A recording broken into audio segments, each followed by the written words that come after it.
is about 55 Canadian bi-monthly. So about 35 euros bi-monthly. So there we go. I've made up for it. I feel better now. You know what actually is the biggest issue for DSL users is people hitting the fucking telephone poles. The only time the internet has gone down unplanned, suited, in the time that I've lived here is a person hitting the fucking transfer station, which takes down all the power lines, which shuts down the DSL. Literally, somebody drove a truck into the transfer station and... Been there, done that. Garbage truck hit the power line. RIP! Garbage truck, too? That's like... At least here, that's a union gig. Man! I'd be pissed.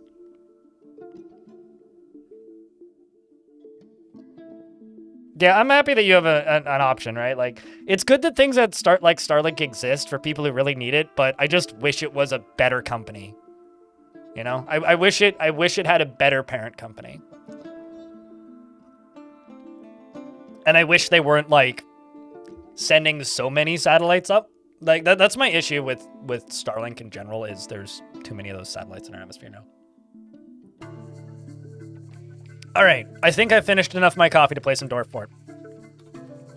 Sorry for, like, the late start and the hour of babbling and the internet and whatnot, but I do kind of want you guys to be, like, aware of, like, where my streaming schedule is the next little bit, because turns out moving hard! Moving very hard.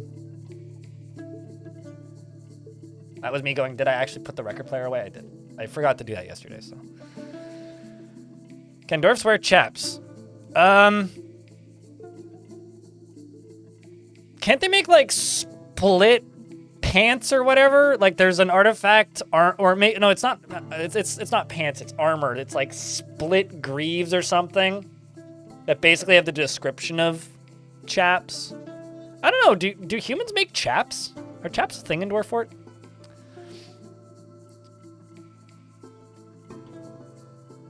Has tree fun all over the power lines? They've started burying them where I currently live right now, which I think is the right way to do it. Hope it goes smooth. It should be easy. Like, it's actually kind of shocking to me how little I own. If I wasn't scared of touching this camera again and having to spend 30 minutes, like, rebalancing it, simply put, I have a 1/2 meter deep closet that's about 2 meters long, and I'd say about 80% of my belongings are in that closet right now, already packed in boxes. Like, I don't own that much stuff. Like, I still have a dresser over here to pack up with clothes in it. I have this desk and 3 monitors and, like, 7 tape decks that need to get packaged up and wrapped in bubble wrap and put in the back of a car. But, like, and then my audio setup, which, again, just needs to go into the back of a car. Like, that's not even gonna go into boxes. That's just gonna go carefully in the back of a car. And I have some bike stuff I gotta pack. But, like, realistically, I could probably move tomorrow. And, like, I'd have everything good.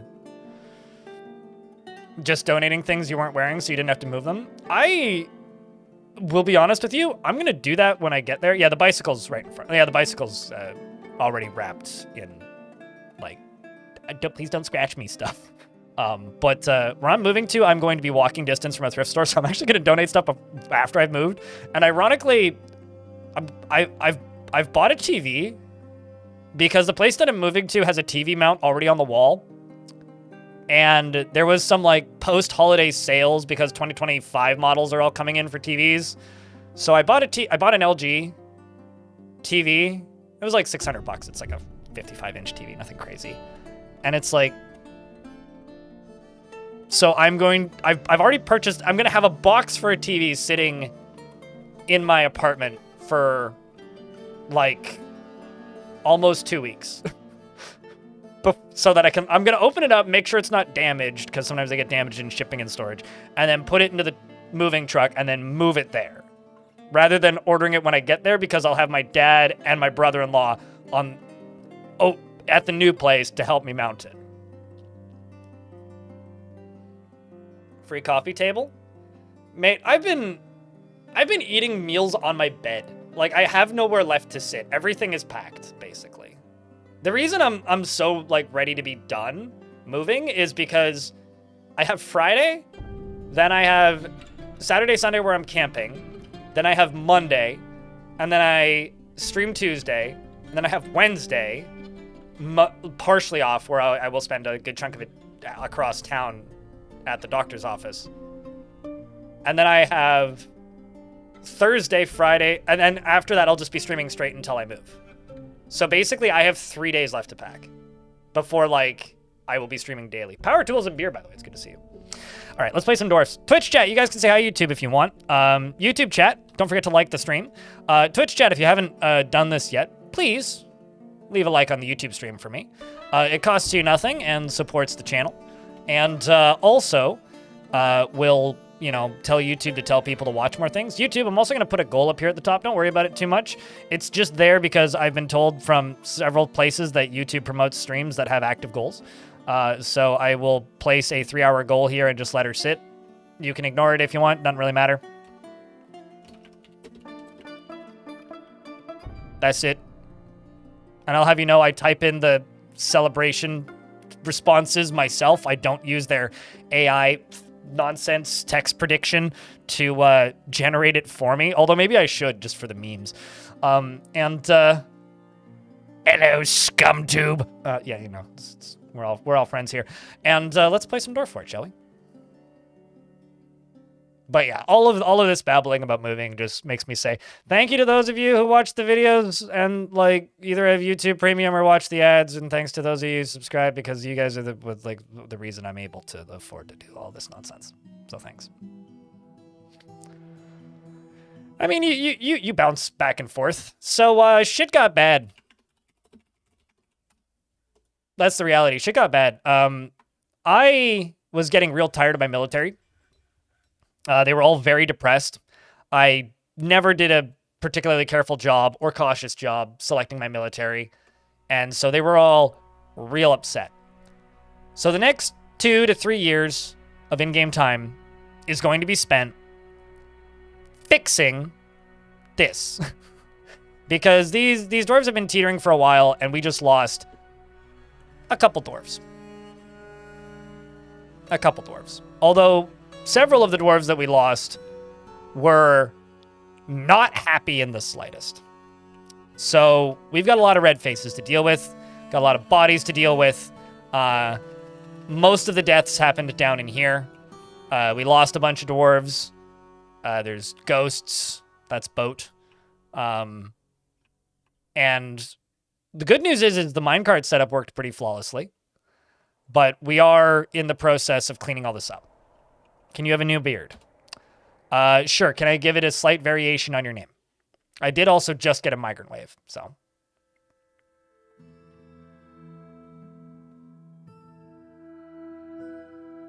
Such as this one?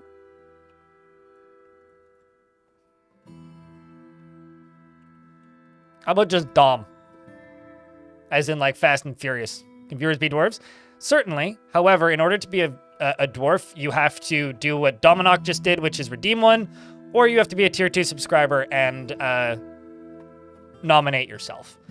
Sometimes, if I'm feeling generous, I just give out names, but I don't generally do that because I used to do that. And what happened was I would end up with a very long list of dwarves that were all named by people who tuned in once for 90 seconds, requested a name, got a name, and then never tuned in again. And so I try to make it so that it's a little harder to get a name, but like, if you get one, you've earned it. The other thing is sometimes we'll name dwarves after cool things they do. So if a dwarf does something particularly noteworthy, I'll just give them a name, or chat can like come up with a name together. I don't hate AI. AI is fine. I hate most uses of AI. Like, making my phone camera good? Thumbs up. You know? DLSS in certain video games? Thumbs up. You know? Spell check? Pretty dope. Taking away my creativity? I don't know about that. Anyway, he is completely oblivious to the concept of neatness and will just leave things strewn about without a care. Rarely feels strong cravings or urges, is troubled by this because he values such powerful forces in life, and he likes to brawl. He is disturbed by this. By the way, seriously, Devil Dawn, thank you very much for the 5-pack. Means a lot. Check and I get a big round of beers for Devil Dawn, helping keep this channel funded. He likes to brawl, though he is disturbed by this, as he values quiet, at least in the abstract. He prefers to present himself modestly, and he tends to form only tenuous emotional bonds with others. He tends to avoid crowds, and he tends to ask others for help with difficult decisions. He is trusting, and he is not particularly interested in what others think of him. He is pleased by his own appearance and talents, and he tends to be a bit stubborn in changing his mind about things. Generally acts impartially, he's rarely moved to mercy, and his voice trails off. And he needs alcohol to get through the working day.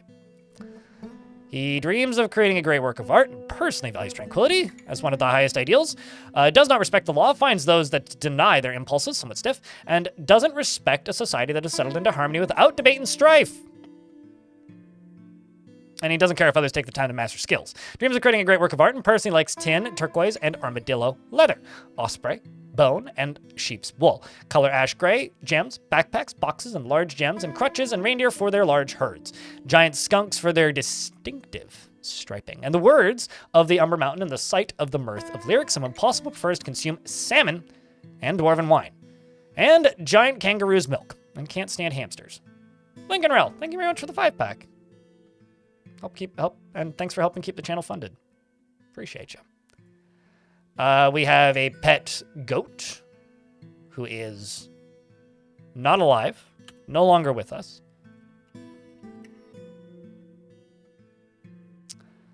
And you've got several friends in the fort and many a passing acquaintance. You've been around in the fortress since 318. It's now 319, so you've been here for a year. Not quite long enough to get completely distraught with your life. We do have some non-vampires in the fort. They only just got here. It's going to take them a little bit, but they'll get there. Jay Martin, thanks for the 3rd month. There are many G's in chat. And I'm going to do a quick save because I don't trust the game to not crash. The game has some really weird crashes in it right now. So this beta patch is definitely a beta patch. So something we need to discuss, chat. I've achieved my goal in this fort. My goal was to take back Winterhearth. And I've been letting things go south a little bit in this fort to keep things interesting, you know? Like, we had a pretty catastrophic Forgotten Beast attack, and I let that last siege go pretty bad because I needed a reset on my military anyway. My question to you guys is, what do we want to do with this fort? Because I'm going to read through the dwarves in a minute here, but we took out the 5,000 goblin fortress that was next door to us. We've built up what I think to be a pretty satisfying fortress at this point. And I'm just checking how much water is down here. 77, sweet. And because I feel that we've done a pretty good job of that, we need a new goal or kind of an end state for this fortress. I do also have a strange mood that has begun.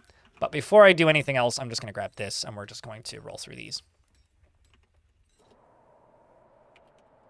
All right, yeah, you were as was a vampire who was lying about their name. So let's do Ast Dolman.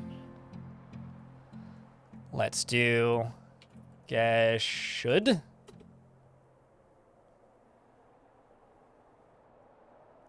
And let's do Maffle.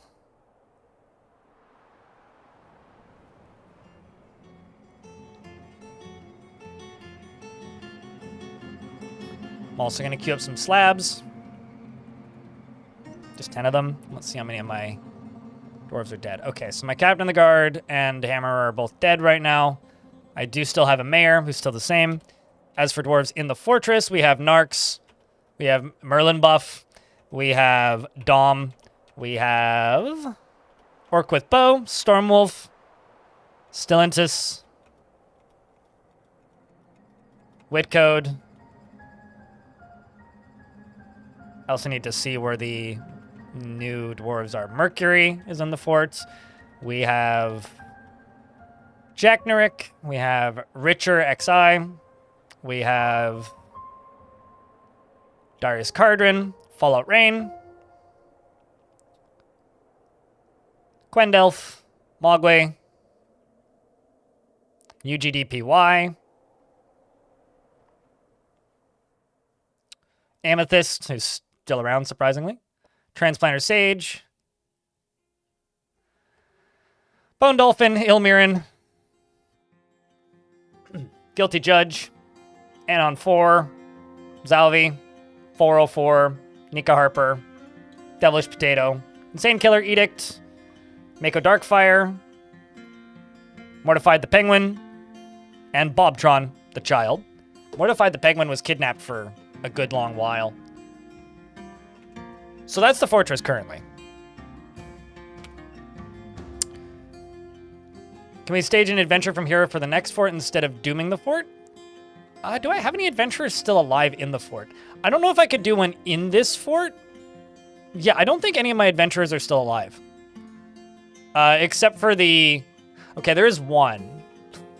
There is one. The one adventurer who's still alive is this guy. So in order to play him, I would have to full heal him, probably. Or make him crawl out. Although, I don't think I could restart playing him in the well. I think he would have to start in a nearby town. I mean, I could play as the Boar Man, but that's the only adventurer who's still alive here. So I could run an adventure through this fortress. I think there's two ways I could go with this fortress. Option number 1 is I try and just stabilize the moods. I think I have 3 options here. Option A, we stabilize the moods, which is priority number 1 for today. We go all out war with the goblins. We increase the size of the militia machines. I actually do a good job building the military. We make this place into a military powerhouse and basically start World War Dwarf. Option number 1. Option number 2, we do the equivalent of that, but don't go as hog wild and start a new fortress in this world as a different faction and go to war with this fortress. That's option number 2. We could also do something with adventurers in between that. Option number 3 is we try and fix the moods and then become necro vampires. And some combination of the two. So do we want... Because for me, as the way I see it, we either focus on melee squads and machines, or we focus on necromancy. Because we could do necropires.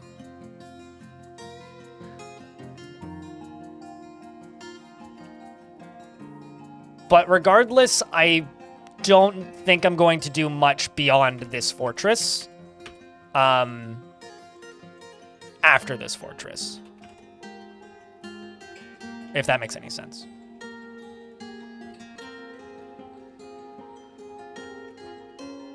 Option 1 followed by option 2. Well, it's basically, do we want to be soldiers going to war, or do I want to become recluses and become necromancers? Those are kind of the 2 options I'm seeing here.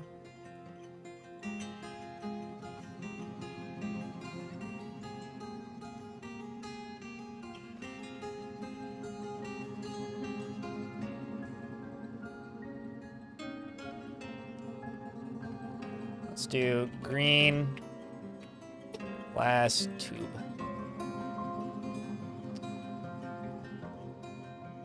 Because if we go necromancy, like we could try and do a combination of the 2, but the thing is, if we go necromancy, you don't really want necromancers in melee combat. You don't really want that.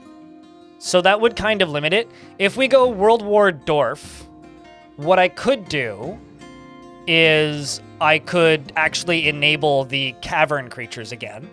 And I think enabling the cavern creatures would allow for a lot more melee combat.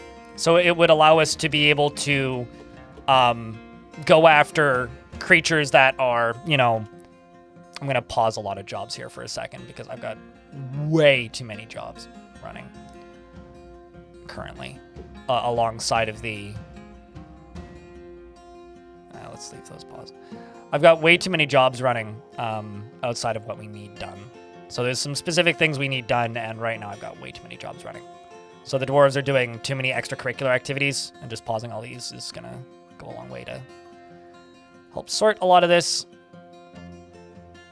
I mean, we could do any of these in the future, right? Like, it's not a question of what do I want to do in the future. It's a question of what do we want to do here and now, because when adventure mode releases, probably what's going to happen is I'm going to generate a new world, and we're going to play because I can tell you for fact, there are bugs with the new changes that are made in this current version, in this beta branch, with some of the new adventure mode content. So there is a pretty decent chance here that I will just be generating a new world when that releases. So the next, after this fortress, it's either I start a new fortress in the next week and do something with this fortress, or this world's probably going to get retired. Another dwarf's been found dead. Oh, shit. Got a Monera on the map. How many baddies do we still have on the map, actually? Just the one? Okay, that's fine. Kill it! Get him, Dwarf! It's just a goddamn Monera. Whack it with a stick. There you go. Glaciers are so cold, more like... Yeah, no, I mean, I'll tell you this. I really want this front door to look completed. I'm not happy with the front door. It doesn't look completed to me yet. I want this front door to look completed. That is kind of non-negotiable for me. I really want this front door to look completed. I'm also going to turn this burrow on. Get all of these dwarfs inside. But yeah, that's kind of the soon-to-be plan here, is I really just want to recover the moods of this fortress a bunch and get this fort into a better place.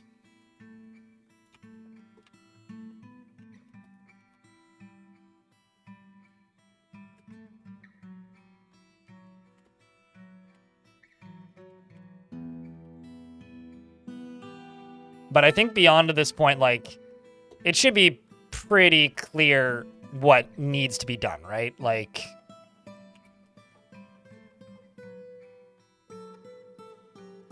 It's not completed? Well, I mean, okay, so here's what I want to do to consider this front entrance completed. I want this system to be a little bit more reliable, and there's a few changes I need to make to it. And I want these walls to all be properly finished, and I want this to be 2 or 3 Z levels deeper. And I want this drainage system to be finished and also properly hooked up, which it's not right now. So there's a few more things I need to do here, but it's getting there. It's pretty close to being done. But this might be... If my favorite entrance that I've made for a fort was the one that had the Gorlak Queen, this is maybe a second. I really, really like the entrance I made here. I think this might be one of my favorite things I've built since the Steam version came out. I really like the way it looks, so I want to get it to a state where I'm personally happy with it. And it's close. It's getting there, but it's still got a ways to go. It's got a ways to go. Let's see if I have any of those slabs ready. Okay, I do not have enough slabs. That is a problem.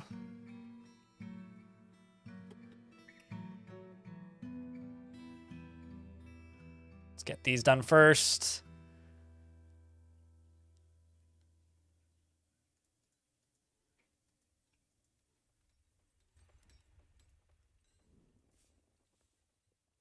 Get that done first. Pause this. Pause that. Unpause that. Okay. Pause that.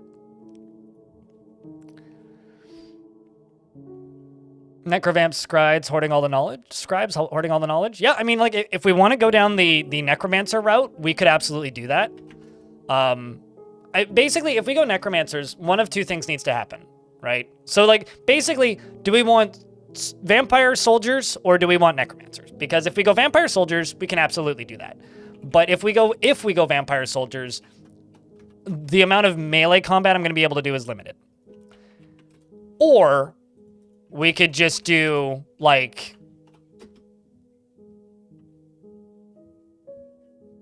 necromancers, and if we do necromancers, I can do less melee combat, but then we have necromancers. So, time for chat to vote. Chat, do you guys want to vote? I prefer to just discuss it, because I think that helps build ideas. That's more useful to me, because I can just make the decision, and chat can just make the decision. But I think discussing it actually leads to me being able to write down a goal, which is, I personally feel, the more interesting way to talk about this.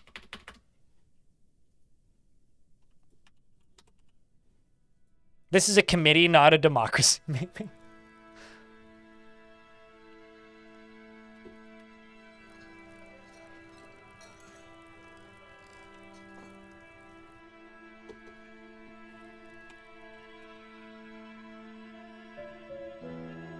Okay, we are making them tubes.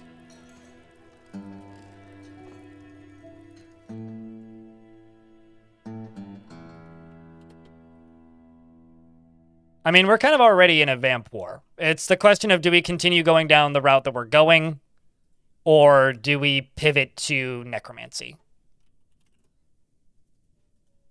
That's the question. Is it not possible to do a mix? I mean, it could be, but then I would very much have to limit who gets necromancy. Yes, it is possible to do a mix. The thing is, you don't want necromancers themselves in combat, so it would limit my choices of who could be in the military, and it would limit my choices of who could actually take part in being a soldier.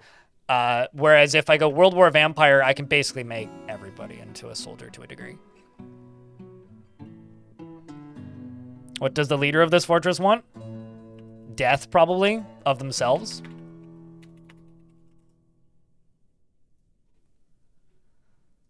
The leader of this fortress, who's the mayor, revels in chaos and discord, encourages it wherever possible. The problem is you still can't send undead off of the map. That's the other issue.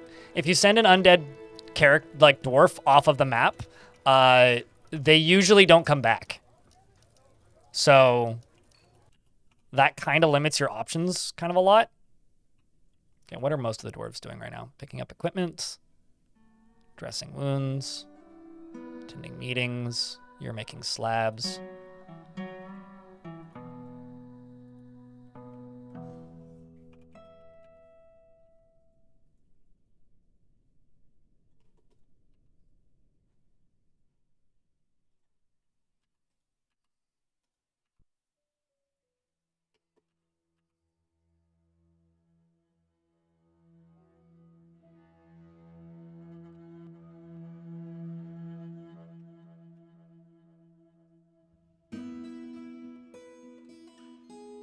Just trying to make sure that as many of these tombs as possible are actually properly assigned. And that's it for the coffins. Let's make some more granite coffins. Rock coffin. Let's also increase the number of slabs. Let's do granite, which I got 600, so perfect.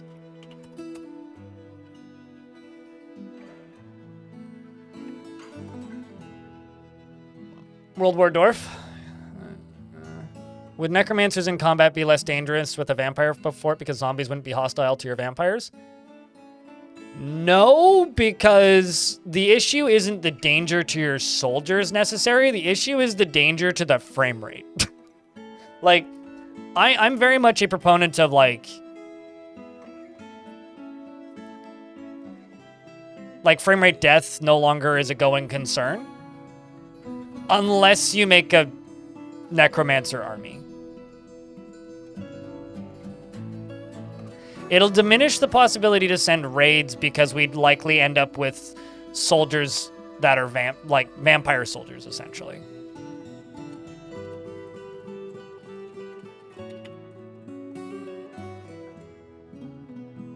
Man, at least my doctor is happy. Just sitting here immobilizing breaks. I'm just going to do this way. Let's just dump all body parts.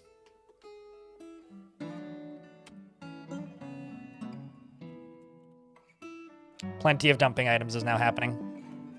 Also, I've got more vampires now. Let's get them into the zone.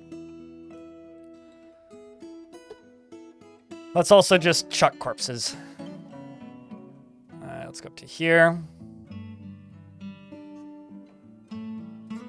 Like, I don't like doing this, but we need to.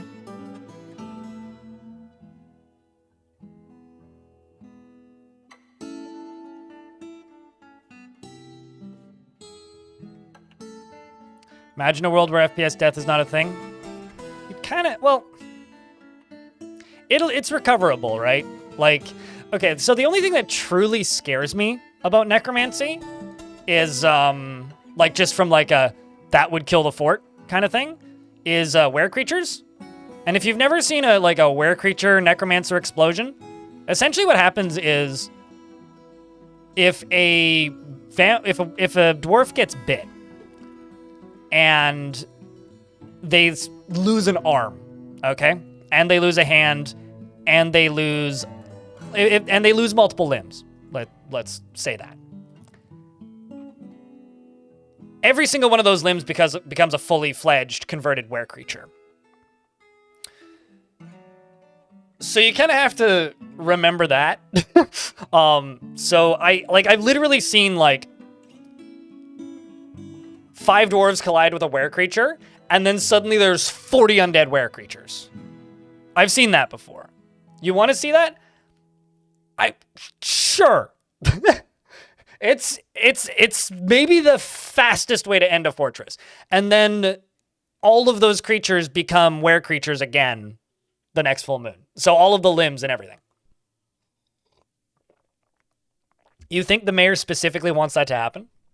Does the chat specifically want that to happen? I mean, I'll say this. Some in YouTube chat, Daniel Bob says, is more traps an option?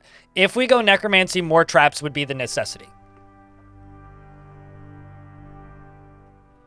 Dwarf Legos? How's that Legos? That I don't understand. Okay, let's go up to here. Keep working on these pumps.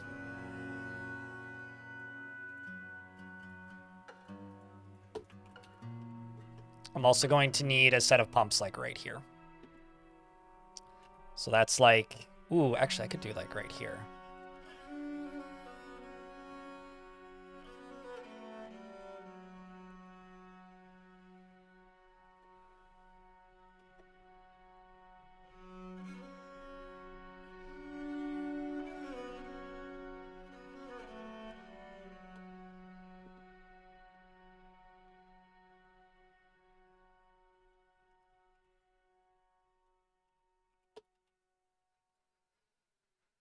Let's just go down to here. Do a statue. Statue. Statue. Statue. Over to here. Statue. Statue. Statue. Statue.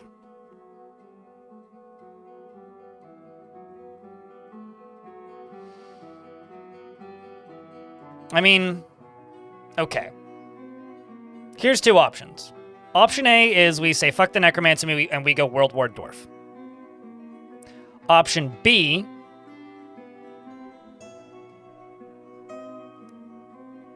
is we go necromancy and build a public tavern outside of the fortress. Twitch chat, show of hands, YouTube chat, I will do a poll.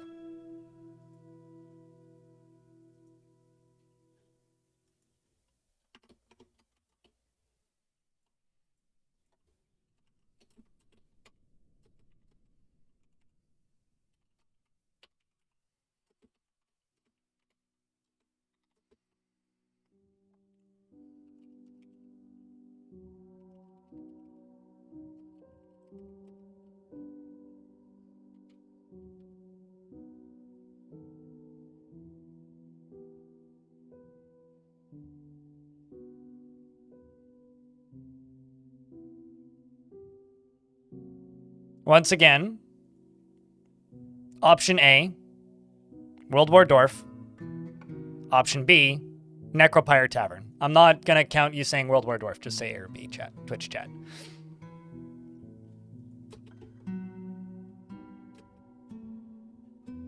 How would you tint the ale? I mean, the ale's already... We're already all vampires, so... It's got nothing to do with tinting the ale. Unless that's like a hypothetical question, because obviously, like, you know. Red, duh. Anthis, hello. Thanks for the 6th month with Prime. I'm seeing a lot of bees. At least here in Twitch chat.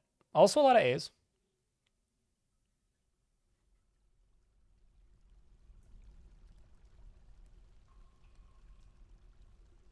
It's pretty close, actually. YouTube chat is really screwing the pooch here and keeping it tied perfectly. So YouTube, you're really losing the plot here. If you keep it tied, then, you know. You don't see any definite winners? Yeah, chat's like not convincing me in the slightest here, one way or another. I mean, Twitch chat is just as torn as YouTube chat. For whatever that's worth. And also thanks, Xanos, for the $2 super chat saying I like Dwarfs. I do too. Thanks for the super chat.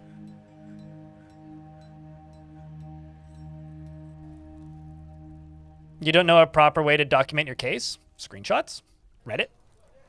With a spoiler warning? Screenshots and somewhere to post screenshots. Dr. Slippyfist, thanks for the Prime subscription. Appreciate you greatly.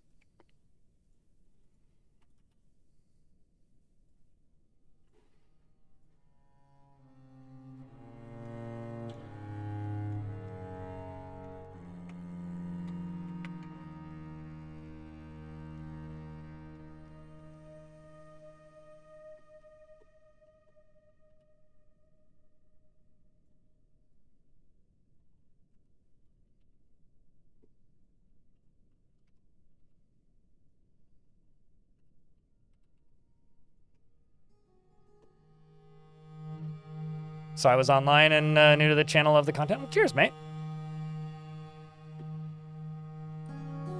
Okay, so YouTube is completely tied after 3 minutes. All right, I guess we'll just have to keep discussing it and figure it out as it seems right. Because to me, Chaos in Discord from the mayor could go either way. It's different for every save file. I've just stopped clicking birds. I think what it is, Dornelius, and I could be wrong here, I have a feeling it's got something to do with the fact that they added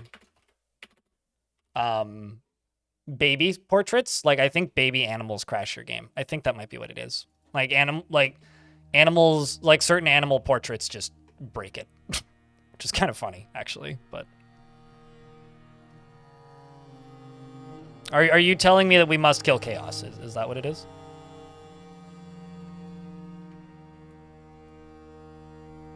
Do we have to kill Chaos or something to that effect?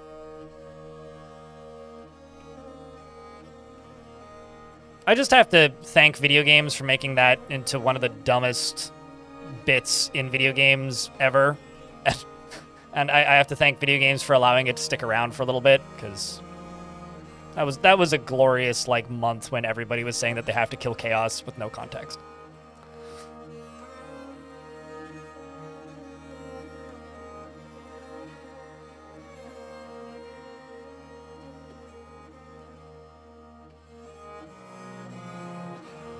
So let me see. Where's the nearest power connector here? I'm presuming...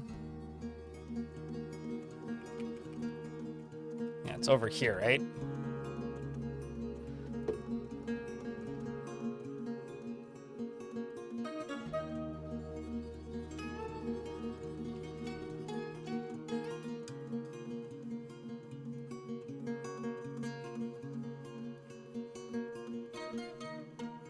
Oh, that's generating plenty of extra power. That'll be easy.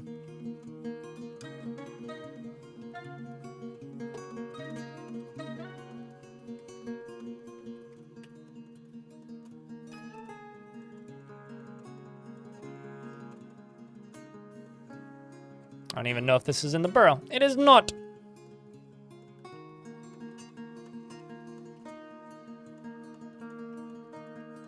One over here. This can get this.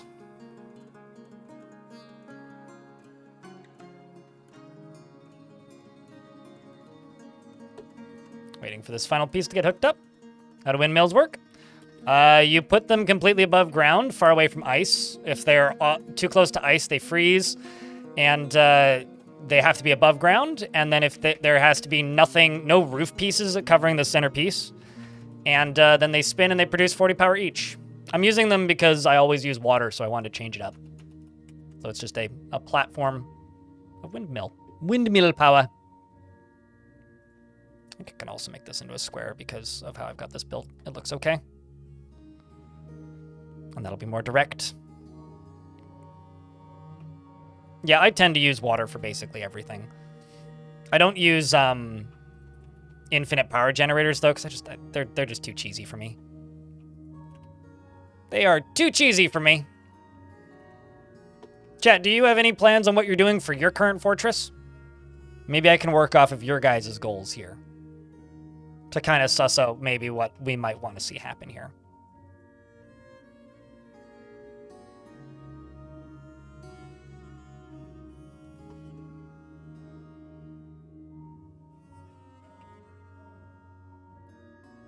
I taught you to love aquifers? Hell yeah.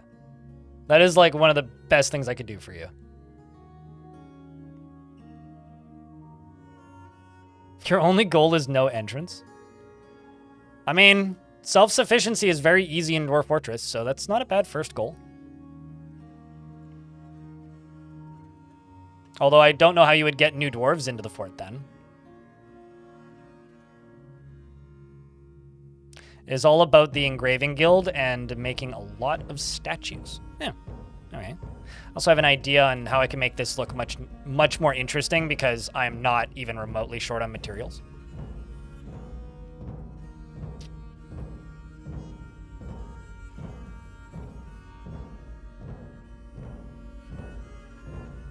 And because I do have kind of a lot of tantruming dwarves in this fort, I'm thinking what I'll do is I'll go around the edge of this.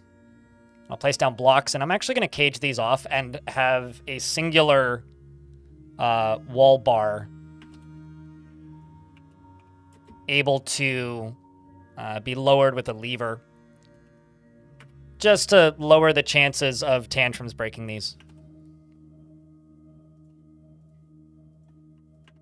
Pumps, essentially.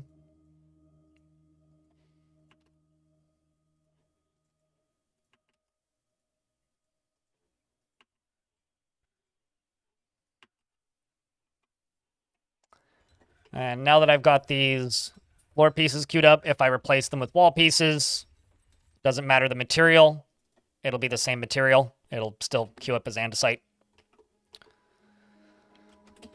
Since I did that there, and I think that'll look actually quite nice, let's do this as well.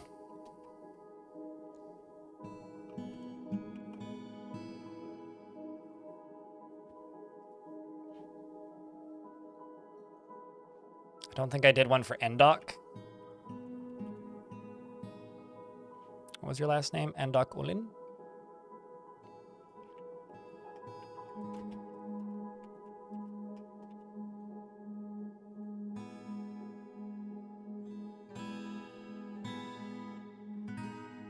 There's Maffel, Geshud, Rith, Boat. Okay. Is to catch and tame a bunch of cool animals. You playing Untamed Wilds, or is trading for them an option, or are you just catching and taming? Darius the Vampire has gone stark raving mad. Well, rip.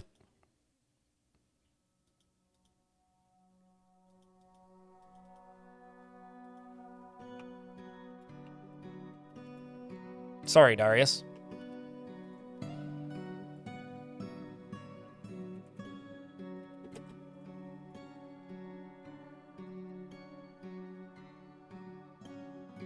It's a lot of coffins. It's kind of an old fort. I mean, this fort started in the year 303. So this is kind of an oldish fort now. Even considering all of the deaths this fort has, this fort's been around for a wee bit now.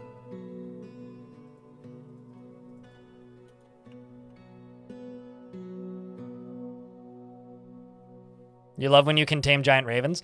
I'm scarred by giant ravens. One of the scariest enemy sieges I ever had was I got attacked by elves that had undead giant ravens as mounts. And that you'd think that would be great, right? Well, I had a volcano entrance to my fort. And I was using basically similar to this, lava forges, right? But I was tapped into the volcano through a diagonal so that they wouldn't overflow. And those elves, their birds, dive bombed into the volcano and were popping out on fire with flaming undead elves on them from my forges. Genuinely one of the most terrifying sieges I ever got. We didn't survive. Genuinely horrifying. Also kind of badass, but genuinely horrifying. You know, I'm going to do something I almost never do. I don't need all of this food. I do not. My dwarves do not eat. I'm going to sell a bunch of it just to clear out some value. Like, anybody who watches this stream, you'll know that I basically don't sell food, really, at all. Let's just get rid of this stuff.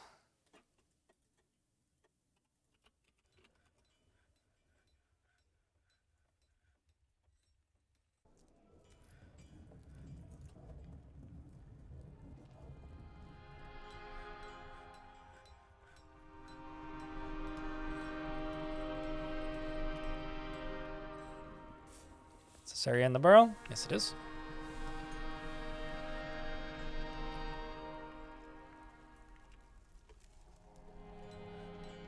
Big undead take a long time to burn out too. Yeah, no, I mean, the elves were generally mostly dead by the time they got into the fort. But the burning birds were something.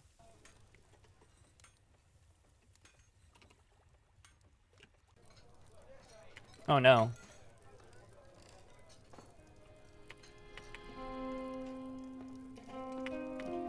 Did I have a dwarf lose it?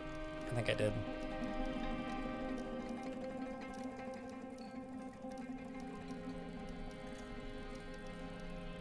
Yep. Well, that's unfortunate. It's another artifact failed. I think that actually happened before I started playing today, but I just still had the icon up from the actual fort, so I feel of the actual artifact, so I feel kind of bad. Let's get rid of you. Get rid of you. Get rid of you. Let's also get rid of these. And those. And that.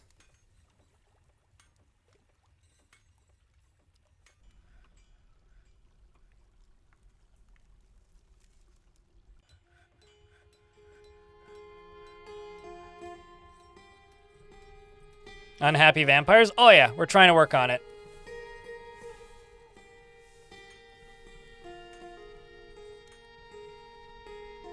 But how are you doing this morning, Alan? How's things?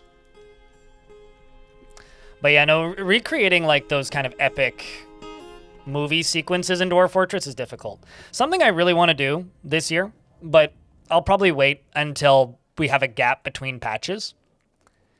And I talked about this earlier. This is like a future fort idea, not for today, but a future fort idea that I really want to do. Hey, chat, Bonesaw, keeping that sub alive for 21st month. Can I get a round of beers, please? Zoom, crypt, zoom, crypt, zoom, crypt, sappy, crypty, crypt, I could just trade for everything. Beer, crypt, knockoff. The thing that...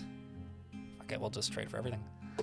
The thing that really is sticking with me is I want to recreate Boat Murdered. So the way it would work is I read the story of Boat Murdered and then try and replicate the events of that chapter in Dwarf Fortress. So build what I would need to build, mimic it all on one level, build structures to mimic it, so like pumps and whatnot to get the rivers in the right places, and do that for the sole purpose of making a video that is a read-through of Boat Murdered using the modern graphics on a similar map to this in shape, because it would need to just be a big-ass mountain with a river in front of it. But like staring at this map has really made me go, that would be cool. And that's something I really want to try and pull off this year. I think that would make for an awesome fortress, because it would require like reading through and then trying to reinterpret events that don't necessarily happen in the game anymore, such as floods in the way they used to in the 2D game. I mean, like, I've straight up streamed 2007 Dwarf for it, so like, you know. I've also done like actual retro throwback fortresses, but I do think that that would make for just a very different kind of playthrough, because it would be like orchestrating a Dwarf Fortress play within Fortress mode, basically. Well, a play with a lot more actual death. Like, you know, we'd need to acquire giant elephants, as an example, right? So it's not something I'm going to do soon, because I'm going to have to do a lot of messing around to actually be able to generate a world properly to be able to do that. But that is something I would like to do. That's kind of my biggest, most lofty, longer-ish term Dwarf Fortress goal right now.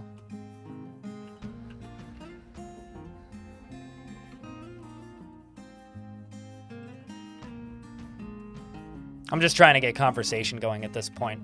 So I think, like, kind of based on your guys' discussion, the thing that I've seen that has the most excitement around it would be kind of a Necromancer World War Dwarf hybrid. I'm going to try and pull them both off because of what you guys seem to want to see. So I'll try and pull both of them off. We'll see if I can actually do that. Yeah. I don't know what else to say, chat. Just trying to keep conversation going. What are your plans for this weekend, guys? I'm going camping.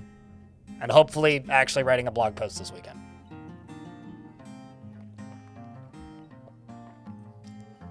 When dig deeper, dig east. Well, not just that. Like, I would have to acquire lava from somewhere, right? Because I would have to artificially recreate the event of hitting the lava, quote, lava sea. What is the temperature? It's going to be minus 15, I think. Nothing crazy. Can you somehow ruin the whole world?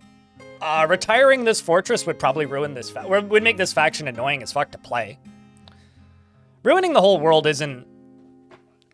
People talk about ruining the whole world. It's really difficult to make a world unplayable. It's basically impossible. The game is designed to be impossible to make a world unplayable. Unless it's unplayable from the get-go, it's basically impossible to actually do that. It's not really something that is possible. You can certainly make fortresses annoying to play, but it's not... Like, it's something you see written about in fan fiction a lot, like, and the demons walk to the surface, like, nah, they don't really do that.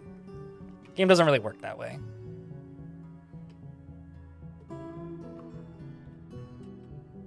You can certainly, like, debilitate factions and make them significantly less of a concern going forward, but that's about it. I oop as well by nature. I oop as well. You're playing Dwarf Fortress this weekend?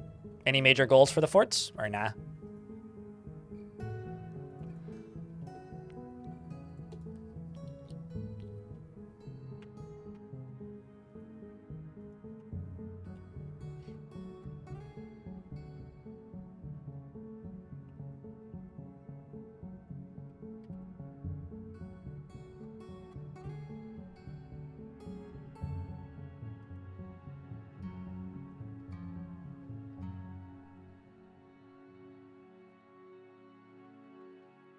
Also, before somebody comments, I know that the way I'm doing this is significantly less efficient because it uses an extra corner piece. I don't really care.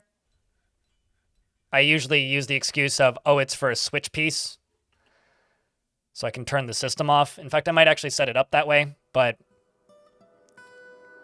I think it looks better.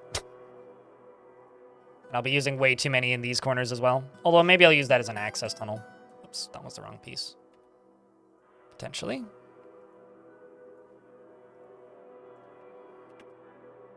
Yes, it was.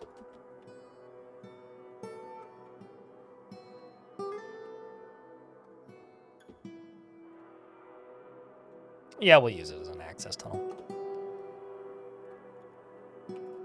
Although, actually, no, I don't need an access tunnel right there.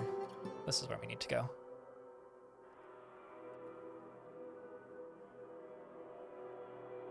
Okay, well, we'll just leave that then.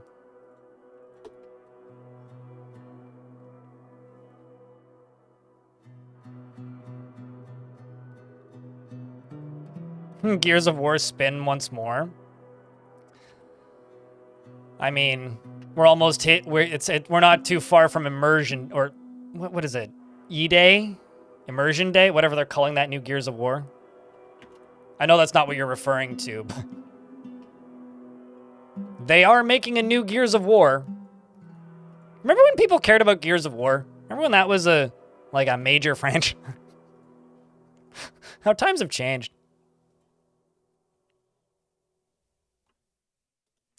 Dr. Slippy Fist? Uh-huh. What kind of dwarf is that?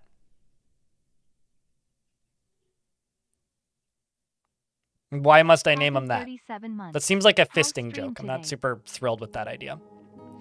Happy 37 months. It is 37 months. Congratulations. Your sub is now 37. Check, and I get a round of beers for 37 months.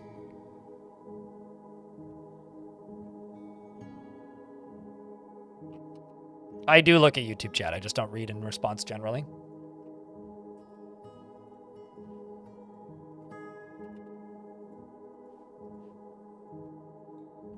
It's just even when I interact with it, YouTube chat is about, I don't know, 5% as active as the Twitch chat generally, even when the view counts are comparable. So I interact with the one that's more active. There's 74 people watching on YouTube and 187 people watching on Twitch. So.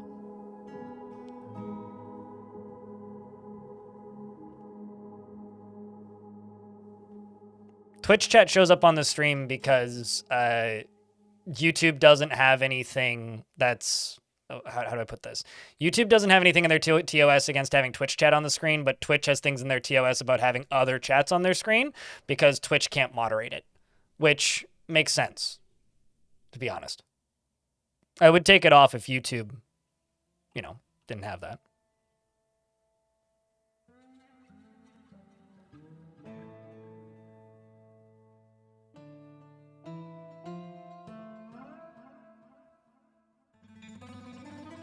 I mean, if you want to leave Mr. Trollham, username checks out. I was just informed that someone is leaving in the YouTube chat. So, wave goodbye. Working food, enjoy your foods. Taylor? Icy spicy. I will leave too, but I'm going to Twitch chat. All right. Fine. I was going to respond to what you were saying. I was just reading through what your question was, or your statement was, but glad the videos are helping.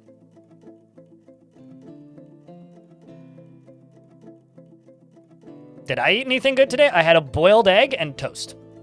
Speaking of good food, hey B-Lug, I'll be back in the same part of town around the same time of year, and we're thinking about having dinner at the same place with the same guy, presuming he's still doing those dinners. So if that's a thing you'd want to do a second time, I might be in touch in like a month. Yeah, I mean, the way that I very much treat the YouTube chat, Shy Horizon, and just people talking in general, the YouTube chat is like the lurker chat. Like, if you want to babble about stuff that's off topic, I do glance at it and keep an eye on it just to monitor it. And if you want to, like, Chromecast it to a TV or something, YouTube is better. It's actually kind of funny. On the live streams on Twitch, the vast majority of people are either watching on phones or on a computer, on desktop. Whereas on YouTube, it's like 60% are watching on a TV. So, like, YouTube has its uses, but it's not as good of a platform for just live streaming because it's not YouTube's primary thing. More Vampire Prospects? Oh, yeah. Hopefully it's a big migrant wave too, because we need them.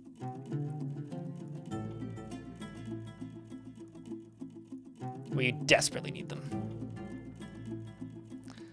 Let's also turn the burrow off, which actually means there's just going to be a whole bunch of dump item jobs running in a second. Let's see, is there any construct? Yes, there's plenty of construct buildings. What are we making here, Dwarf? You're watching Twitch on the TV. The reason I think that there's a lot more people on YouTube watching on a TV is because Twitch doesn't have as better app compatibility as YouTube. So like Roku, as an example, doesn't have a functional Twitch app right now. But it's very easy to Chromecast to almost any TV or, what is it, Apple Sync or whatever it's called. So, I don't know, it makes sense to me. Because of the vampires, and you're amazed seeing the adventurers start the fort in the volcano, lava lakes, on ice. Yeah, no, this fort's been insane. If I don't make a video out of this fort at some point this year, I've failed. Like, failed horribly.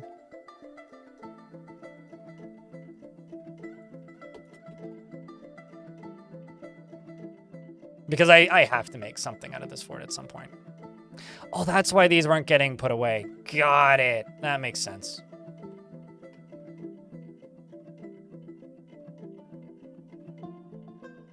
Like, 2 videos I need to make. I have no idea when or what order they'll come out in. But I need to make a video about this fort, and I need to make a fort about the Gremlin Baron. Or a video about the Gremlin Baron. Those are 2 videos that I need to make this year. Absolutely. No question.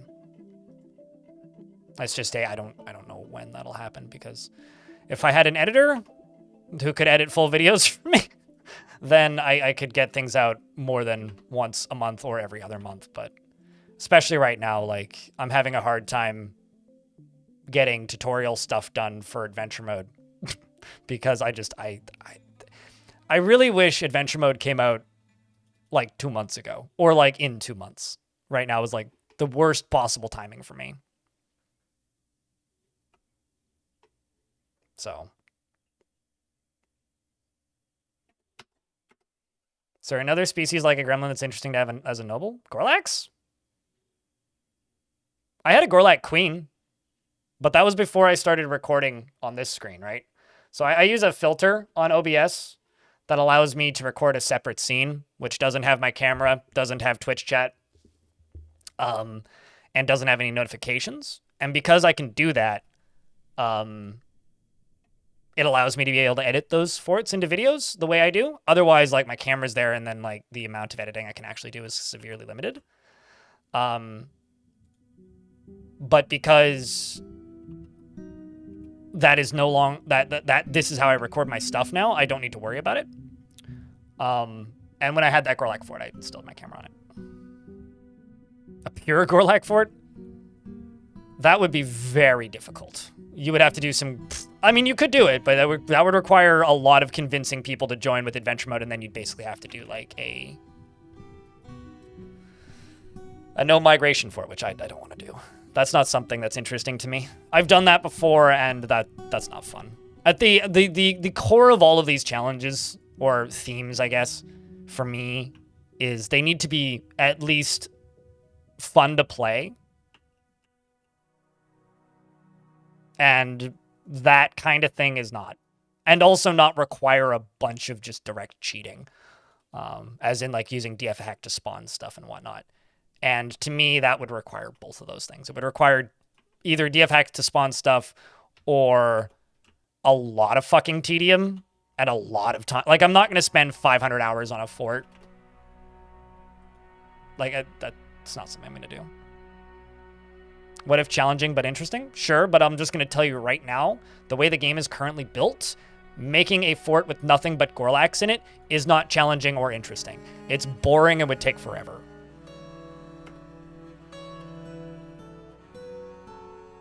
Pay me $4,000 to $5,000 a video and then I'll take my own fun out of this, but have you started as a beast race? There's no reason to do that. Like, again, that's not challenging or interesting. That's just boring.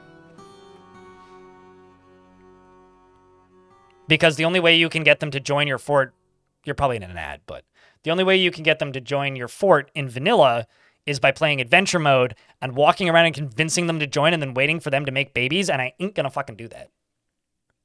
Like, I'll have a couple in a fort, that's fine, but I'm not gonna build an entire fort around that. Fuck that. There's no interest there.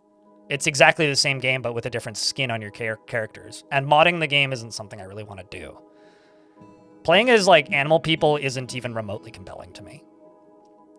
I'd be much more interested in, like, trying to get an angel or two into my fortress. But again, like, then I wouldn't want to make an entire fortress of angels. I would want to have an angel or two in my fortress. Which, by the way you do that is you retire an adventurer in a vault. And then you could play as a angel adventurer, and then you have to bring in the angel into your fortress.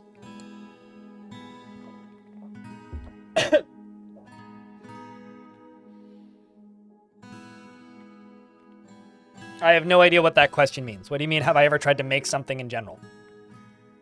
Like, could you explain? Or elaborate a little bit on that question? Erman? Yeah, no, I agree. It's like all of these things that we're talking about, Warren Lane, in YouTube chat, like about neutralizing Gorlax, like having Gorlax join you and whatnot. A lot of that is just stuff that I hope gets worked on in the next 2 years. I go camping. My hobbies are all stuff that I don't talk about much on the stream because then people ask me to make content out of it, Erman. I go camping pretty frequently, usually about once a month, although not so much as of late because I've been really busy trying to buy an apartment and also holidays and the weather's been bad. I am an avid cyclist.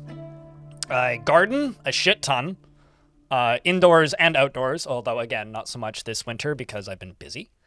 And I repair electronics or mechanical electronics, analog electronics. So I repair tape decks and resell them. I repair portable tape decks, Walkman.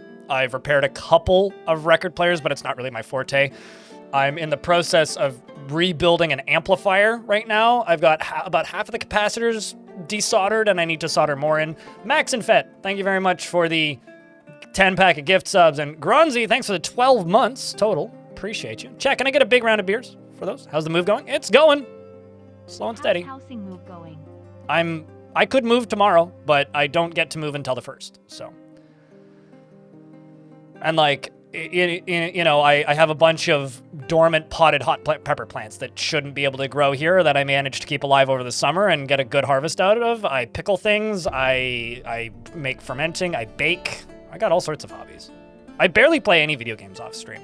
Like, the only game that I'm playing off stream right now is a game called Tricky Madness, which I'm weirdly high in the unofficial spreadsheet leaderboard that the developer is keeping for it in freestyle.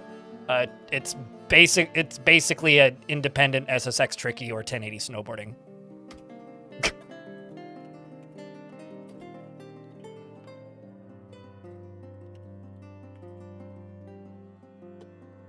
So how many more dwarves did we get? We got 10 dwarves.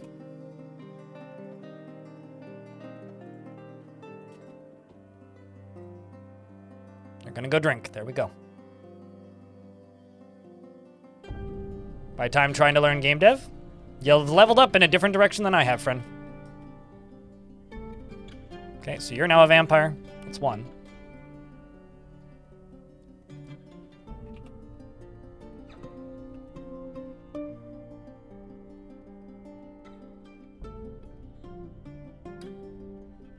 It's 2, 3, and 4, I think. Yep.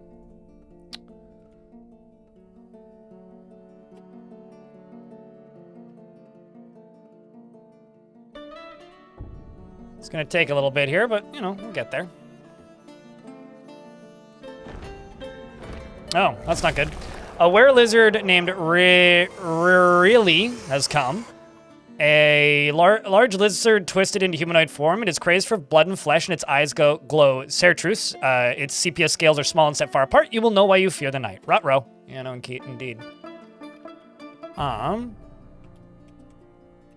Okay, so it's right by the front door. There's a vampire down there. I'm gonna add everybody to this. Watch it come in. See where it goes. It's going for my hunting dog. I've got a paralyzed dwarf down there at the bottom who's slowly coming up. Oh, nope, not a paralyzed dwarf, just somebody carrying a very large skeleton. It's trying to rip this door down and kill my hunting dog. My hunting dog spotted it too. And then it became an elf and now it's running away. You killed a thing in a homely couple? Let's see if I can tell my squaddies to just go kill you before you leave the map. Shoutouts to the hunting dog for spotting it. If you have a pupper emote, please use it now, chat. Keyword is you need to have a pupper emote. What was the station with the dog emote? My scout. Or with the dog in it, not dog emote. That is my scout. It's right here. It's a locked door with fortifications and a hunting dog named Snoopy. The hunting dogs have 30 extra view distance tiles than most units. Any hunting animal or any animal trained for hunting can see 30 tiles more than most. I tie it up and lock it in the room. And then whenever a enemy appears that is stealthed, this animal will de-stealth it within 60 tiles, which is why it got spotted before it made it into the fort. Yep, always have a scout. Always have a scout. Always have a scout. It's very important.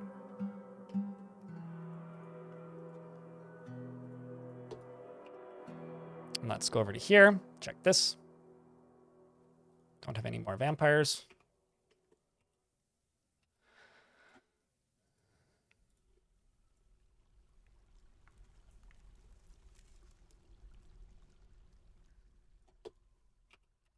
Okay, are you now a vampire?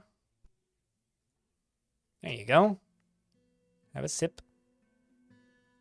You are now a vampire. It's really funny when you see a dwarf fall asleep in a fort like this, and then just 100 vampires start running for it.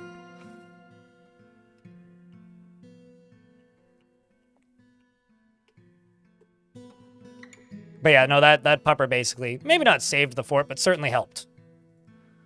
Certainly helped.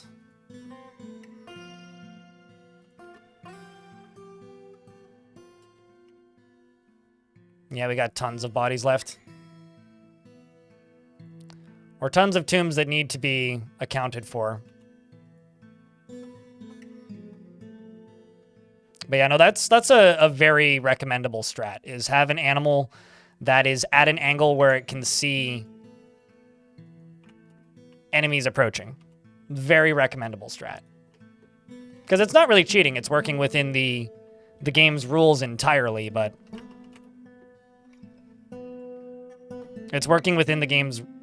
I bought an eagle from those dwarves? It's working within the game's rules in such a fashion that, like, it puts you at a massive advantage, which is my favorite kind of systems. Okay, so I'm going to deconstruct this, which may deconstruct everything above it too, but that's fine.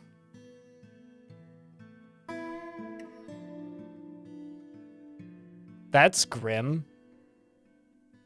Like, think about that question, Suited Giraffe, for a second. Think about it.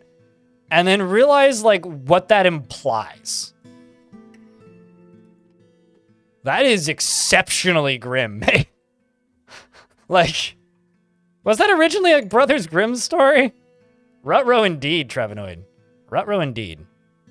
Can vampires become were creatures? Absolutely they can.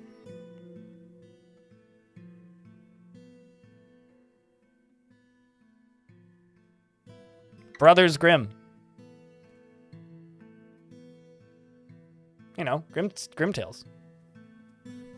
Yeah, but like, I don't care if Disney is dead. It's got nothing to do with Disney being dead and what Disney would like and what Disney wouldn't like. It's got everything to do with, mate, that was my childhood. And to me, that just sounds like a rape defense. Like, that is distressing. She was in a box so that the 7 dwarves couldn't get to her. What? We're comparing 7 dwarves assaulting a permanently sleeping pretty lady to me tying up a dog to bark when an animal coming. Mate, buddy. Yesterday you said that it's been a long day and you can't think straight. I'm gonna say this to you today. Think. Because you say more cursed shit than I do.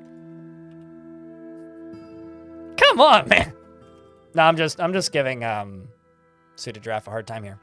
Also, I have to say, shoutouts to the person who keeps commenting on my shorts. Please be more family friendly on any short where I curse. Because no.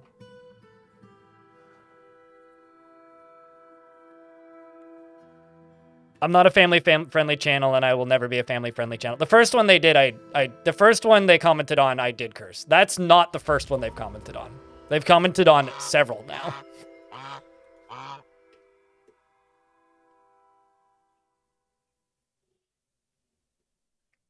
I've never been a family-friendly stream, and I never will be.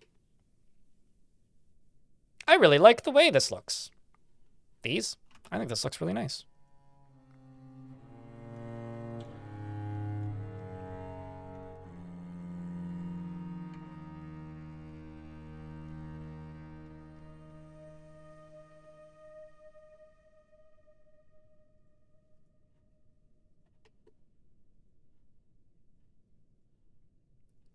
I think this is going to look even better.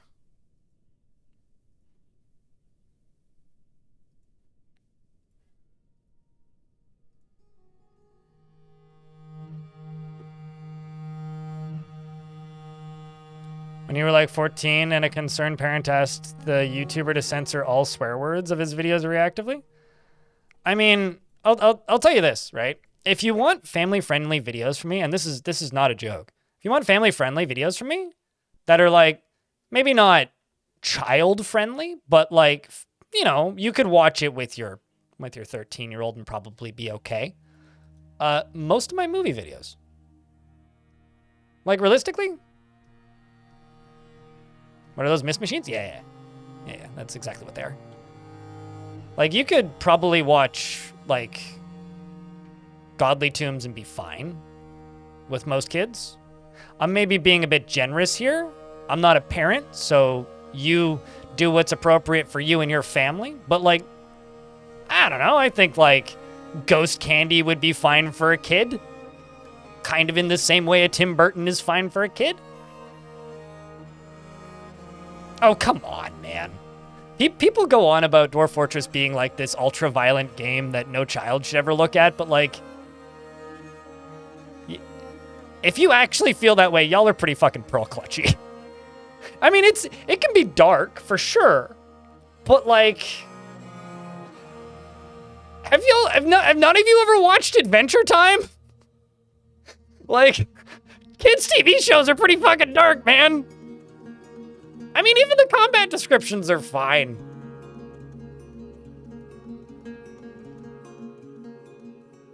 I don't know. I was watching fucking RoboCop when I was a child. Like, I turned out okay, I think.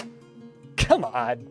I watched Terminator at like 15, 14 maybe, 13? I watched every single Matrix movie back to back in an afternoon with my dad when I was 12.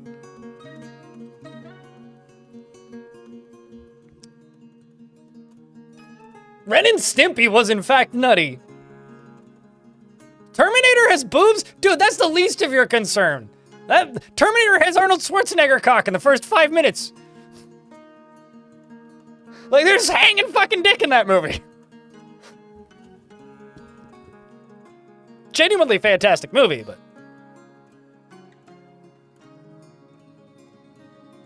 Saw Jennifer's body at 11? Oy. It's tastefully... I mean, it's a beautifully shot scene. Travenoid. I'm not here knocking like the cinematography or anything. Like, the cinematography of that scene is phenomenal, even. But like,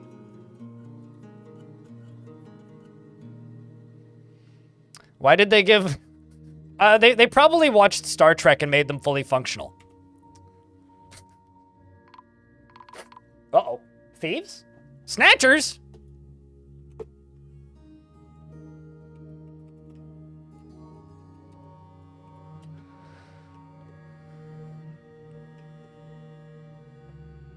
Snatchers indeed. Well, they're not going to live much longer. Dog's got them now.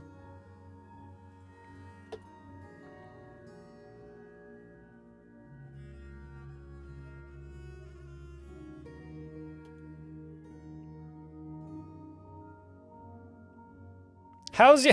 Do your duty, says Dwarf. Does not feel anything while in conflict. Uh-oh. I was gonna say, that looks like a crime getting committed. What just happened? Maybe everybody finally got back to work. How do you get the health bar thing? What health bar thing? I don't know what health bar thing you're talking about. Yeah, no, the wall scares me more as an adult than it did when the wall was boring when I was a child. As an adult, the wall is terrifying. It's one of those, man, too real things.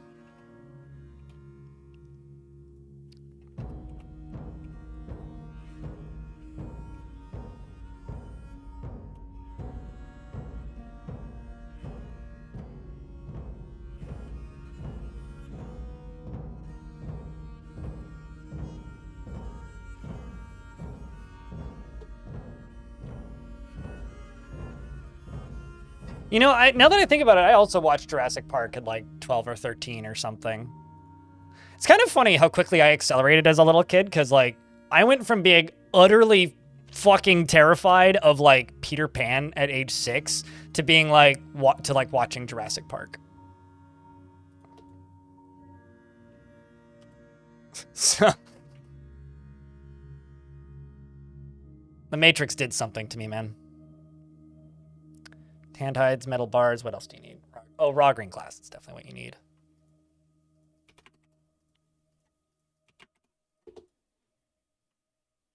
Or like 7, 8 when you first watched Jurassic Park. I mean, it's a Unix system, and I know this. I love Jurassic Park. Jurassic Park is great.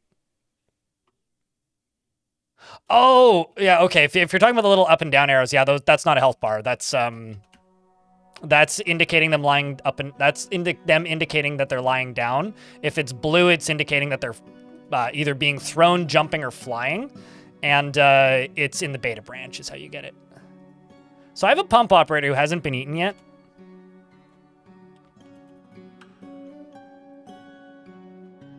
But is hungry, so... Maybe you're gonna get eaten. Oh no! Oh no. I need to see how this ends. I need to see how this ends. I know this. I must know.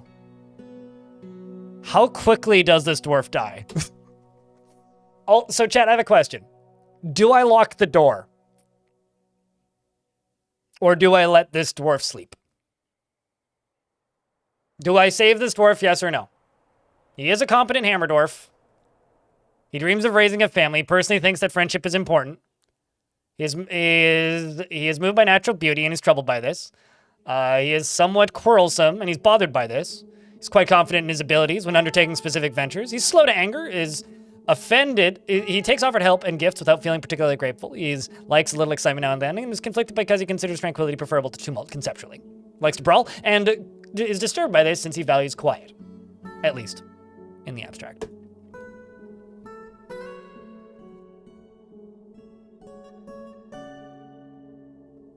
YouTube is like, kill him, and Twitch chat's like, save him! Alright, it seems to be save the dwarf.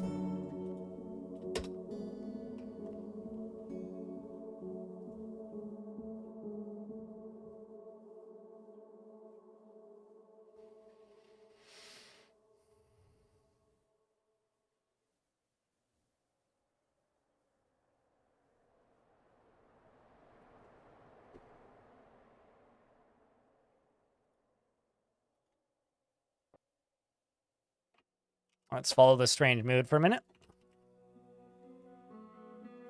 Moods are getting less terrible, so there is that.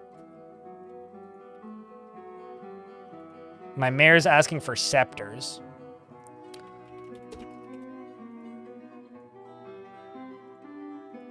Do that seasonally. Make 3.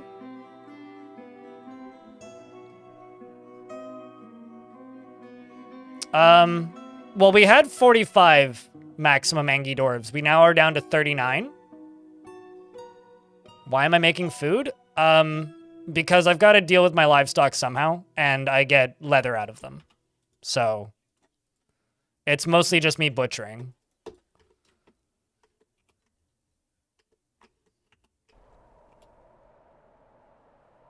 I did. I did today. Like, as at the last trading set, I've sold, like, several thousand food. I'm not joking. I have sold several thousand food.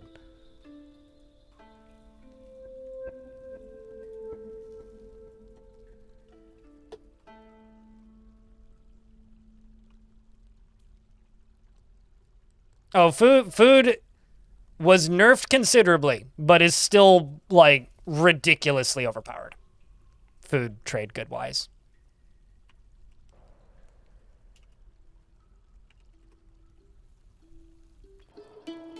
Cool.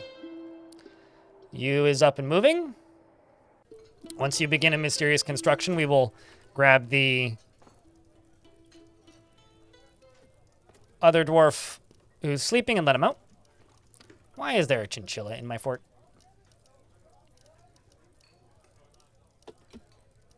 This fortress is just, like, infested with chinchillas, and it's kind of hysterical.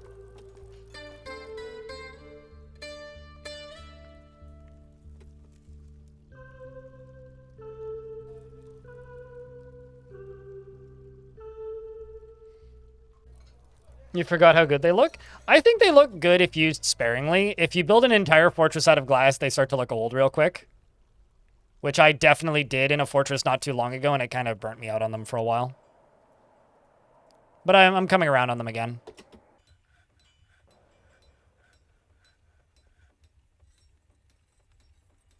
Hauling Gabbro boulder. This is the one thing that's nice about vampires, is because they don't get tired, they can haul boulders real fast. Like, this is just a normal-ass dwarf hauling a boulder. Like, this isn't an exceptionally strong dwarf. Like, they do have this strong setting, but they're not, like, ridiculously overstrong or strong or anything, but... Like, this is just a dwarf hauling a boulder.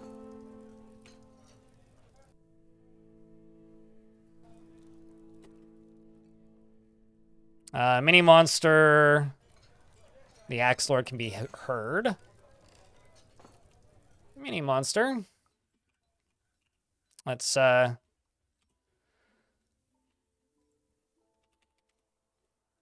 check in on you. You need to be released.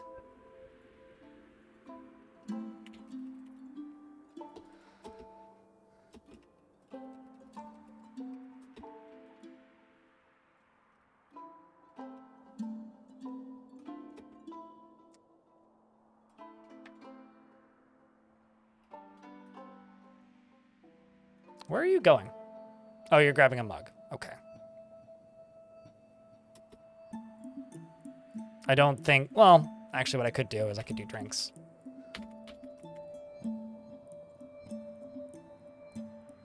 Forbid them all.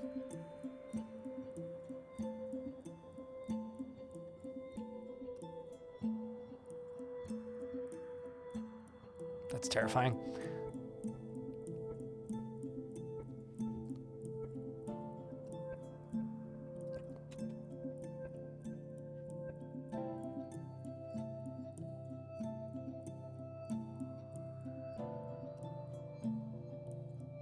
Also, this dwarf received food. It's the last food this dwarf's ever going to eat. There you go, dwarf. You're now one of them.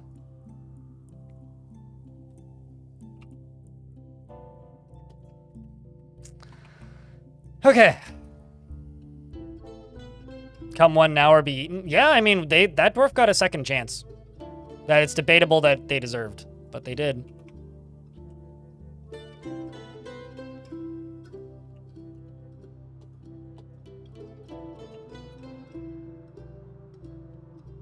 So you need 145. Yeah, it's not gonna be much.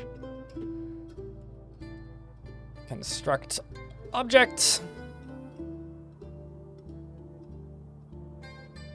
You hope it was masterfully cooked food? Oh, probably. If I were to bet, most likely. Because you're moving boulders.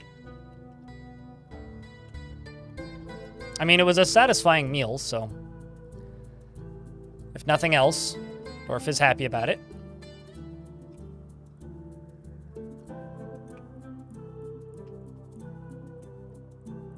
It's one done.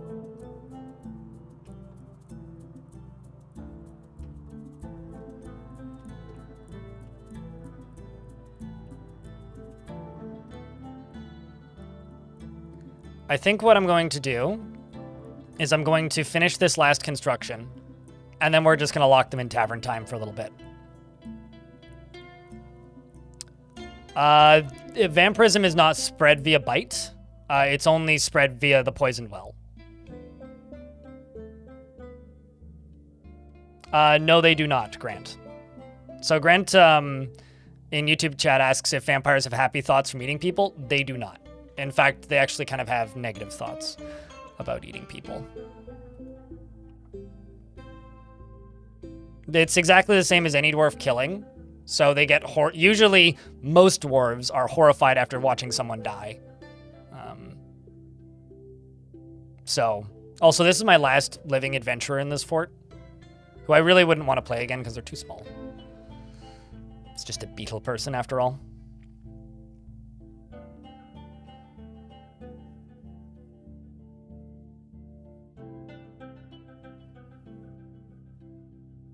They have a Last Supper as well, minus being nailed to a cross, I suppose. Okay, so once this is done, I'm going to rebuild my cavern mechanism. Oh, shit. Burr, the herbalist vampire, has created Abal Rethar, a green glass bracelet, and offers it to the Firefrost. I think I'm going to give that to my mayor.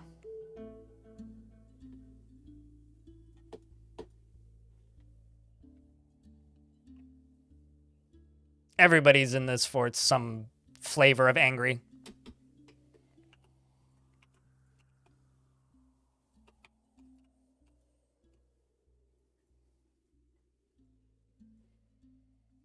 Some various flavor of angry.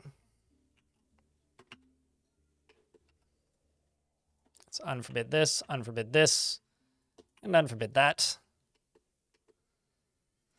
Let's unforbid everything down here. And rebuild this sucker.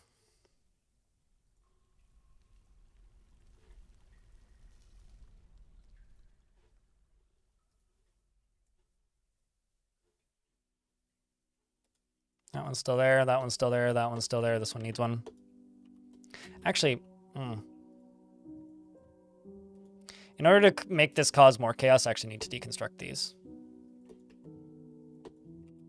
But I can work on the top ones.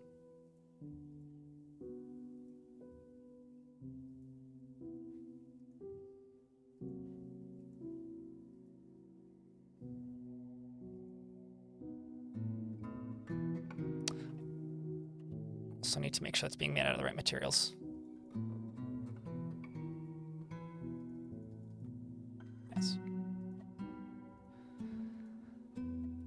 No access to 5 mechanisms. Wait, what? Oh, because all this stuff's getting dumped. Duh.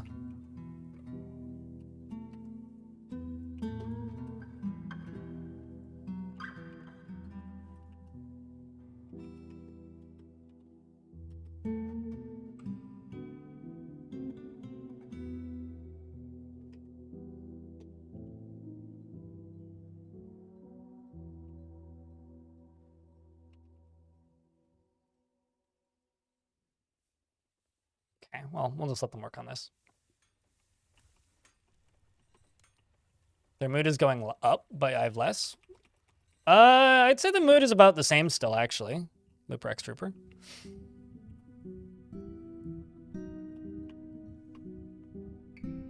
Moods are about the same currently.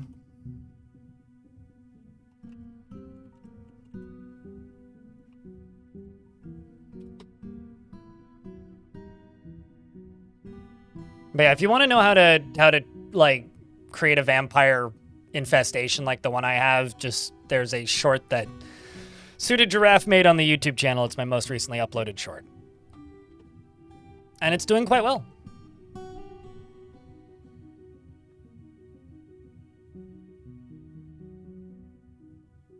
DF hack will make the game harder if you're only 50 or 60 hours in because it's going to expose a lot of information that you don't need. Person I can't read the username of because it's not in English in the YouTube chat.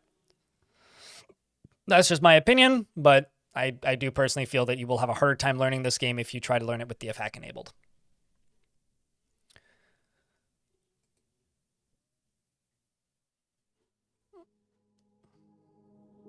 Tainted love. That's distressing. Bonesaw.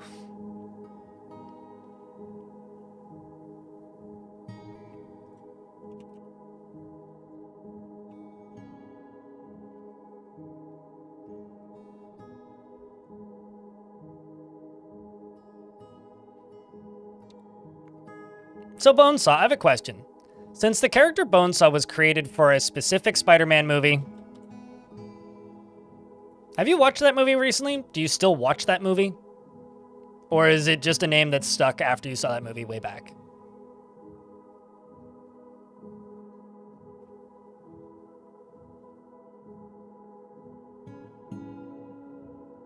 I don't think the nailing to the cross was originally planned. I wasn't... Sorry. I wasn't expecting that to go in that direction. After seeing it for the first time and enjoyed screaming Bonesaw is ready. I mean, to be fair, that is the only sequence from that movie that still exists in my memory of that movie. Like, that portion of that movie is the only part of that movie that I actively remember. For whatever that's worth.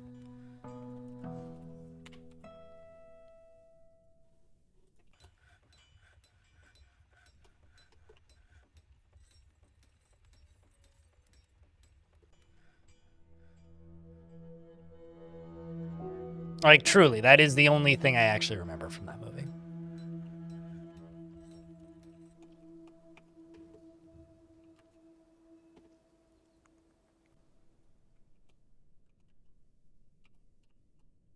So much random mechanics and stuff getting put away.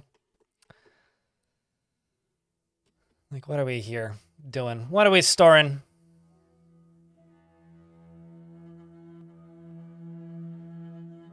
Grabbing socks. I think what I'm going to do is I'm going to go into this. I'm going to increase some of the types of clothing. Like, I just want broken stuff to be put into here. Let's also add bones, shells, skulls, horns and hooves, and corpses. But not dwarves. And then let's check the... I think this is the trash, right? Nope. This is the trash.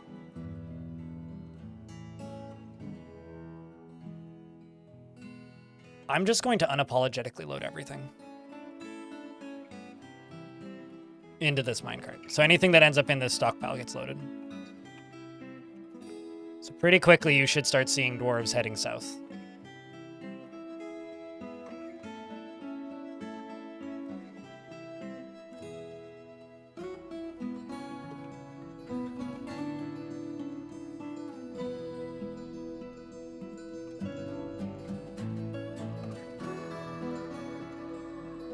So many boots getting stored. So many random pieces of armor getting stored. For a long time, people thought you were a famous RuneScape player. I think that guy is long gone at this point. I wonder whatever... Does anybody know what happened to Zazima? Zazima was the only, like, quote, famous RuneScape player I ever knew of. I saw him in-game once and followed him around for about an hour and then wondered what I was doing with my life and then went and chopped down trees instead. Decided to do something productive instead.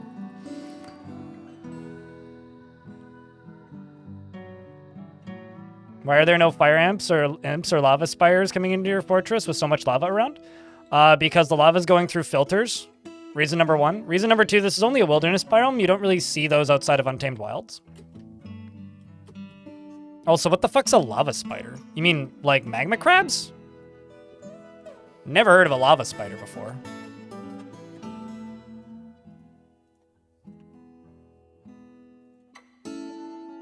But, yeah, no, there's plenty of different places for them to go. The reason they come into your fortress is there's only one way out. Like, those animals aren't... Well, imps are naturally hostile, but magma crabs aren't naturally hostile. It's like, you know, any other kind of wild animal.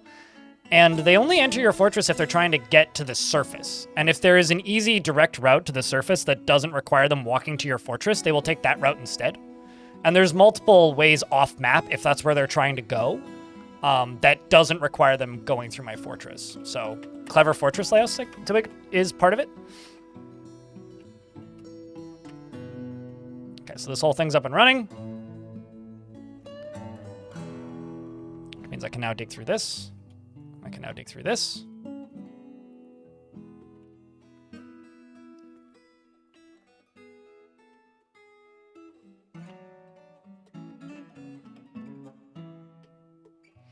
I want them to add the magma walrus.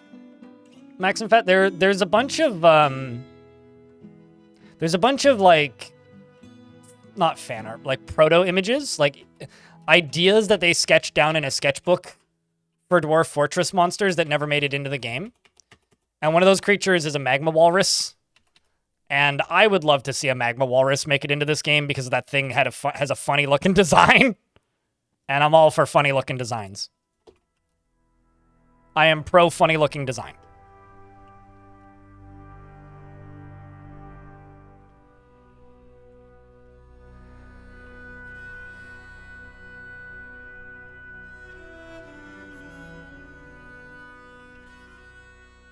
I need to deconstruct this and reconstruct this.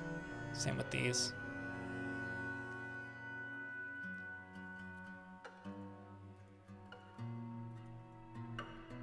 This poor dwarf. This poor dwarf. I feel so bad for the disabled vampires because, like, they're just, like, hating their lives more than most things.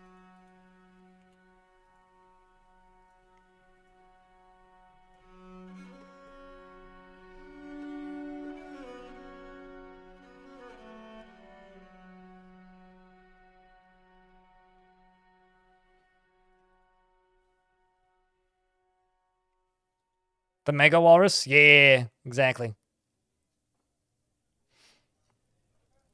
But yeah, I don't know. Something I really hope they do at one point is go back and add the rest of the prototyped creatures that never made it into the game fully. I'm also going to go over to this well over here, and I'm going to... Oh, it's dry anyway. I'm just going to... Well, in that case, might as well set this to a pit pond as well and start topping off this well. So now... Actually, this might not be a bad one to also have.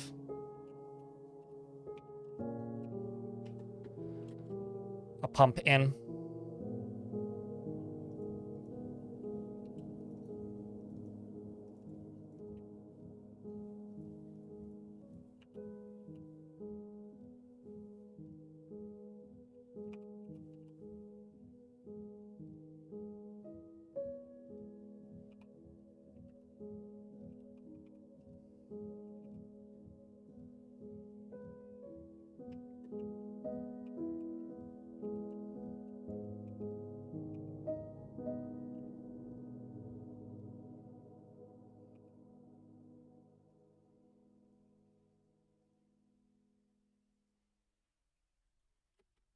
We'll do an additional one over there. Also, I should go all the way around this so that we can also get that in there. So now I just need dwarves to fill pond. And hopefully do it quick enough that we end up with mountains. Howdy, Big Bang. Unfortunately, your dwarf has passed away, but it's good to see you. That's grim. Bonesaw. Pretty sure he still plays RuneScape? The lore that I always heard about Zazima is that Zazima was a group of people. It was like more than one person.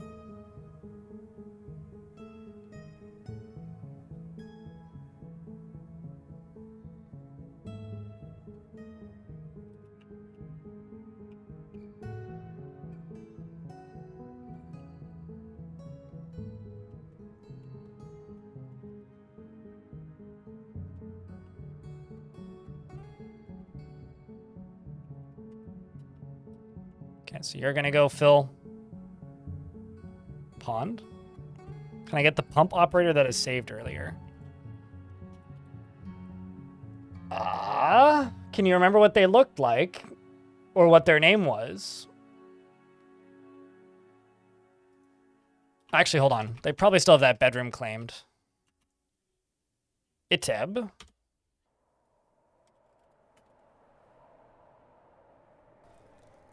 This one, I guess?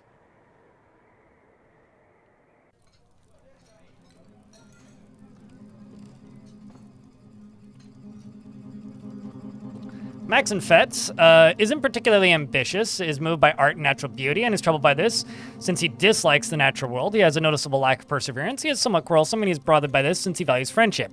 He is generally quite confident in his abilities when undertaking specific ventures, and he is slow to anger. He takes offered help and gifts without feeling particularly grateful, and he likes a little excitement now and again. He is conflicted by this because he considers tranquility preferable to tumult, conceptually.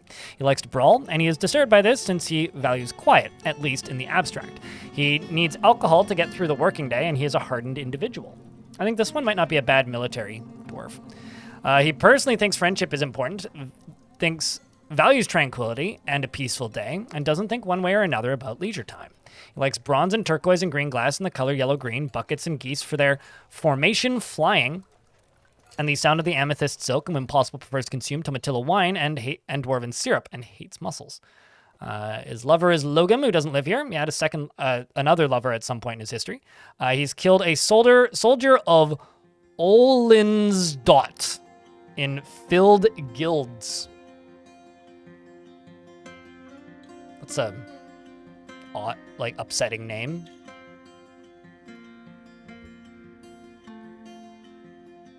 Just kind of in general. Vampires are all sterile. They cannot have children. They can get married, but they cannot have children. Are we getting more Gortusk coffee mugs soon? If you are careful and you watch my my ghost video that I put up about ghost candy, there may or may not be a link where you can go buy the Gortusk mugs. Some people have asked, and I said to keep an eye out, and I don't think anybody has bought one yet. Well, it's stench.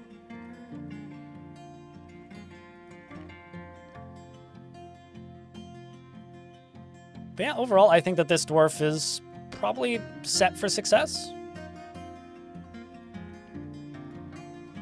You're a former member of the Doctrine of Helping and the Jade Salve, and a citizen of the Knowing Theater.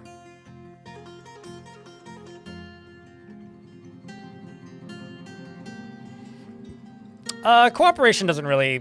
To my knowledge, cooperation is more like whether or not they argue with other dwarves. It might affect that, but not to my knowledge.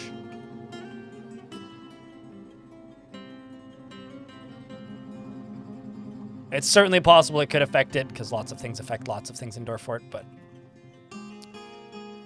nothing to my knowledge.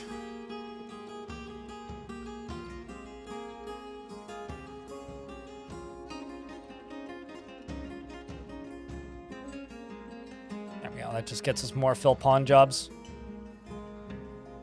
We're going up here to dig.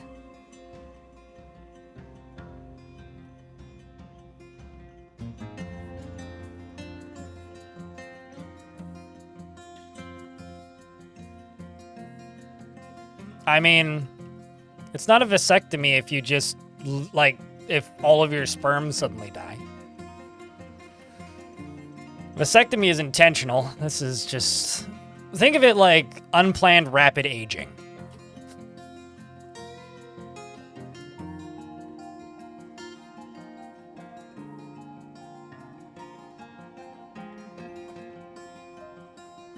Okay, so they dry up. They're drying up too quick right now.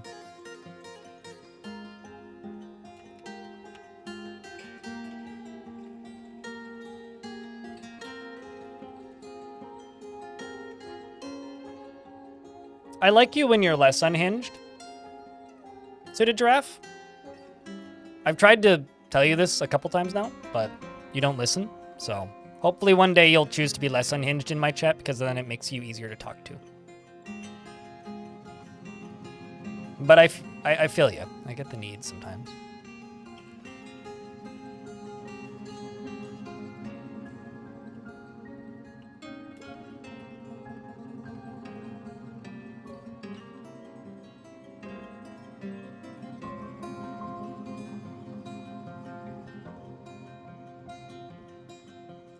And there we go.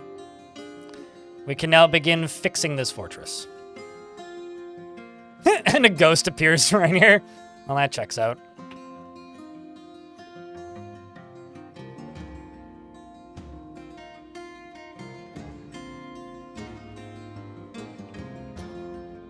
Let's get rid of you. Although this... Do you not feel happiness near being near a waterfall? Okay, ghosts don't care about waterfalls. Surprise.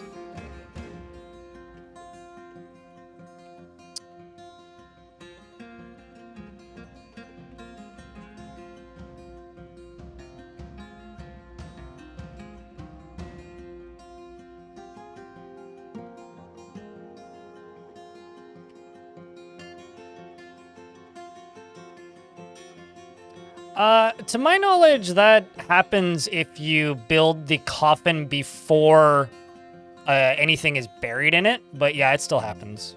I think they fixed some causes of it because it doesn't happen as much, but it does still happen, yeah. It's not my favorite, but it also doesn't bother me all that much. I don't super care.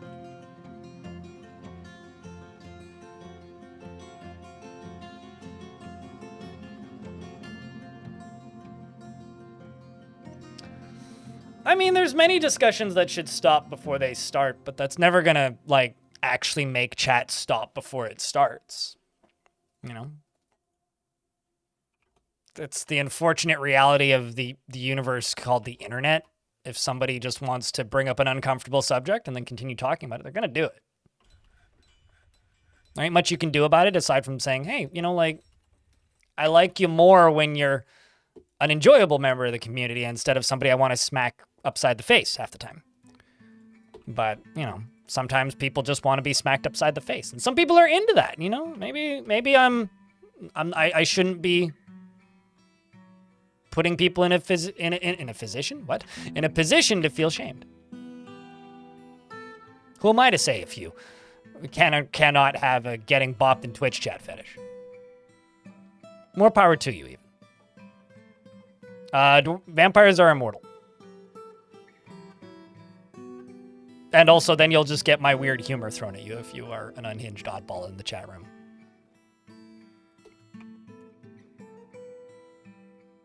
So dwarves will put their clothing away if they are assigned to bedrooms. Vampires do not ever get assigned to bedrooms because vampires do not sleep. Dwarves only claim bedrooms if they are sleeping. Meaning, in order for this to actually function, I need to go through and manually assign every single one of these unassigned bedrooms to a dwarf. Which is a task. It's part of the reason why there's clothing everywhere is because they're not claiming bedrooms at all, ever, for any reason.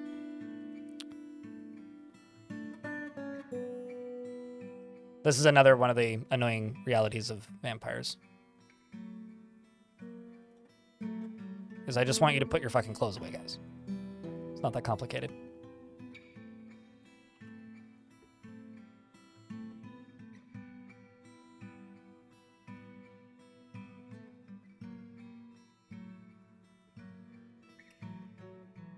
Correct, Max and Fett.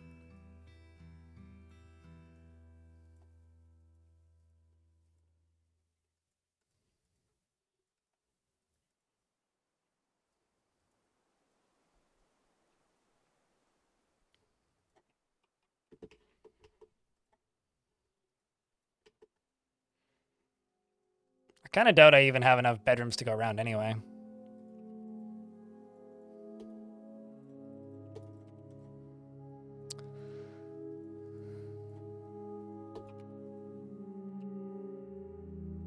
Man, imagine being one of the lucky dwarves who's managed to both not get eaten in this fortress and also you and your spouse both managed to become vampires. It's like winning the lottery in this fortress.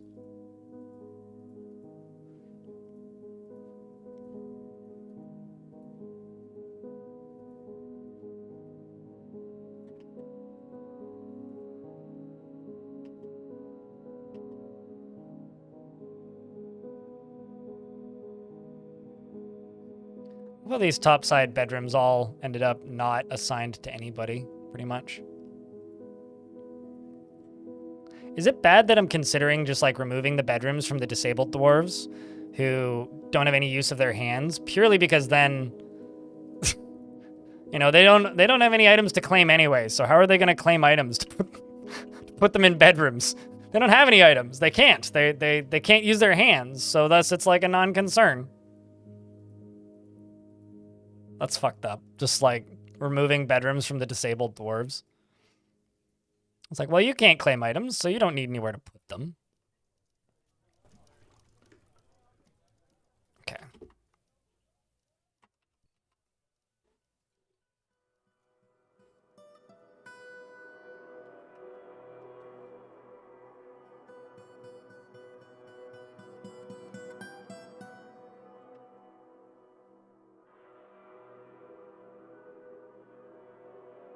Backpacks don't work that way in this video game. That could be a solution if the game worked that way, but the game doesn't work that way. Also, if you have no ability to grasp in Dwarf Fortress, you are incapable of claiming items as your own. So clearly the solution is not the solution that you've posed to me. So the solution is to simply don't give them bedrooms because they won't be claiming items anyway. Clearly is the solution.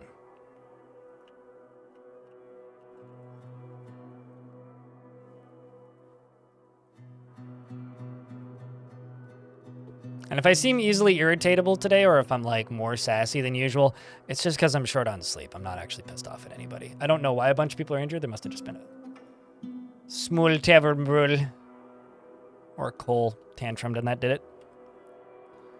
Yep, it was definitely Cole.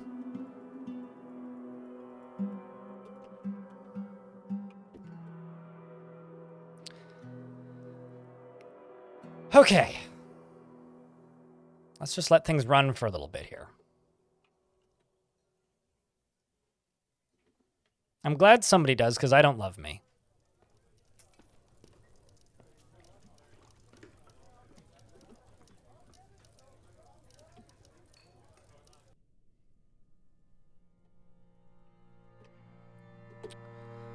Let's get this cut through. Go down to here.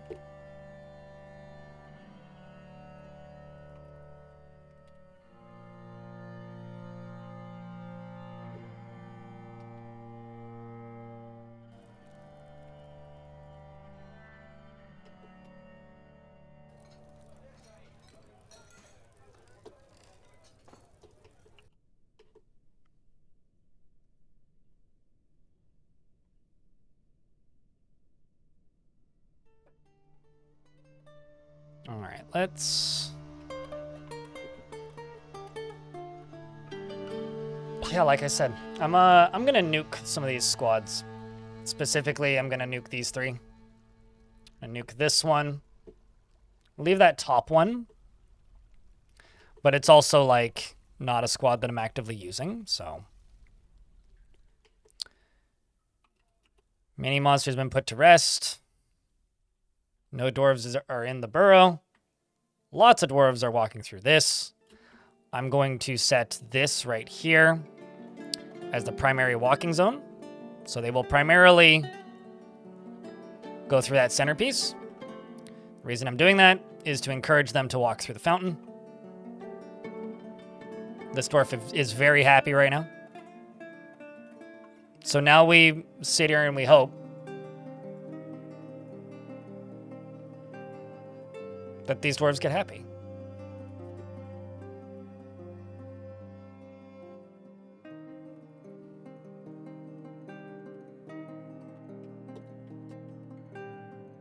Or smarten up a little bit, I suppose. While I finish up this. one of the final pieces of make dwarf happy juice that I'm going to be putting into this fortress. And then we can figure out what the plan is next, which is probably wait a season, trade with the elves, and then start building, or rebuilding, I guess, the military. I'm looking forward to next week. It's going to be nice to hopefully be done with all of this moving stuff, because, you know, I'm getting pretty tired of moving.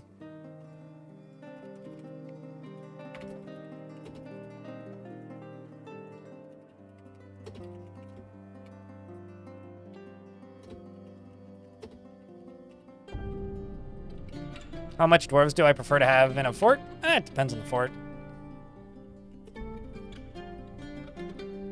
I don't generally like to turn up the population cap.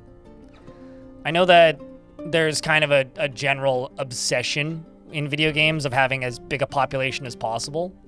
I don't really like turning it above the defaults. I think the defaults are kind of a happy balance between, like, the game running well and interesting mechanics. I think if you turn it up too much, it gets a little... The game is strongest when you can still keep track of your dwarves. I have a hard time keeping track of more than 300. At least in a general sense. Who jumped, got trapped in lava when building a grate. Ow. I like to go with the flow. Well, he went out with the flow, that's for sure. Certainly went out with the flow.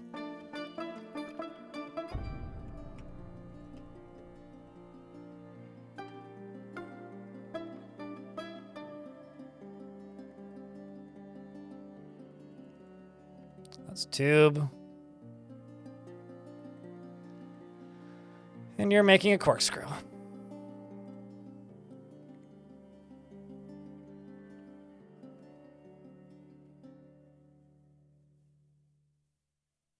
YouTube, Jamie in YouTube chat says 140 is their preferred max.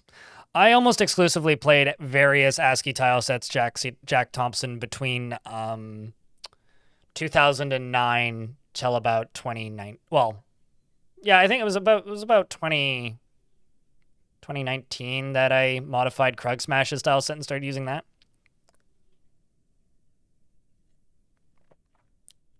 But up until that point, I mostly used either just straight ASCII or some graphical tile set. I kind of flopped back and forth for a couple of years. I never liked using the graphical tile sets because they ran on the CPU and not on the graphics card back in the day. So I actively found the amount of gameplay and visual and like button pressing delay to be kind of insufferable in the older versions. I feel like a lot of people never noticed it because I never really played the ASCII version, but the ASCII version itself ran so much fucking worse if you had a tile set back in the day that it made it basically, maybe not basically, but within reason unplayable, in my opinion. Oh, that's why it's not working. I was like, why ain't this working? It's because I blocked the walkway. I'm smart.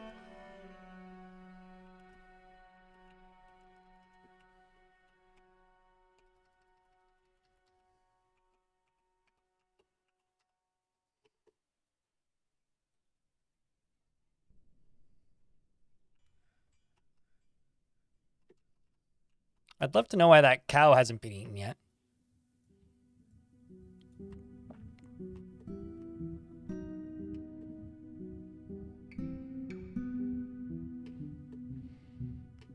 Not on Dwarf Fortress. Well, I mean, it depends what you're playing, you know? If you're playing, like, indie platformers and, like, games with sprite-based graphics or, like, you know, games that came out 5-6 years ago, 1080's totally fine.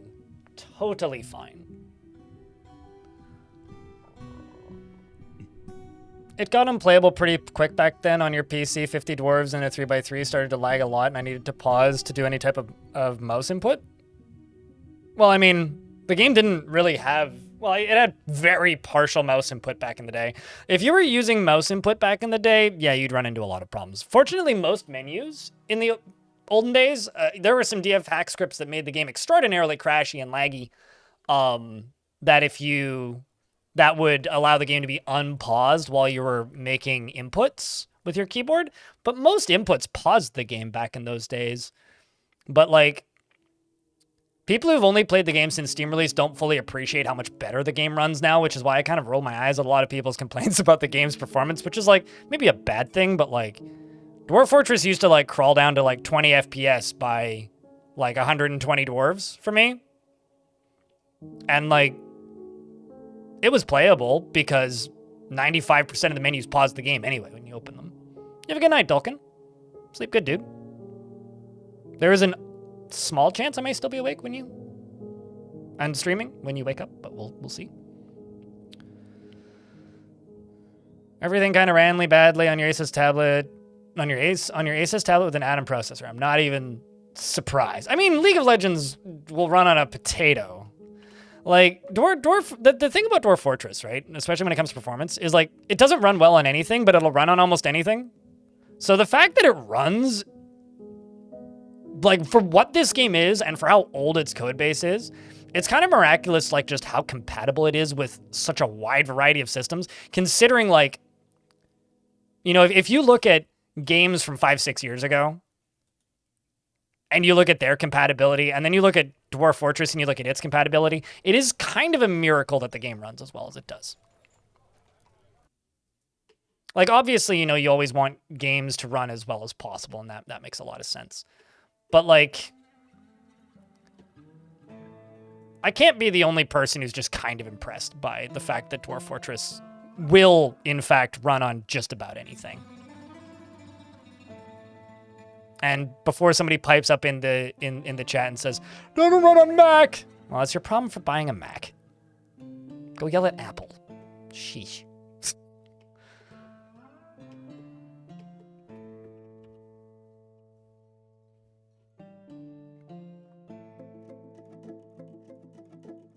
Apple took your Dwarf Fort away, not Dwarf Fort. They just had they had to make the hard decision to not include Apple architecture.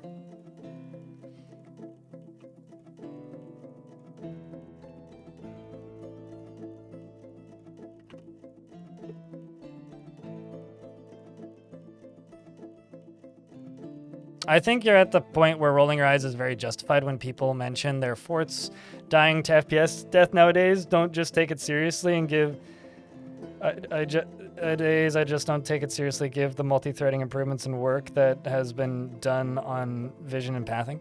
I think, like, the problem is like, if you've been playing the game as long as I have, I think it's very easy to be like, yeah, Blind, I see where you're coming from. If you haven't, then I just seem like an elitist, shitty gatekeeper, right? It's like a matter of perspective there. And it's something that, like, I kind of have to be self-aware about because, like, that's the reality. It depends on your perspective. If you've played the game since the ASCII days, or since, like, pre-version 47, or versions 47 or later, then you're probably in a similar boat to me, where you understand how much worse this game used to run. But even, like, the people who've played the game that long are imperfect. Like, I'm imperfect for a lot of reasons, but something that will forever make me just kind of sad, I guess is maybe the best word to use here, is the portion of the community who have been playing the game that long and actively deride Tarn and his ability to make this video game because a lot of the improvements that have been introduced to Dwarf Fortress since the premium release was Putnam's doing. Right? So, like, Putnam has made some massive improvements to the frame rate of this game since it released. And it's pretty consistent and common these days that on various locations and outlets, I've seen longtime Dwarf Fortress players complaining that, well, you know, hire 5 more people. You know, it's the classic, like, throw more cooks into the kitchen, make game run better, because Tarn's a bad programmer, yada yada. So maybe my grumbling is justified. I think I'd rather grumble about that. Don't insult the people that made a game that made it into an art museum. I mean, you do better. As far as I'm concerned, every other game that's inspired by Dwarf Fortress, looking at you, RimWorld, cough, runs just as bad, if not worse, with less people. So, can you get it running on a Raspberry Pi? Probably, but not. I think I've played the old server build of Dwarf Fortress via a friend's Raspberry Pi running in a web browser. So yeah, no, I mean, you probably could. Elven Caravan has arrived to trade. I see a question that I should answer. What was that question? Question time. Can I add a dormitory to a tavern? Yes. Click on the plus arrow. I mean, I have a barracks. This is connected to my tavern. Click the plus arrow and then select what you want to connect it to. You can also change that after the fact. It's also not a terrible idea to connect like your prison to your tavern, so that when dwarves go to jail, they get fed alcohol, and food that's good, instead of just like nothing really.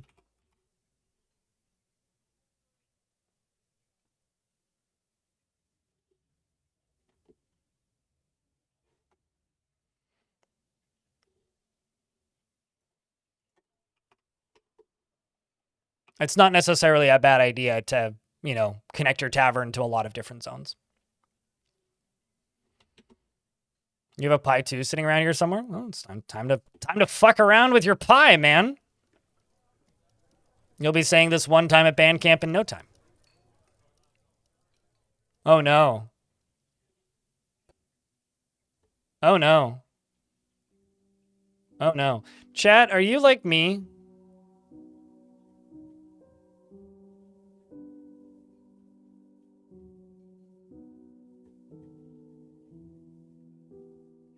And way too obsessed with King Gizzard and the Lizard Wizard because they just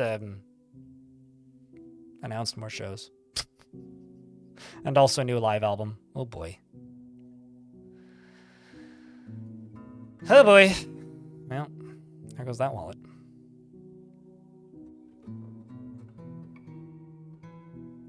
I'll buy the digital version though.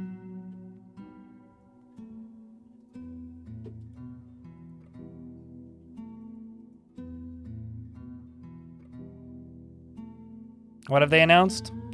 Well, they're gonna release a new album soon. But when I initially saw the email come in, I was presuming they'd announced an album. No, they're doing a album pressing of some live albums.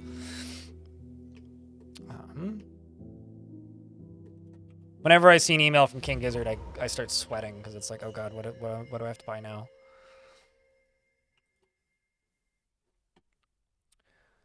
Rovod the Dwarf Vampire withdraws from society. Oopsies. Where am I going here?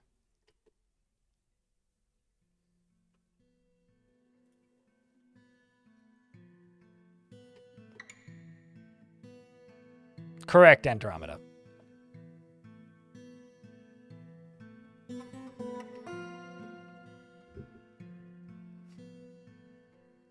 You can't play the flute too? Well, that's why you have to go to band camp, man. Come on.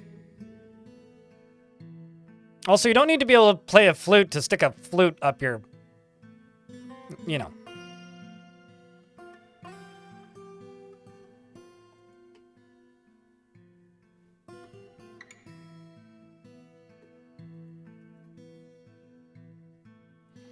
So what have you claimed there, Dwarf? Stoneworker's shop. Do I play any instruments? I played cello for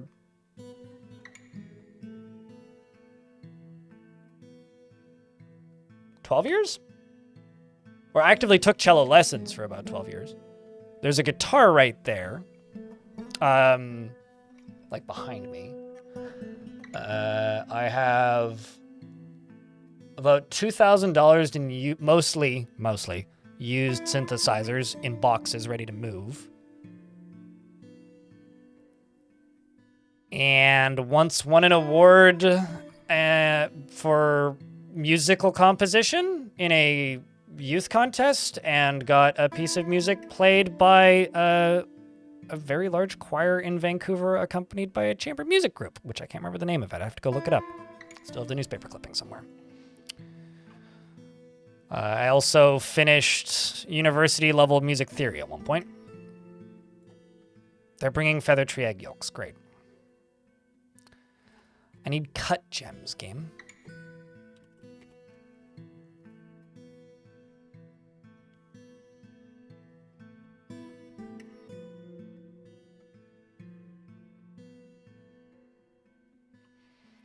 Well, instead of that, let's do this then.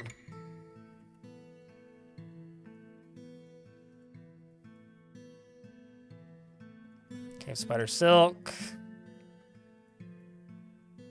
Cave spider silk. Pigtail.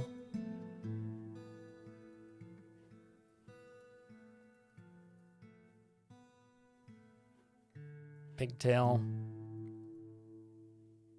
It's troll fur, troll fur.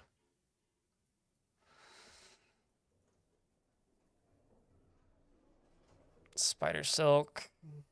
Pigtail, spider silk, pigtail.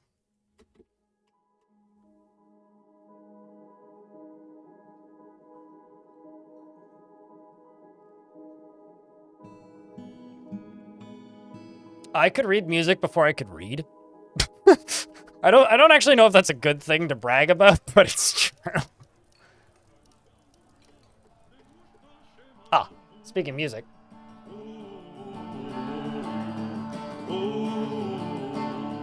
Kodiak, thanks for the 39th month. Appreciate you, mate. Check it, I get a round of beers for Kodiak. Continuing to keep that subscription alive. I was in musical theater for a couple of years, but I never did any kind of dance.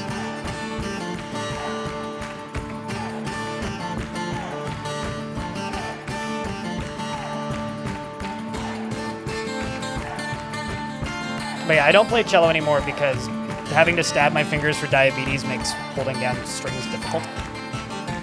And I haven't had my cello in my apartment the entire time I've lived here because this apartment gets way too hot in the summer, so it's just, it would damage it probably.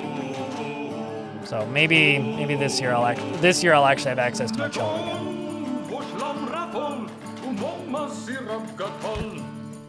Alright, well, these elves refuse to bring me larger animals, so I'm just going to presume they're not going to, and I'll just trade for some bullets.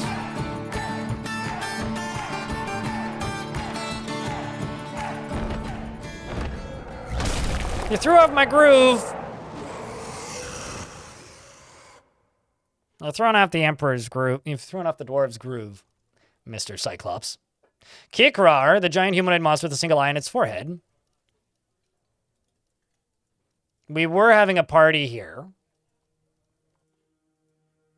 And they ruined it. Has no family.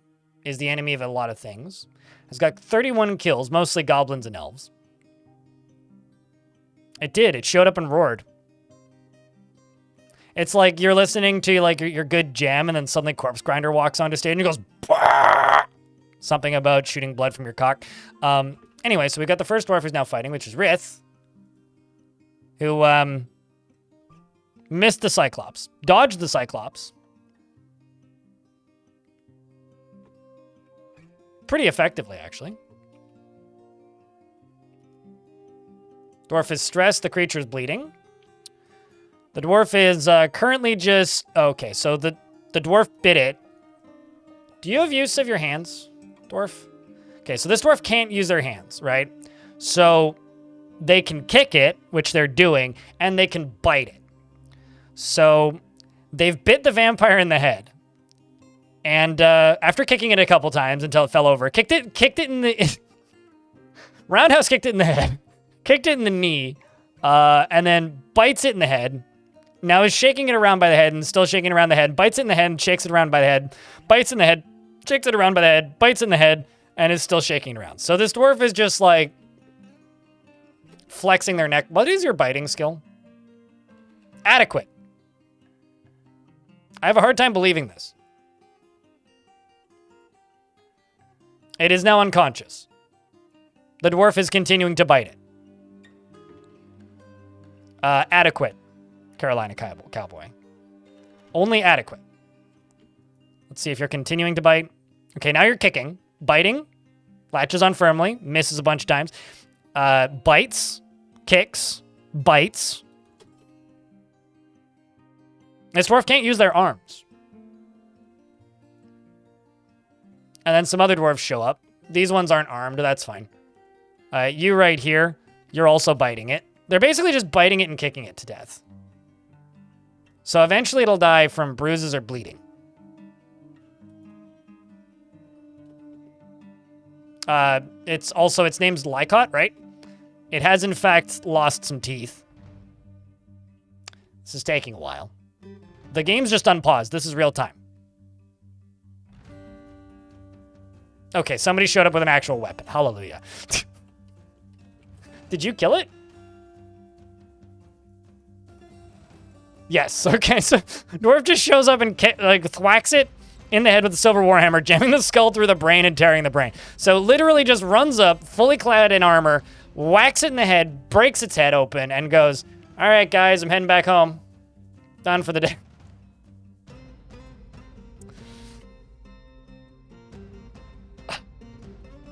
It's because they don't get exhausted. Wrestling is the most exhausting combat profession in Dwarf Fortress. It is the most tiring. And because they don't get tired, they basically have, like, infinite ability to wrestle. Demonster, thank you very much for the raid. Chat, can I get a round of beers for the raider? Please don't completely drown him. And could I get a shout out if there's any mods in the chat. Otherwise, I'll do it in a second. Thanks for the first raid of the day. You know, there's a lot of discussion about streaming industry in this channel, right? Something I got to be honest with you about. The hardest thing about being a person who streams niche games. So the hardest thing about being a person who streams games that not a huge number of people actively seek out on Twitch is convincing people to raid you. Because people tend to raid the game that they're playing, right? People tend to go and look for people that are playing the same game because they want to send their audience to something that their audience would like. So people tend to gravitate to whatever they're already streaming. So it's very difficult to convince people to raid channels like mine. And that is the fastest way that you grow on Twitch, is by having people that raid you. So I just have to say thank you for raiding me, because it's very rare that we get raids here. Unless there's a big patch to Dwarf Fortress recently, and then everybody goes, all right, raid the Dwarf Fort guy, because that game got a patch. So thank you. Big or small, it all helps. This is taking forever to build, but it'll build eventually.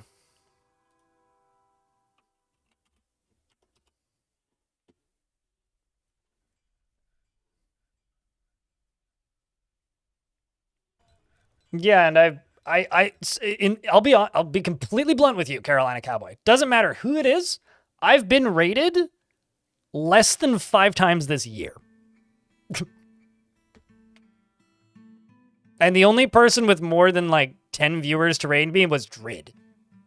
I think Drid's probably in a pretty similar situation, actually.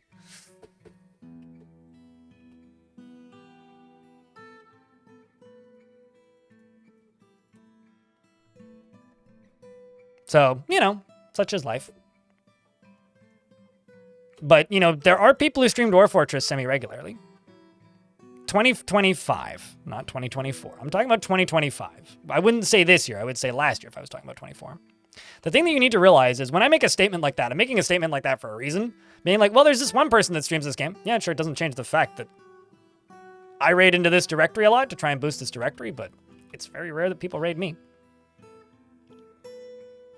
Even like my direct friends in this industry who I work with closely and talk to a lot don't raid me very often.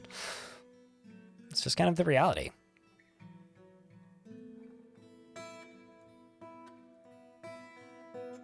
Makes it very easy to gaslight yourself into thinking that just nobody likes you.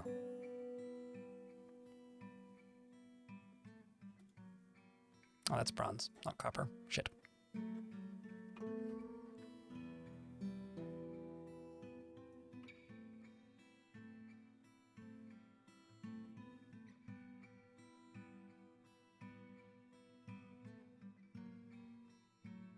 I mean, to give you an idea, the way YouTube presents its content, Carolina Cowboy, streaming is supposed to be an event. Like, not something that you do consistently. The way YouTube has set up basically its entire streaming side of its platform is as like you need to organize an event, advertise an event, market an event, promote the event, and then run an event. All of its monetization systems and everything is built around a planned show. Sort of like something a TV network would run, right? Twitch is not like that.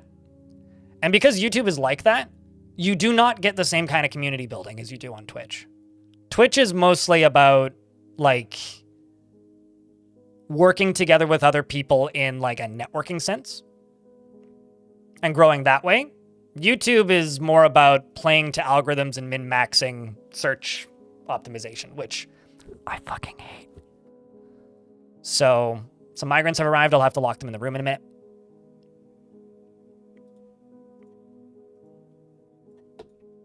It makes things very difficult. It's around the Premiere system. Yeah, the system that nobody likes. I do use, you know, it's funny. Like, I like Premieres. I think they're fun, especially if I've worked really hard on a video, but it really does seem like nobody on YouTube actually likes Premieres. It really does feel that way a lot of the time.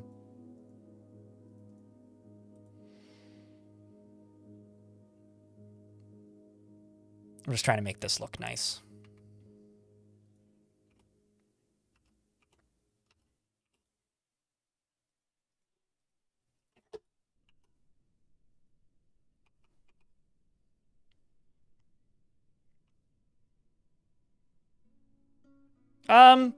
You know, Ilmirin, you say that, but that's not actually that accurate. I get rated... Okay, I don't want to just directly talk shit about my friends because it's not really their fault. But, like... I can count on, like, one hand the number of raids I get from my stream team per 6 months. And I have overlap with more than I think you realize.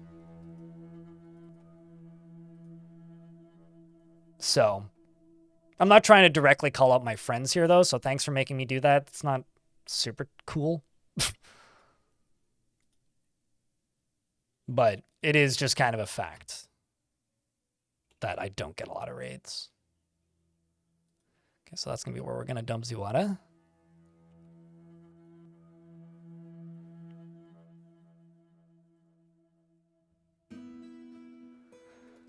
That can get removed. All this can get removed. And then eventually we'll lock that off too.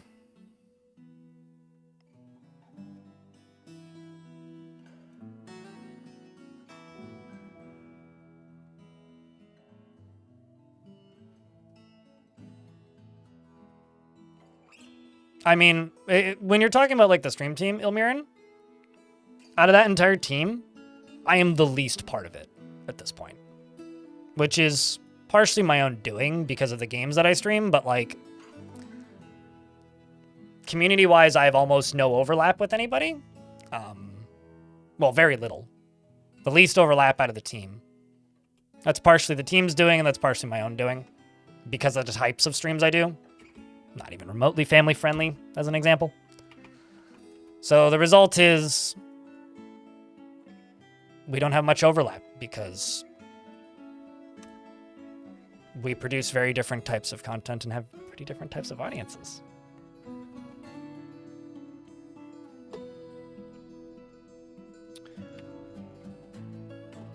But anyway, now I'm just bitching.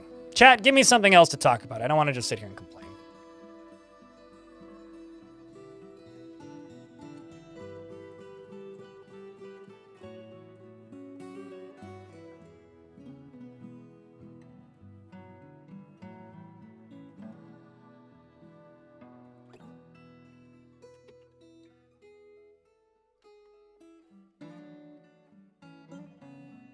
Or just give me a round of beers. Just reset the chat with something, please. Anything. I'm begging you. And you didn't bring me one? I feel betrayed, Ilmirin.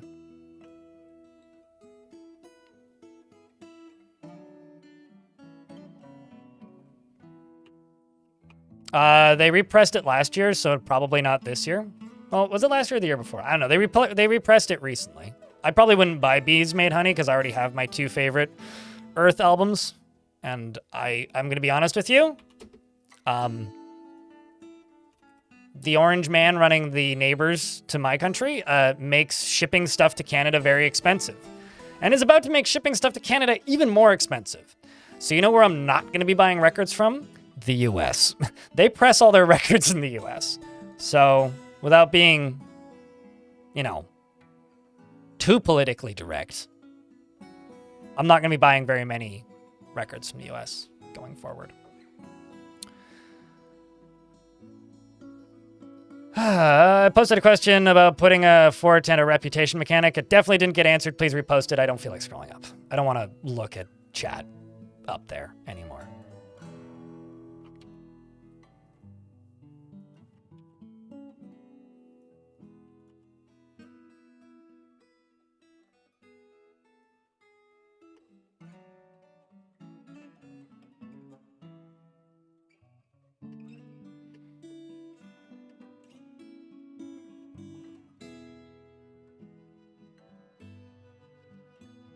If anything, it's only ever gotten worse.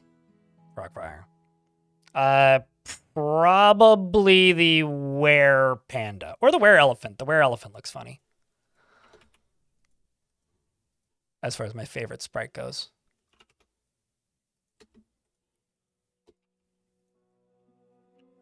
It's taking 10 trillion years to finish. Safe travels. Suited.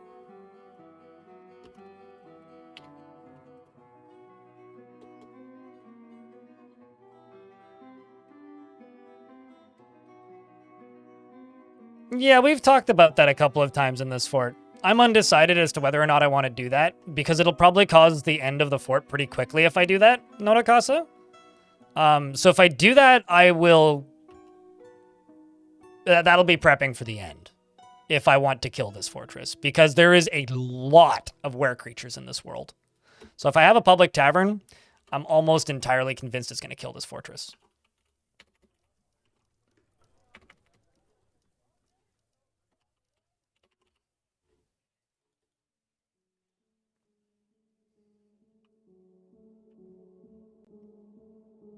Yeah, probably the were creatures. If I could just say like my favorite type of creature, it's probably the were creatures are my favorite. I should probably make a infinity stockpile for wood.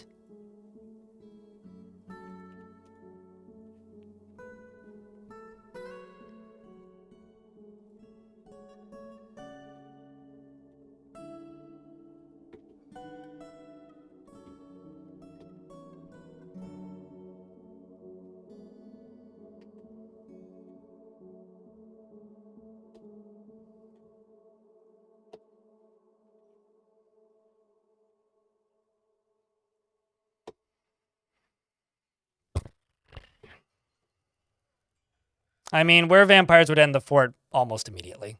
The fort would basically be dead done.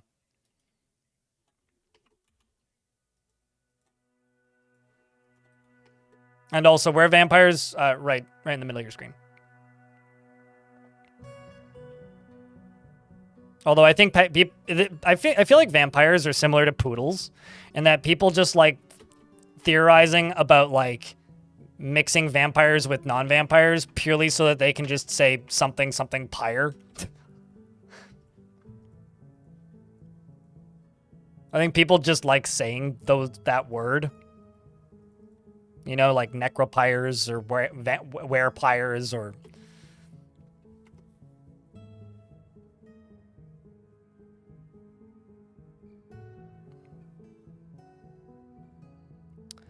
And an infinite stockpile. Yeah, Digital Dragon. I have a YouTube video called The Perfect Quantum Stockpile.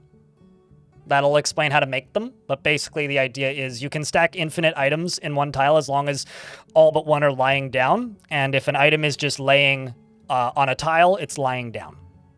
So if you drop a boulder or craft onto a tile, it's lying down, and then infinite things can fill it up. Yeah, it happens, Giuseppe. That's why the game's paused.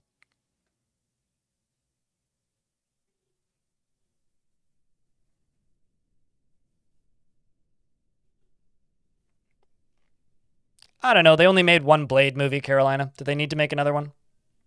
Ads are running something here. Waiting.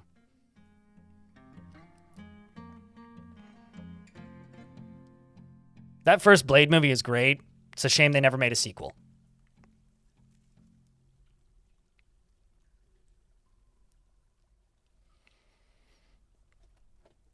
This is completely vanilla. Nothing about this is modded, General Klein.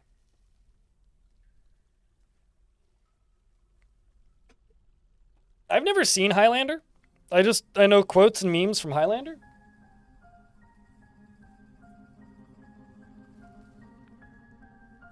I mean, there's probably mods to, like, start with vampires, but no, I did this in vanilla. To me, this is, like, stuff like this is interesting if you do it in vanilla. If you do it outside of vanilla, it's just, like, defeating the whole point.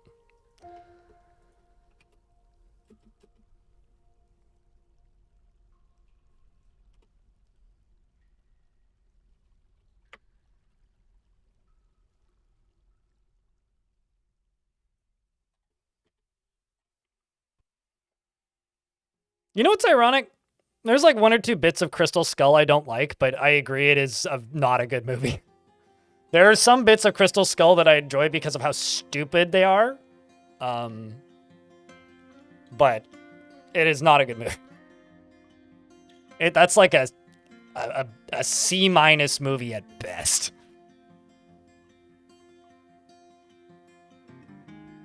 Blade 2 is better than Blade 1? Hey, I don't agree, but...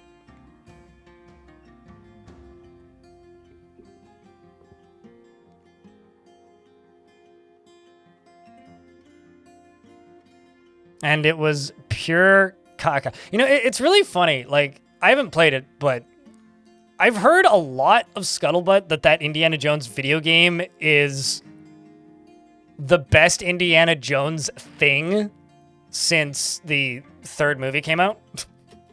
Like, a lot of people feel that way, which is kind of nuts.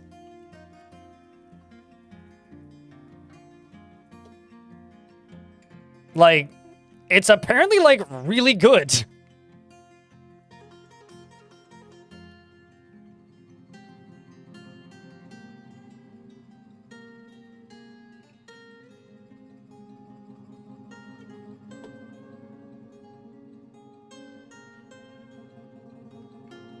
What's up, Orc with Bow?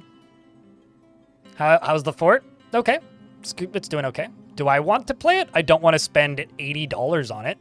Well, actually, is it 80 or is it 90?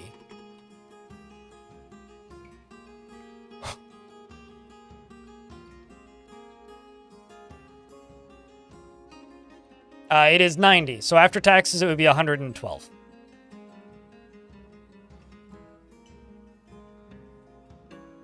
It's got nothing to do with Todd Howard. Please don't credit Todd Howard with things he didn't do.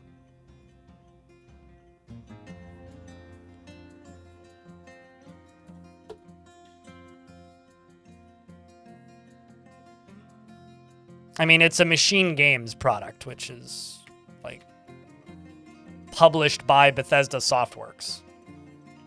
But not a Todd Howard related project. It's the people who made the Wolfenstein games.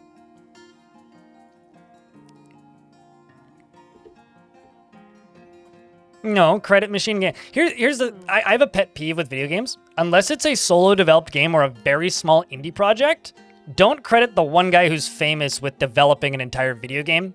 And when I hear people say, oh, Todd Howard did great on it. No, he fucking didn't. Machine Games did a good job on it. Fuck Todd Howard. Like, it's popular to hate Todd Howard for a reason. Don't credit him for a good game coming out that the parent company that he used to be in charge of bought the studio that made. Like, no. No, don't do that. Fuck off. Dilfo, thanks for 13 months. Greatly appreciate you. And White Pony 1, thanks for the 33rd month. It's good to see you too.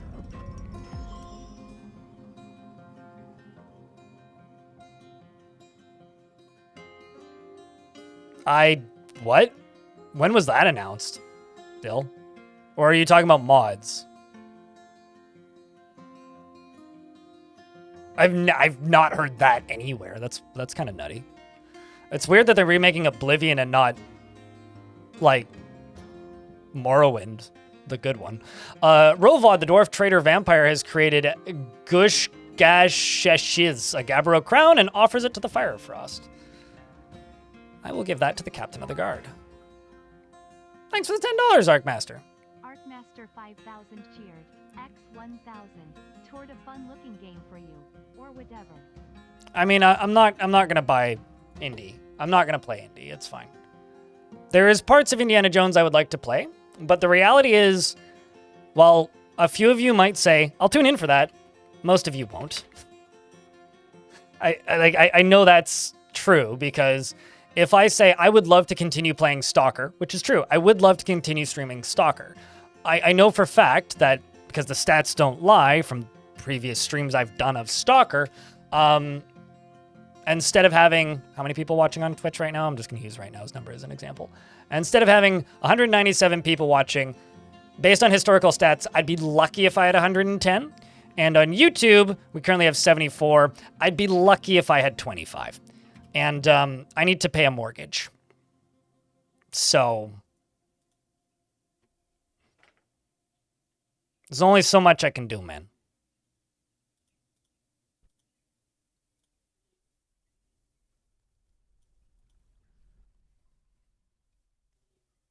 But thanks for the $10. That will go towards my mortgage,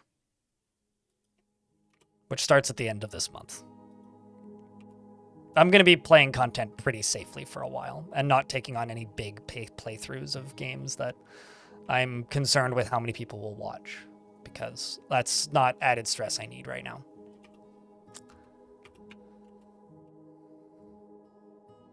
Okay, so this is up and running. Set this sucker up as a pit pond.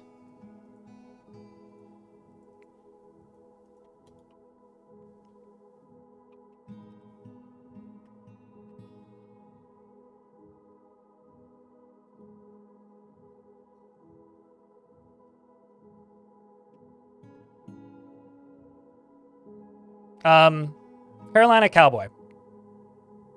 What do you think I am? Do you think I'm not? I am and have been.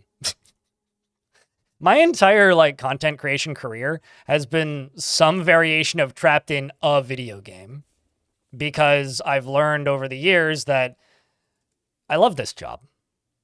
But that's the key word. It's a job. Do I enjoy Dwarf Fortress? Absolutely. Do I enjoy Dwarf Fortress every minute that I play it? Most of the time.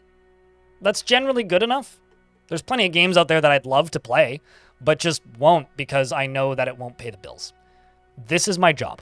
If I don't treat it as a job, it'll stop being my job.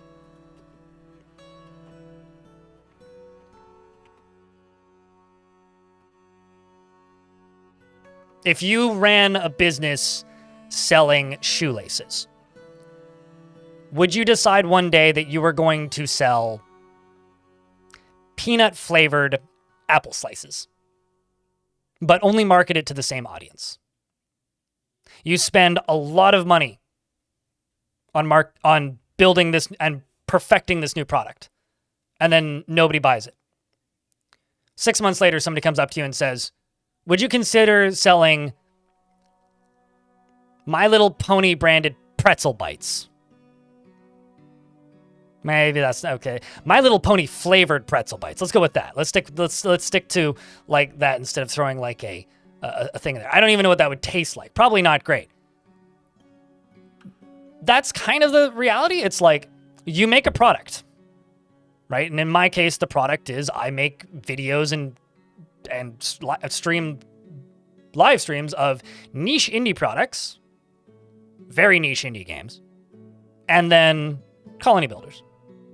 There's very few colony builders I actually enjoy playing. Dwarf Fortress is more or less the only one at this point. Most of the other ones just make me want to play Dwarf Fortress, and I know I'm not alone with that. Every now and again, I'll veer off and play some Songs of Six for a bit or something else, but usually I stick to Dwarf Fortress because I enjoy it consistently. And so does my audience. So the reality is, like, could I just stop and go stream, like, I don't know, Indiana Jones for 2 weeks? Certainly. But if my income is cut in a third because of that, this is my job. And you ask the question of, like, do I enjoy it? I enjoy paying my bills and not going bankrupt and continuing to have this job. If I'm slightly bored for a few weeks because I'm a little bit burnt out, that's okay.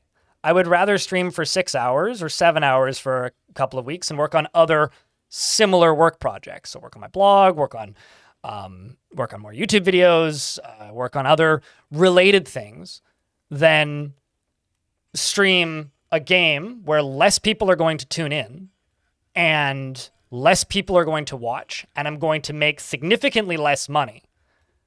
Where if I'm deciding I'm just going to make less money, I'll just work less for 2 weeks. Like that, it's the reality of being a responsible business owner. I don't really know what else to tell you. It's the way this industry works. You know, it's like all those people who do nothing but play Counter-Strike all day. It's because if they play something else, most people won't tune in.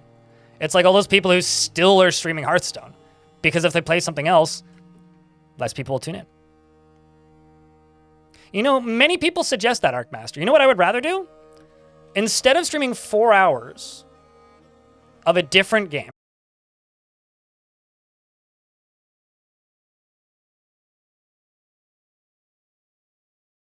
like Manor Lords. When that game came out, I did better on Manor Lords for about a week than I did on Dwarf Fortress because everybody was interested in that game. Those games are few and far between for me, but that does happen, right? So when a game like that comes out, I take advantage of it. I stream it, I play it, I enjoy it, I make a video or two about it, and then I go back to the normal thing. But like Cyclopean, which is a very niche indie, which is something that enough of my audience is interested in for a handful of streams that I will stream probably like 10 hours of that game. But that's like a Dwarf Fortress stream. Oh, it's a new year. It is in fact Oh, wow. Goat Girl Zell. Did you change your name? I don't recognize that one. Thank you very much for keeping the subscription alive for a 16th month. What were you what were you previously, if I could ask? Get him, Dwarf. I think it's really funny that the dogs like don't attack the goblins until a dwarf goes to attack the goblins. You're previously Silver Falcon. Gotcha. Well, welcome back. It's good to see you. Happy New Year. Happy new name.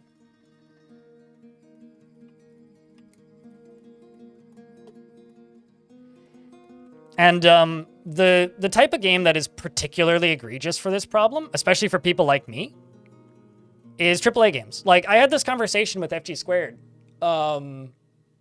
right before Stalker came out. It was right before Stalker 2 released. And I remember her saying, oh, I can't wait to play Stalker, blah, blah, blah. And I asked if she was going to stream it, and she said, oh, no, I don't want to kill my stream. But she owns it, and she's been playing it off stream. And I said, well, I'm going to stream it. And she goes, yeah, well, good luck. And I did.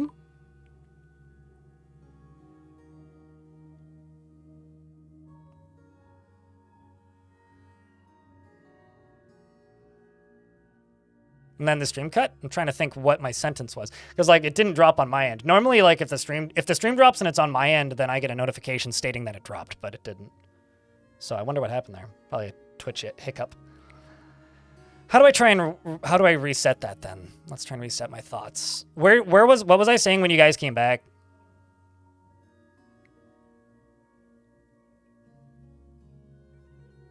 Gremlins in the fiber optic. You know what it probably actually is? It's probably Twitch doing some under the hood maintenance.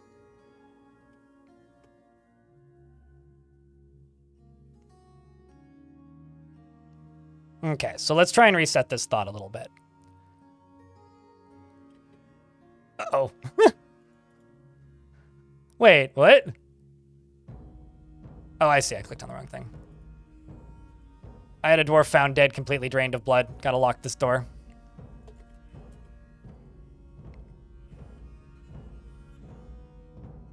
You gotta drink those brewskis there, Dwarf. Or the water's there, Dwarf, but I guess he didn't. Those ones can leave.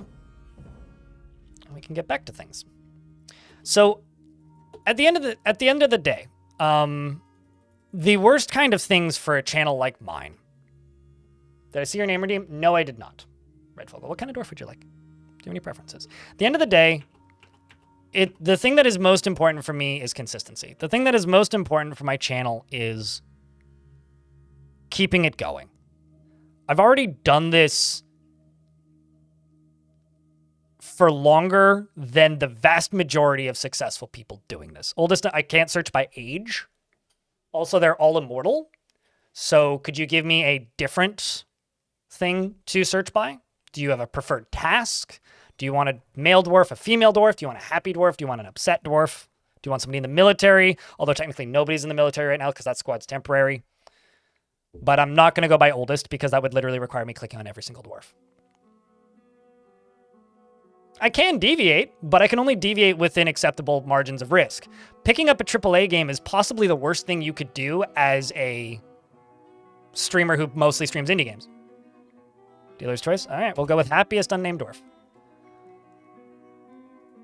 Toulon! You are a bone carver.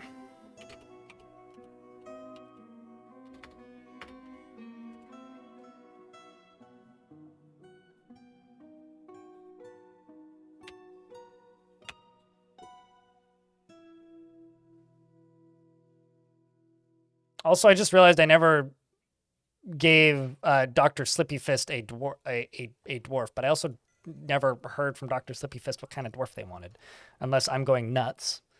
So, often feels filled with joy, has a low sense of self-esteem, rarely looks on others with lust, lacks confidence in her abilities and she only rarely tries to assert herself in conversation. She is very easily moved by curiosity, and she is slow to trust others, can handle stress, and can easily fall in love or develop positive feelings. Is somewhat fearful in the face of imminent danger, finds helping others emotionally rewarding, is not particularly interested in what others think of her, likes to take it easy, is quite comfortable with others that have a different appearance or culture, and has an active imagination. Needs alcohol to get through the working day, and is starting to work slowly due to its scarcity. Does not mind being outdoors at least for a time.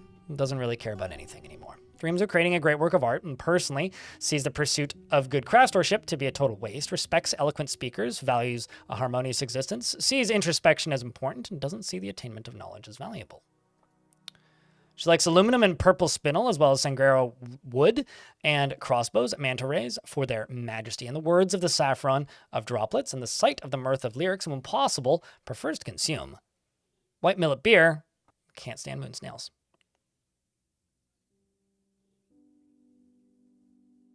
Is that a hero's clone? I'm not sure what you mean. Mebzith is her husband. Yeah, I played Songs of Conquest. I found it very whelming and kind of boring. Oh, is Songs of Conquest a hero's clone? Yeah, it's a Might and Magic clone. It's a Might and Magic clone with a worse combat system. Very pretty art, but like I found the writing to be kind of insufferable. So, nah, I'm good. I don't need to go back to that. You need new pants, but am I making pants? Let's make 10 cloth trousers.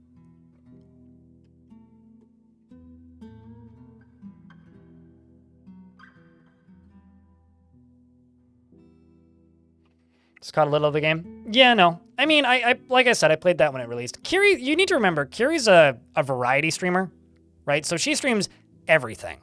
Kiri also, like, to her credit, did a lot of, well, she's very lucky, but she also was very smart when she first got going.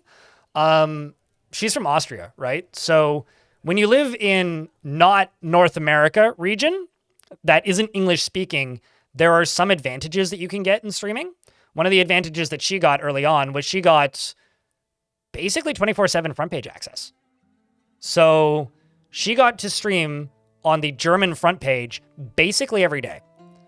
For a little bit of clarity here, that's not comparable to the global front page or even the US only front page, which will give you like a couple thousand concurrent extra viewers. It's only like 80 to 150, maybe 200. But she basically got like a free 150 viewers for I think multiple years. Like she got a massive just like traffic boost for free, which gave her a huge advantage when building an audience like that for anything in variety. So she got extremely lucky. I never, ever got that benefit. The only way I've ever gained traffic as a streamer or content creator is by making a thing in a market that nobody else is making. And doing just that and trying to build that. So I guess like this entire conversation started with, do I feel trapped in Dwarf Fortress? No, I chose Dwarf Fortress. It's a game that I liked, a game that I'd played for a very long time. When the Steam version of Dwarf Fortress got announced, I kind of accepted my fate. Like, I know what I've built, and I know what I've done, and I know what I'm limited to, and what that requires of me. And I don't think that's a bad thing. I'm not even sure how this conversation started at this point, to be honest. I'm not sure. I don't think that's a bad thing by any stretch that I'm in this position. If anything, I think I'm extremely fortunate because, you know, there's a lot of people who don't do this anymore, who were doing it when I started, and I'm still here. Not only that, but I'm not exactly doing worse than I was X number of years ago. I'm either doing the same or better than I was a couple of years ago. So I'm in this weird position where it's like, on one hand, I kind of envy people who get to play a lot of different stuff, and then on the other hand, like it doesn't really matter to me. As long as I have this industry, as long as I get to keep doing this. I think you single-handedly saturate the Dwarf Fortress streamer. I do too, Bersheezy? As in, like, I stream it too much? Is that what you're saying? I mean, like, I'll tell you this. I don't think I saturate Dwarf Fortress streams, but I've certainly cornered the market. Like, if I go and watch any other Dwarf Fortress streamer who has more than one viewer, 9 out of 10 times, unless the stream is awful quality, I will see half of my chat. And I don't think that's a bad thing. It means, like, you know, some of you might know the streamer Disnoff. Disnoff got big because he was the best RimWorld player. You know, when I first saw Disnoff streams, it was before RimWorld was on Steam. It was when it was just from the website, and the only person who streamed RimWorld, occasionally, really, who had any numbers, was CoCarnage. Play it once in a blue moon, and whenever it got a patch. And Disnoff was just sitting there beating the game repeatedly. Nobody else was doing that, right? And dude still mostly streams RimWorld. Sometimes he'll stream other things, but he mostly streams RimWorld. If he streams RimWorld, he has like 500 to 1,000 viewers, depending on when the last patch came out. If he streams anything else, he has half of that. You know, if I stream Dwarf Fortress, I have 200 people on YouTube, or 200 people on Twitch, and like 80 people on YouTube most days, which is great. I can live off of that. Before Premium came out, I had 50 people to 100 people on Twitch, which was not livable, but I got by. I was very frugal and streamed way too much. I'm in a position now where I have the flexibility to play less if I need to take a break. And I would like to be able to do more variety, but right now I am extremely cautious. And I'm being extremely cautious because I'm starting a mortgage at the end of this month, which is going to double my living costs. And I can afford it. I'll be okay. But like, It's an unknown that I haven't dealt with yet. And I need to pay taxes because it's tax season. So I'm just in cautious mode right now. And this is an industry with hills and valleys. You want your hills to stay about the same, and you want your valleys to be minimal, right? I also don't take fucking sponsorships. So I leave a lot of money on the table. Because I don't want to like promote shit that I'll regret promoting 6 weeks later, which was almost every sponsorship I ever did, with the exception of maybe Curiosity Stream, which I still pay for because that's a good service. The vampire broker Medtob meets with the human lady consort Tura Dothwaspin. On behalf of the Merchants Guild, let me extend my greetings to your people. There's much to discuss. You find it comforting that you know that you're going to get authentic Blind vibes whenever you hop in. Dwarf Porter, no, there sometimes varieties feel like they are just putting in. Sometimes varieties just feel like they're just putting in hours because of the sponsorship. The reality of sponsorships is this: if you are successful, air quotes, you probably have an agency. I do not make a living off of my YouTube channel, LDM, but I can talk about that in a second.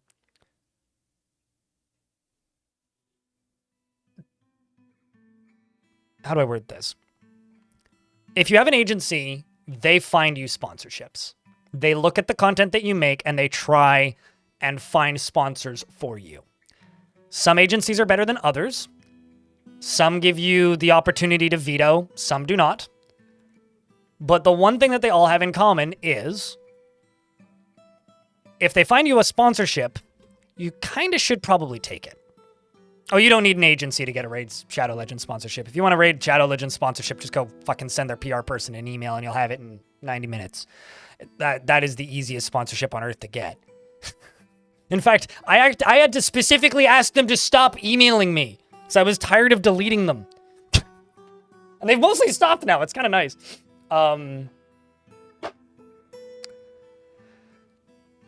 But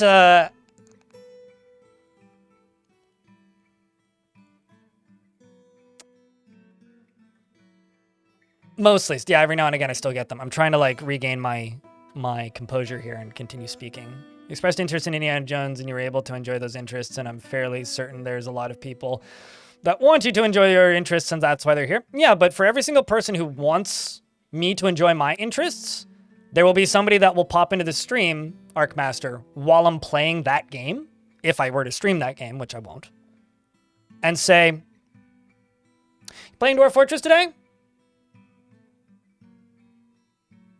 No? Okay, bye. You playing Dwarf Fortress in 4 hours? No? Okay, bye.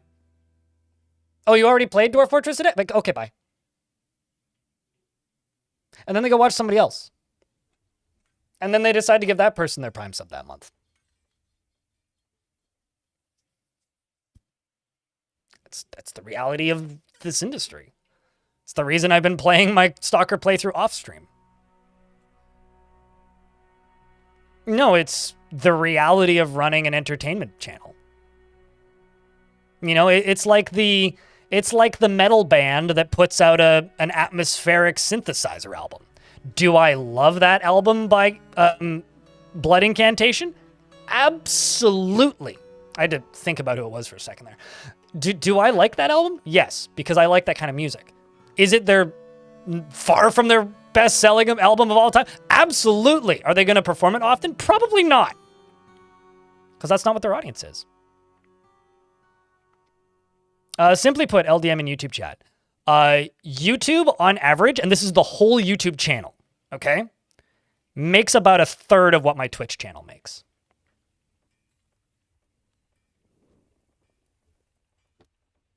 Yeah, and like Chris just stated this in the YouTube chat, and this is fine. Like, I accept this. Like, Chris says, not gonna lie, I'm here for Dwarf Fortress and not much else.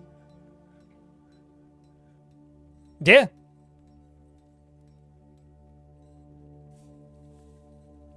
It's true. Panther Carpy, thanks for 20 bucks. I mean, mate, do what you can afford, don't do what you can't afford.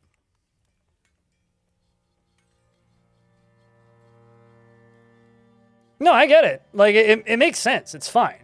It is okay, Red Fogle. And Bob, thanks for the 20 bucks. 2 YouTube super chats in a minute. I don't think that's ever happened. Twitch will not replace you. Here's the thing. Twitch doesn't need to replace you, Bob. Because I've been streaming on Twitch for 11 years.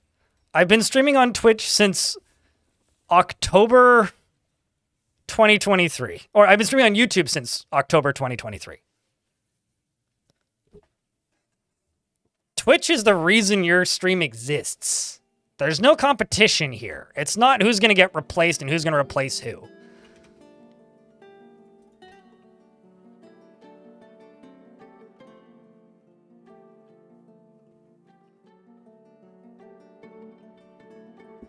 I mean, and that's why they throw the few episodes of Battlestar Galactica into the 24/7 Star Trek channel at 4 o'clock in the morning, right? Because everybody's asleep and left the TV on. Okay, so we're trading with humans. This stuff's heavy, but that's okay. I can buy their bars.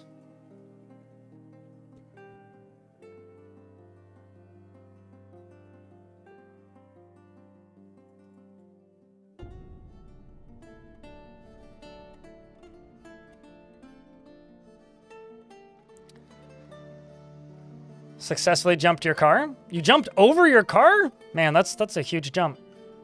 Man, I feel like I've just like pressured YouTube into throwing money at me or something. So, Twitch chat, can I get a round of beers?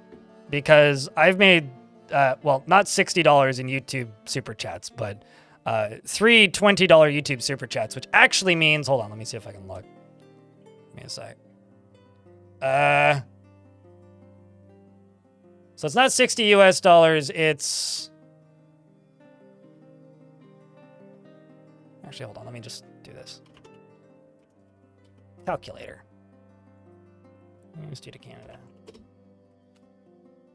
What is that in...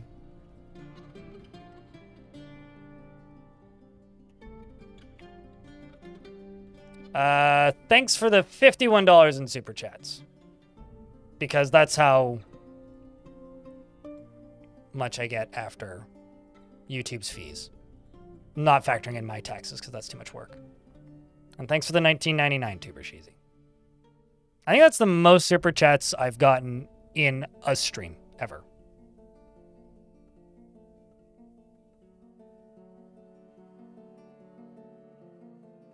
So, you know, it is what it is, right? Like, the world is far from perfect. People watch what they want to watch, and I can't control that. And that's fine. And at the end of the day, when you're running a business, it doesn't matter what you want. What matters is, can you afford to keep that business running? And that's really all that matters to me. James, thanks for 10 bucks. Why is the goal only 2 of 5? Because it just ran out. Like, it literally just ended. Here, let me restart it. Thanks for the $1, Gronzy.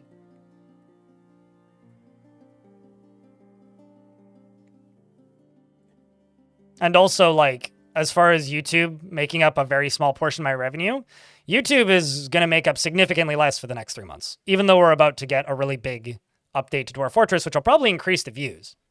So the views will probably go up, and the overall revenue will likely go down.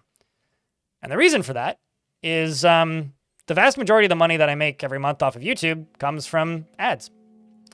I know a lot of you block them, but that's the vast majority of the money. And when the vast majority of your money is coming from ads, well, December's over.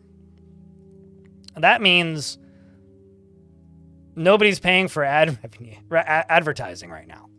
Because nobody's paying for advertising, there's very few ads going around. And because there's very few ads going around, well,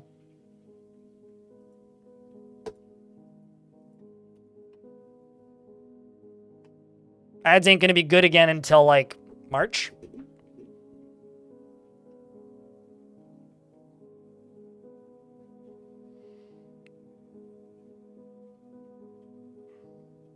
Yeah, I get paid from YouTube Premium. YouTube Premium is one of the few consistent things that YouTube has. It's a percentage of the viewer's watch time. So if you watch 4 hours of one YouTuber a month, an hour of another YouTuber a month, and 10 minutes, well, let's try and do this in a percentage thing. If you watch 10 hours of YouTube per month, you watch 5 hours of one YouTuber, 4 hours of one YouTuber, and an hour of another YouTuber, videos, streams, shorts, doesn't matter. A portion of your YouTube premium revenue, I think it's about $4, is distributed between those channels per month accordingly. So one would get 10%, one would get 40, one would get 50. That's how YouTube Premium works. It's the same with Twitch Turbo.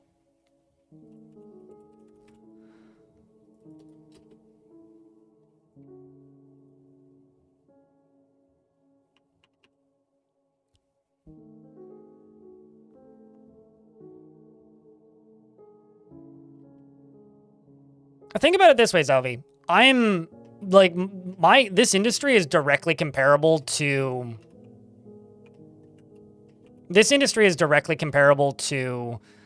busking, like street performers. Has a lot in common with that. Moods are improving. This is good. You know, some days you get a lot of tips, some days you don't. I don't get a salary from Twitch. It's not how this works.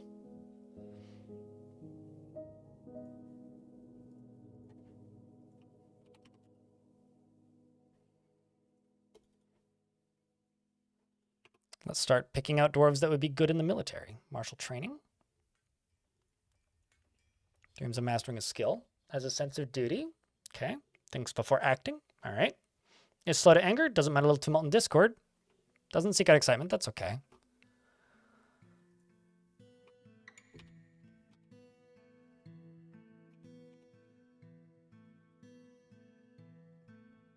Mortified the Penguin. You were good in the military. Your ability to grasp is somewhat impaired. Are you holding things? You're hauling an anvil, so you should be good. You really want to craft an object, though.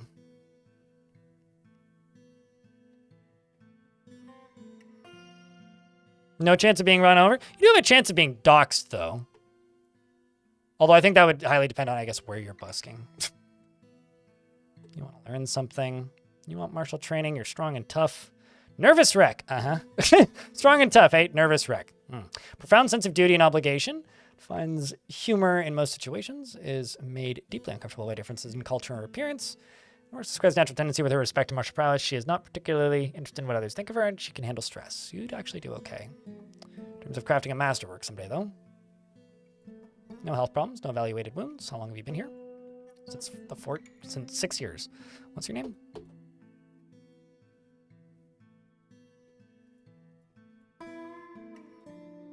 Messos Bumrek.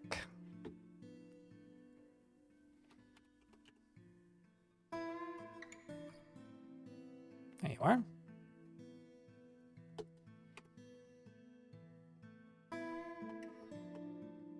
Yeah, I mean, it's kind of funny. Like, I'm not in this situation anymore, right? But for a long time, the way I described my income to my parents was I made all of my money one day a month.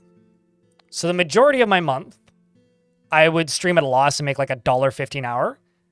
And then one day per month, I would get like a level 5 hype train, or like just one person would gift a bunch of subs, or somebody would share a bunch of bits. And that 1 or 2 days a month is what would allow me to continue surviving, which is why back then I streamed 7 days a week and didn't do shit on YouTube, because like I didn't have time.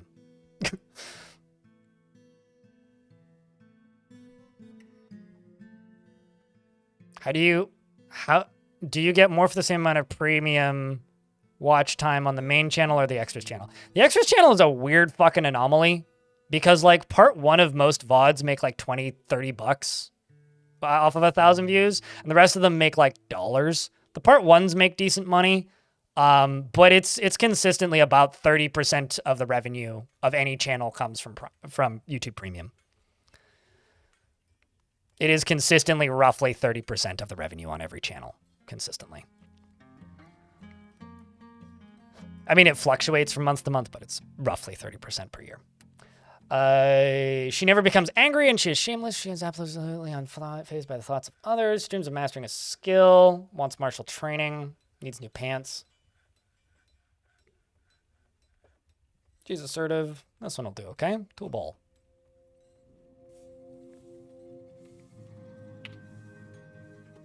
How do you spell your name? T-O. I always think it's T-U-B-O-L.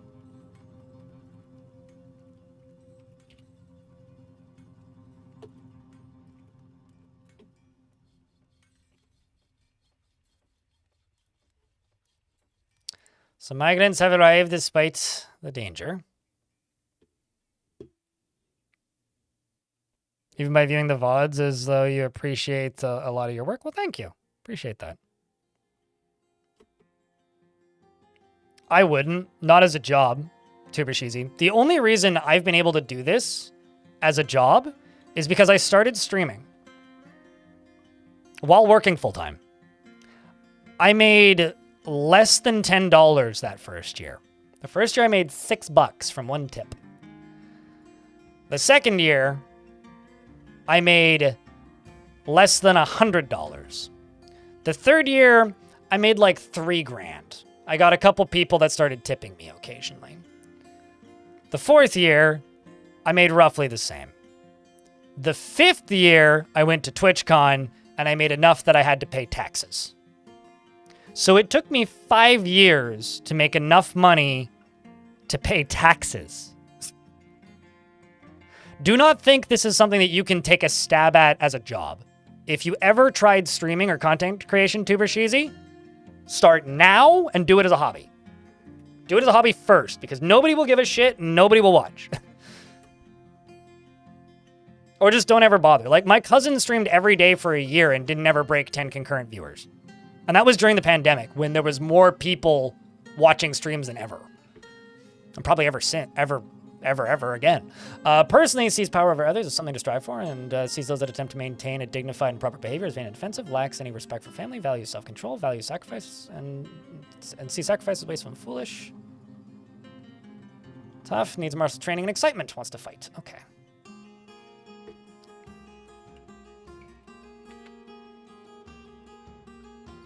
So another ghost, Racklist.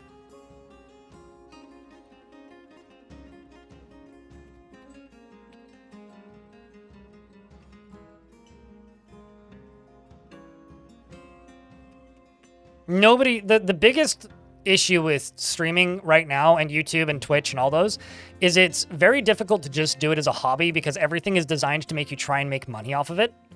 Do it as a hobby because you won't make money unless you get extraordinarily lucky, right? I didn't have an income that most people would consider livable until Dwarf Fortress released on Steam. Because up until late 2019, I was at making like half of minimum wage for like twice the hours worked. And then my ex moved out and I basically told my audience, I was like, I have 3 months before I have to go get a real job. And then I was able to pull my income up to just under minimum wage. And then that continued until Dwarf Fortress released, and I've been fine since. But now you live okay-ish with it? I do better than okay-ish, but I do better than okay-ish because I don't own a car. If I owned a car, I wouldn't be able to afford to buy a place. I've bought a place now, and I wouldn't be able to afford a car. But I can't drive, so it's like kind of a non-issue there. If I lived in the States, I'd be fucked because I wouldn't have healthcare. I would have had to stop doing this in 2020 because my health has taken a turn for the worse since then. Strong sense of duty, finds humor in most situations. Did I add you? No, I didn't. You just have a very similar description. Rewarding is sloppy with their living space, easily fill. She tends to act impartially, is rarely moved to mercy, dreams of mastering a skill. Yeah, we can toss you in there. Do you, tough, strong, agile.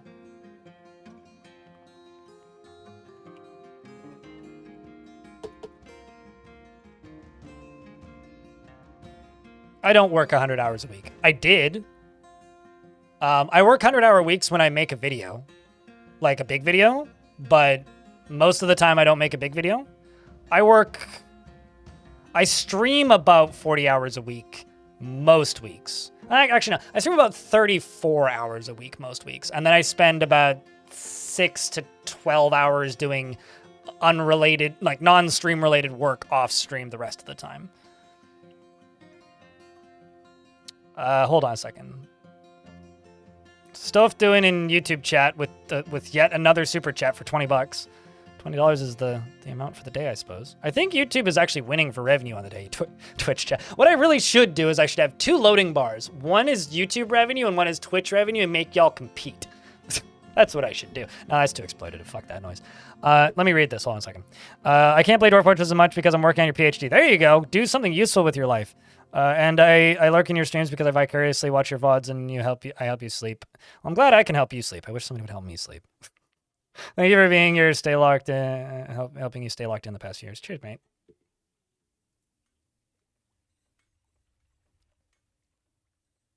But nah, I'm good. I don't want to exploit people. Something that this is probably a stupid take, but the reality is I have zero interest in trying to exploit people.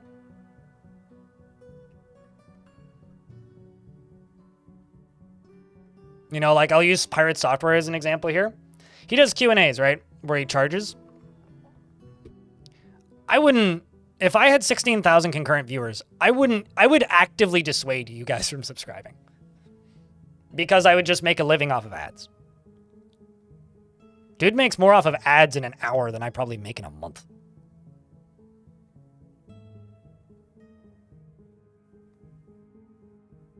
The business wound down during the pandemic, and I've been balancing odd jobs. Man, that's sad. I hope that you're able to relaunch or do something else like that in the future if you enjoyed it. Panthacarby, you've done too much. Stop it. Would love to see a Venmo link. We don't have that in Canada. I literally couldn't do that.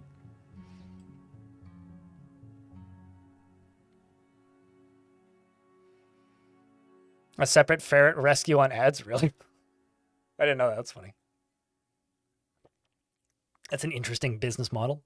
He has an incredibly calm demeanor and does not generally respond to emotional appeals, and has a tendency to go it alone without considering the advice of others. And he thinks he is fairly important in the grand scheme of things. I'll be honest with you guys. I don't really have any issue with. I've had a PayPal link my entire career, mate.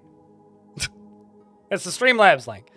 Also, yes, PayPal, but they do pay me, so. What was the thing I was gonna say?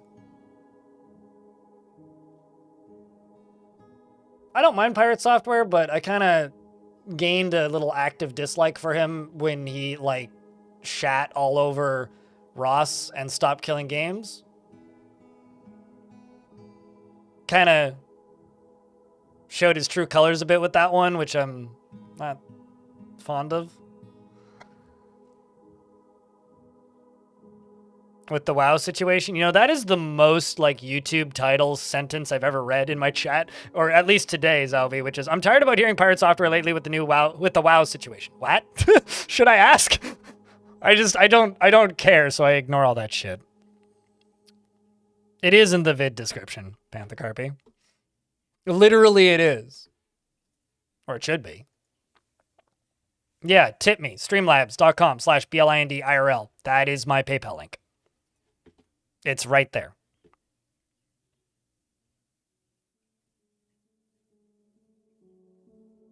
I'm not going to give you a PayPal direct link because I don't want people, what's the word? Chargebacking it. There you go. He has a tendency to go it alone without considering the advice of others. He thinks he's fairly important in the grand scheme of things and is quite polite and is slow to trust others and has a noticeable lack of perseverance, and he takes off for helping others without feeling particularly grateful. He tends to be a bit stubborn and changing his mind about things, and he is slow to anger. He scratches his ear when he's nervous, and he needs alcohol to get through the working day. What else do you have? You dream of raising a family personally, sees cooperation as one of the highest ideals, disdains loyalty, strongly believes that a peaceful and ordered society without to see his best. Okay, you know what, Greg, and then some you can join.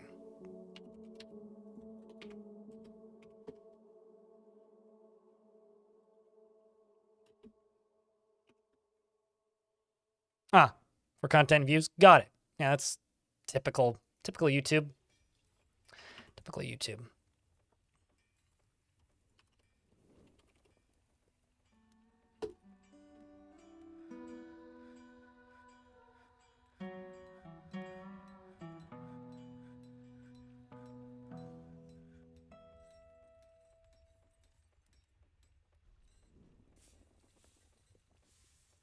This chat is so busy, you have to pay to sling your. This chat is so busy, you have to pay to sling your points back. No, totally. Yeah. I mean, that's just. I'll put it this way: it's possible to have 15 to 20,000 concurrent viewers and talk to chat. Co-Carnage. Example A. There's ways that you can do that. So, that's all.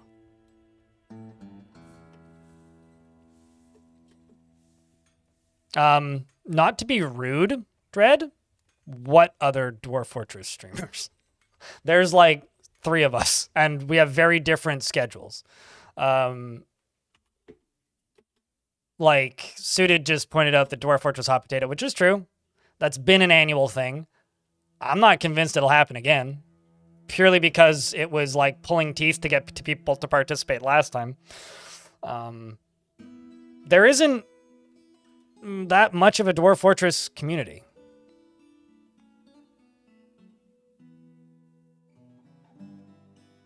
For the people, it's VODs. Yeah, I know, totally. But it's also how you manage your chat, Stormcast. You know, like, during launch week of Dwarf Fortress, I had a 30-second, it wasn't 30-second, it was like a 5-second chat delay for subscribers and a 10-second chat delay for non-subs. And I was able to keep up with chat perfectly. Like, non-issue. It was totally doable. I think that it highly depends on how you choose to manage your stream. Fact of the matter is, spammy chat make money. That's how that works.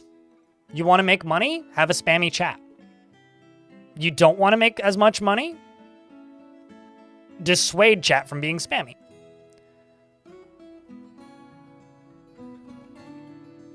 Like, you can absolutely, like, you can do what Carnage used to do, which was 10-second delays for non-subscribers. And that basically does it. And then encourage your subs to not spam. It's that, like, if you want to talk to chat as a bigger channel, you can do that. It's not difficult. Salford Sal was your intro into Dwarf Fortress streaming? Yeah, she vanished for like 2 years, right? Like, I realize that a lot of people know Salford Sal for her Dwarf Fortress stuff, but like, yes, she got hired by Kit Fox to do some community stuff for them for a bit. But she hasn't actively streamed Dwarf Fortress since 2023. Really. Maybe she'll come back someday, but she's off, you know, repairing a house. Wonderful person, though. Need to finally fill this in with granite because it's starting to bug me.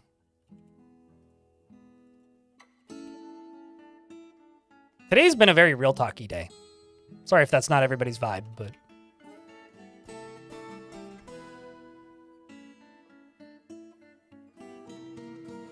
I mean, I would pay my mods if I also made $1 million a month. If you're making that much money and you're not paying your mods, fuck off.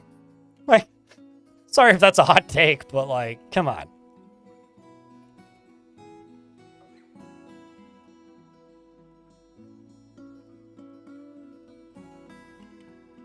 Do I have a strange mood that's not completed? No, I don't. What?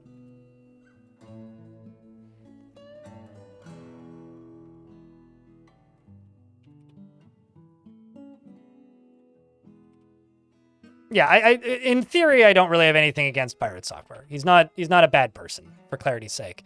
He just was kind of a public asshole to somebody I really respect and really like in the industry, so If you want to burn professional connections, that's me burning professional connections here, really. It's openly talk shit about people that your audience respects. The funny thing to me about Pirate Software is he rated me before he was famous. Well, while he was getting famous, I guess.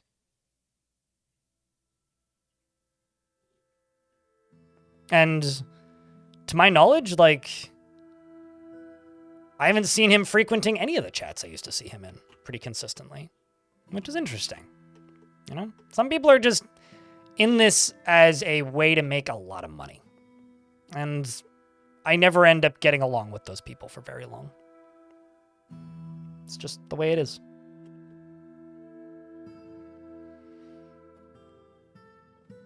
Not overwhelming to be a part of. Yeah, it's always been a goal.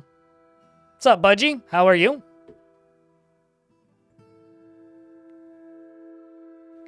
Let's see if I'm missing anything here. I don't think so.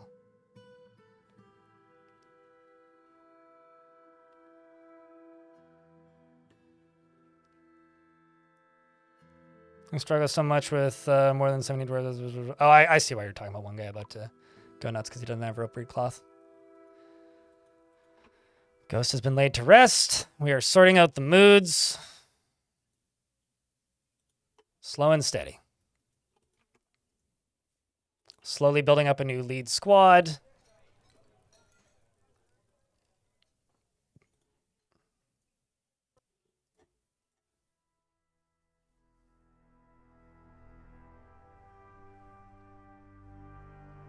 Is there a particular reason why you haven't equipped it that?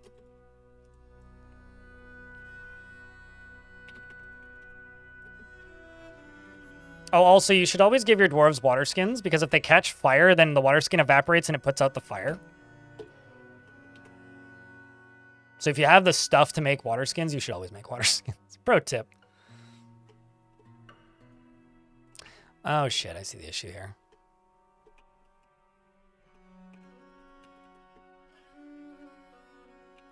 Did I...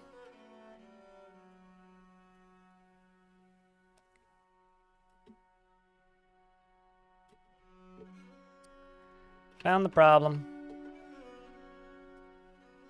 I was trying to figure out why my clothing industry was falling apart. I'm just out of cloth. Do I still have the processed plants job? Yes, I do.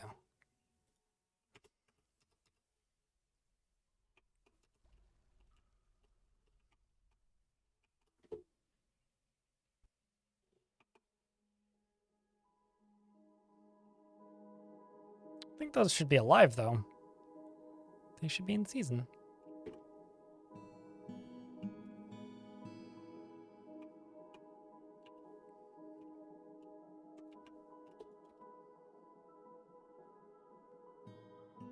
Oh. I found a ghost to snail. Doesn't even look like a ghost.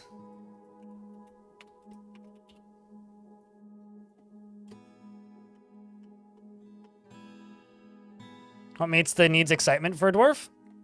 Excitement. Sudden surprise. Violence. Fights. Hunting. Beating a dwarf. Person finds the pursuit of skill mastery off-putting. You're a competent axe dwarf. Your dream of crafting a masterwork is frequently depressed. Okay, well. Dower as a rule doesn't need martial training. What about you? You cannot breathe and are lying down permanently. You also cannot breathe and are lying down permanently and paralyzed. We're in an ad break, so I'm just looking for possible military dwarves here. Who needs martial training? Okay.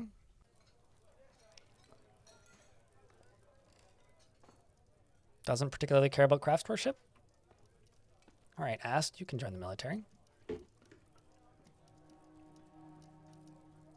And who's your spouse? Or your lover? Aerith, are you... armless? Yes, okay. I'm not going to put you into this squad then.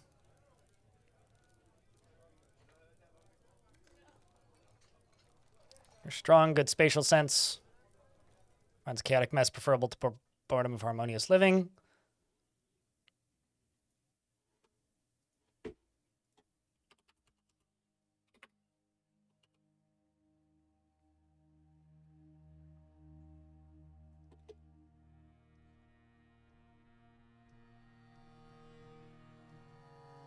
Oh, wrong dwarf.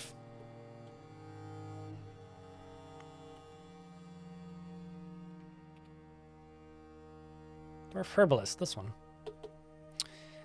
What about you? Attis, dreams of martial training. Dreams of raising a family.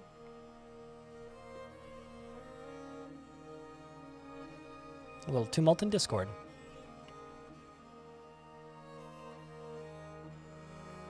I have an instrument. This isn't an inn. No, this is a kadbim,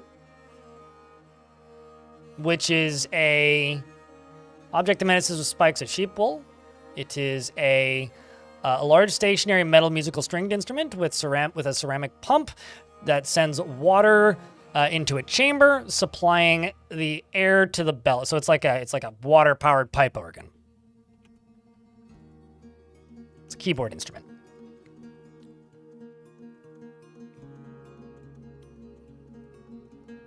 Anyway. You prefer flasks? Sure, but I got copious amounts of leather, and I don't have copious amounts. Well, I could make flasks, but I just have leather, so might as well use it.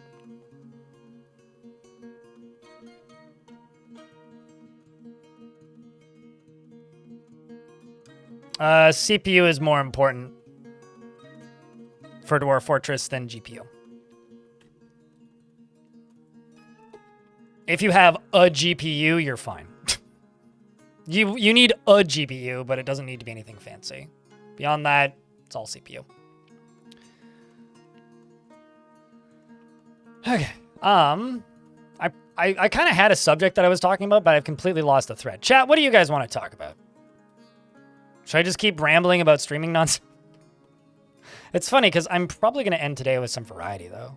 I'm probably going to play more Cyclopean tonight. It's interesting that they're all opting to go with battle axes. Some swords, some spears. I do like just letting dwarves select their own weapons, though. Ilmirian, you may also join the military.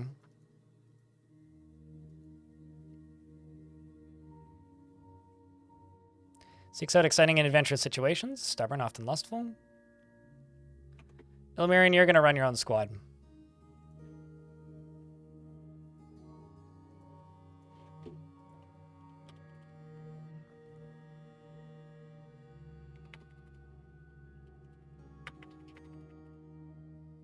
What inspired the skeleton mascot, Scott? I used to stream a lot of Roller Coaster Tycoon and it stuck.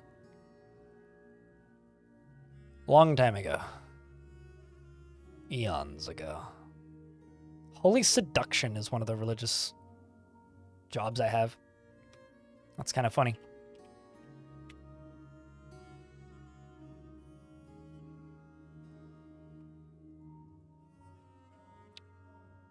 Right. Tends to avoid crowds, is nervous, doesn't often experience strong cravings or urges, dreams of crafting a masterwork someday, so... Okay, I get it. Nah, it's just a meme-tastic classic. You also want martial training. Doesn't often experience strong cravings or urges. A bit stubborn. Tends to be swayed. See, this is me doing the military stuff properly. She sees power as something to strive for. And your name is Ism.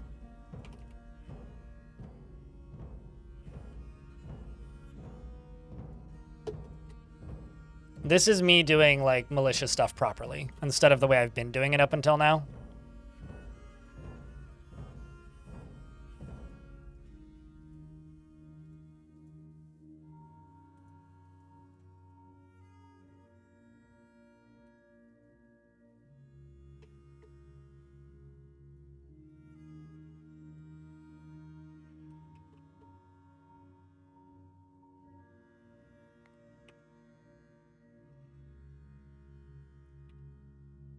Let's go into clothing and leather. Just grab another loom.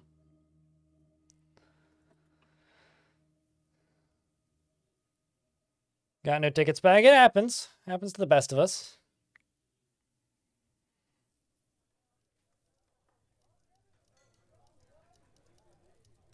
They do not care as long as they land in a pool. This is true. Military squad leader. There's only one. This isn't a real military squad leader. But you could have this dwarf if you want.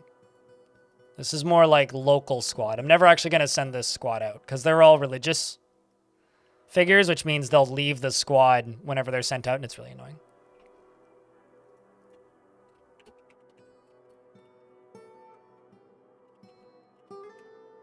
Dread Victorian wants to drink alcohol. Is impeccably curious without any respect for property or privacy. Finds something humorous in everything, no matter how serious or inappropriate. Finds helping others to be emotionally rewarding, though he wishes this were not the case, as he considers altruism foolish. He has a strong sense of duty, and he tends to hang on to grievances. He is quick to anger, and he is somewhat fearful in the face of imminent danger.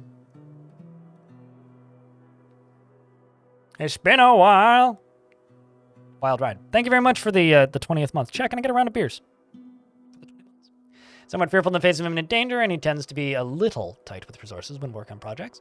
And he likes to brawl. He takes offered help and gifts without feeling particularly grateful. He has a noticeable lack of perseverance, and he can occasionally lose focus on the matter at hand, and he is trusting, and he tends to be a bit stubborn in changing his mind about things, and he needs alcohol to get through the working day. And he doesn't mind being outdoors at least for a time.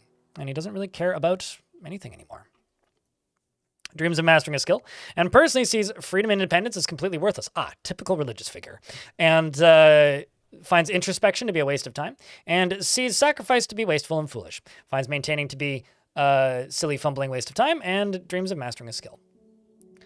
He likes schist, steel, and yellow glossier, as well as rubber wood and mountain goat leather, and the color mauve, spears and low boots, and goat grates and water buffaloes for their wallowing, and the words of the saffron droplets, when possible prefers to consume plum pellets, and hates moon snails. His back teeth are gone, and he's got scars. His hair's sparse, and he has no friends. Typical religious figure. Welcome to the fort.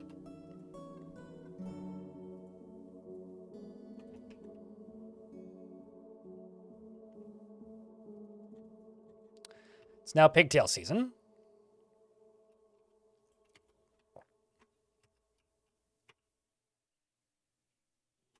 I realize that's a ridiculous amount of plant, but sometimes you just need to do it. How about you, Dwarf? You any good in the military? You want to fight.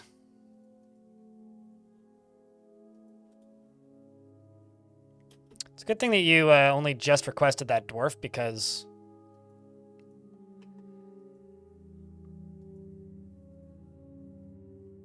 I only just actually, started building a squad, squads again. Only just. Lead here. Actively avoids exciting or stressful situations. All right, well, I'll put you in there then. Jack Nick, you're haggard. Can't do anything with you.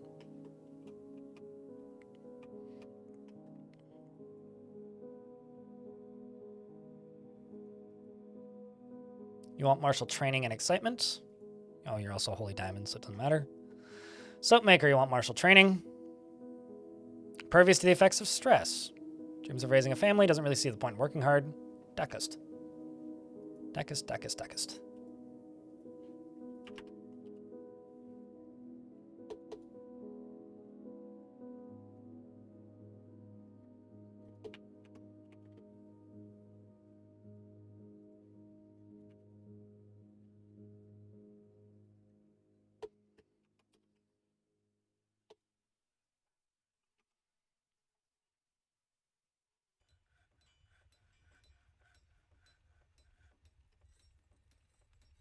Brugan, thanks for the Prime for 3 months. Appreciate you. It depends on how skilled the teacher is. Panthacarpy.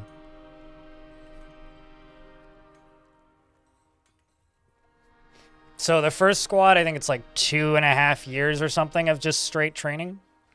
But one fight, fighting with a live enemy is 7 times as effective as, like, training the old-fashioned way. So there is that, which is probably worth keeping in mind. My mayor has a new demand. What's your demand? You want a copper table in your throne room and office. Wow, that is like the most achievable, easiest thing I've ever seen.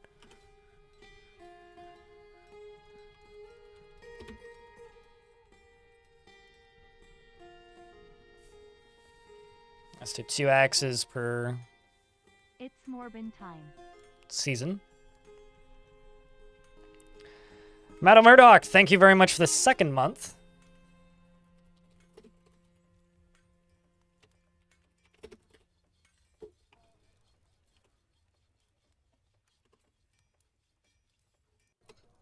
Where is your it's your throne room and study, right?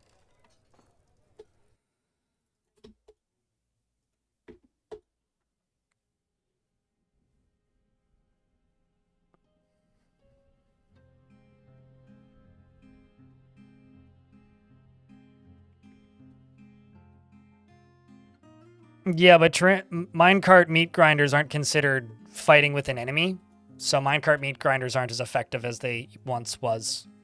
They were nerfed for a reason. But Murdoch, thank you very much for the 2nd month. Welcome back. Chat, can I get a round of beers for Morbin time? If it's time to morb, post beers.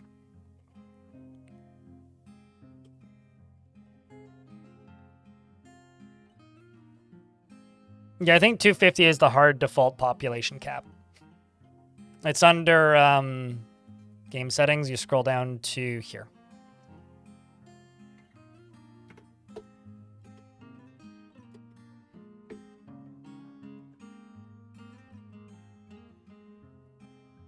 I didn't realize I had 2 parties of merchants. Oh, I guess both the other human group showed up finally.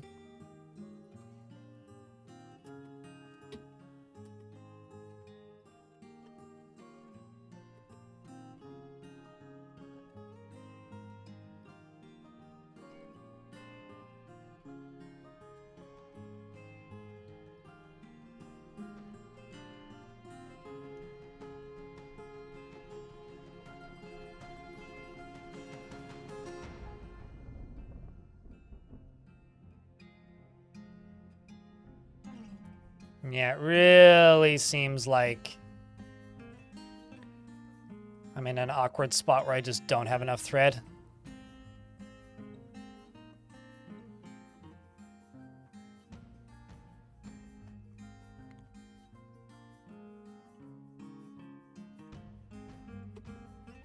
So don't need these small clothes anymore at all. There's no reason to waste manufacturing time on it.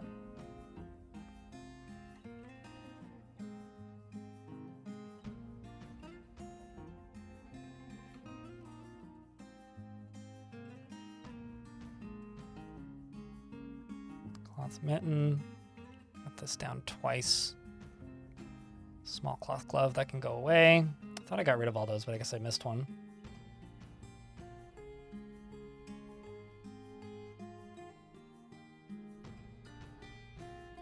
Backpacks I can get rid of. That mayor's dead. Just realized I have 2 battle axe requests. We can get rid of the other one. Iron rail shirt. We're finishing these up slowly. Yarn amulet. Okay. Also probably get rid of that too. Scepter, cloth trousers. I already have trousers up top. Queued that up again because I was confused why it wasn't getting done. And I think we're okay.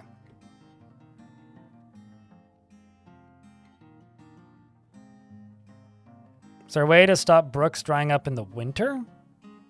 If it's really hot where you're at, they'll just... Wait. They don't dry up in the winter. They freeze in the winter. Usually. So if they're turning into rock, you'd have to put lava beneath it.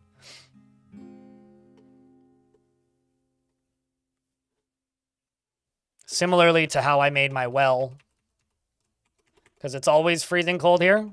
So I put lava underneath this glacier so that ice would, you know, form and then slowly drain into my well down here.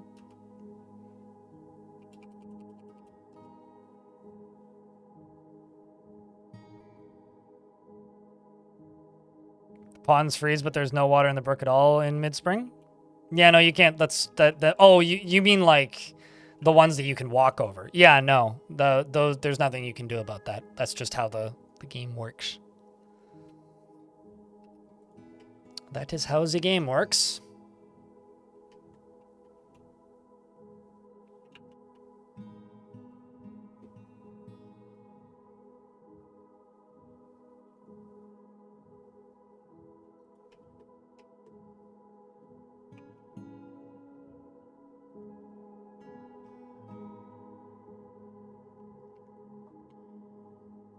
All right, I'm just trying to like recenter the conversation here in my head because I've been kind of quiet because I've been naming military. But yeah, I guess at the end of the day, the thing that you guys need to remember about me, I like my job and I wouldn't stop doing it for anything, and I don't mind the way I do it. Of course, I have problems with my job. Everybody would like to be bigger and make more money in any industry. It doesn't matter the industry or the job that you do. And every now and again, because that entire conversation earlier started because of the Indiana Jones game. There will always be the occasional game where I look at it. Holy shit, a polar bear.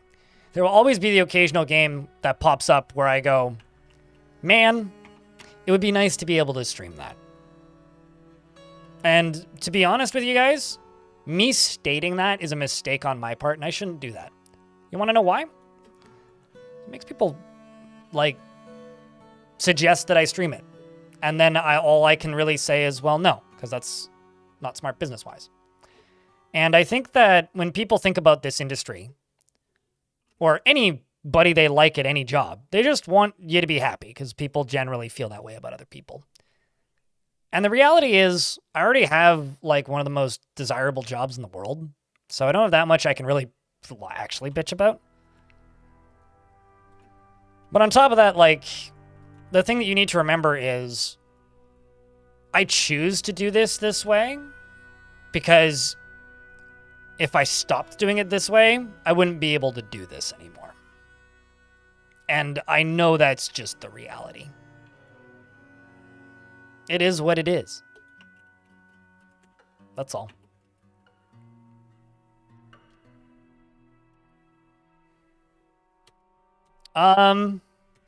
I've never done that, so I don't know. Ilmarin. Oh shit, right. I had migrants arrive and I completely spaced on that.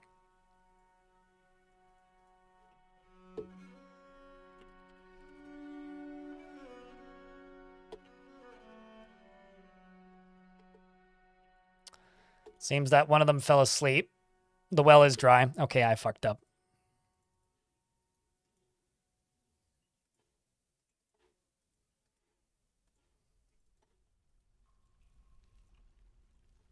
Oh no, a vampire ate somebody. Whatever shall we do? What was your name? Cadwell. Do I have any unclaimed ones of these? That is not what I wanted to do.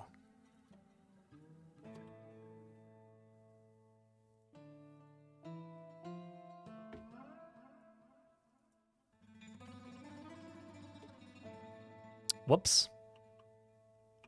Yeah, I don't know. I never do parlays, so I'm not the person to ask. That's all I got. Snail's been put to rest. Some other dwarf fell into depression. So, when you hear me forlongingly stating that, man, it would be fun to play that, don't worry about it too much. Because at the end of the day, believe me or not, I am one of the most experienced people in this industry at this point. I've been doing this longer than most people have had an account. I've never been the biggest person on Twitch, but earlier when we were talking about, or the biggest person on YouTube either, when we were talking about me barely surviving in the early years, you need to remember that when our revenue leaked in 2020, this is after I'd been doing this full time, I was in the top, like, 5,000, or no, I was in the top 8,000, sorry, highest earning channels on Twitch. My YouTube channel has literally never made more money than my Twitch channel in a month. Not once. And at this point, I make about 5 times what I did back then. 3 to 5 times what I did back then. This isn't an industry where you make a lot of money. I'm able to do the financial flexing that I do because I, like, literally am disabled and can't drive. So there's a lot of expenses that a lot of people factor into their daily lives as presumed realities that I just don't even have the option for. So thus I get by kind of okay. If I wasn't in the situation that I am right now with the way my body works, it's a very real reality that I wouldn't be doing this full time. Maybe as a hobby, but probably not full time. So I wouldn't pity me. That's it. I wouldn't make your mayor and manager a squad leader that is actively on duty, Ilmirin, for one reason, and that is if they're actively on duty, they will not speak with dwarves that want to complain at somebody in charge while they're on duty. So just think about that.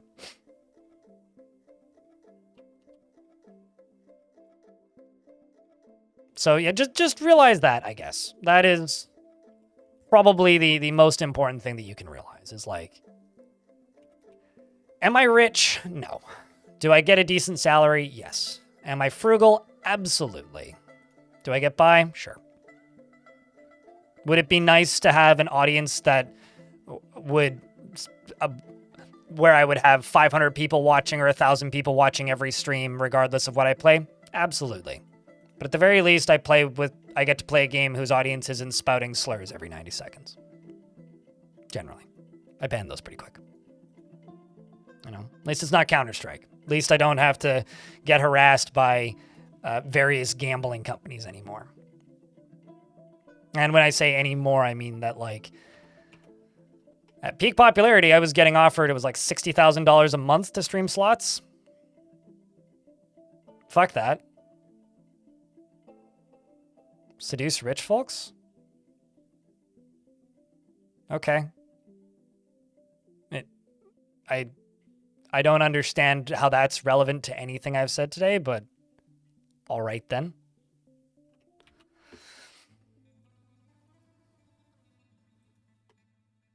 I've kind of lost the plot of this conversation. I don't mind continuing to discuss it, but I think chat's bored of it. So what do you guys want to talk about?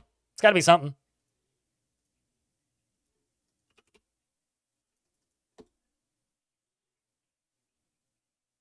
That's not true at all. Rich folks are the people that I have to stop from giving money to me are people that are broke most of the time. The vast majority of the people that I make a living off of are not rich. Other traditional roguelikes? What of them? You got to give me more than that.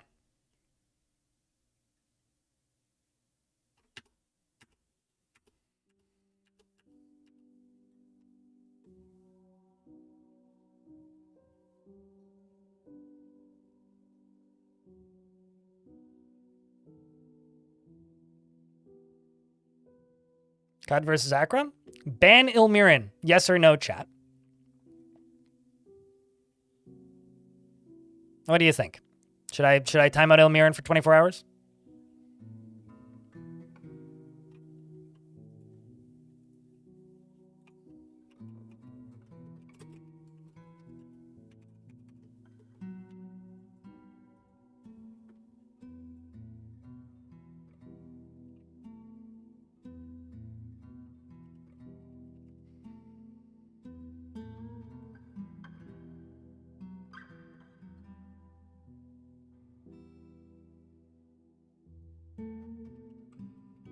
All right, well,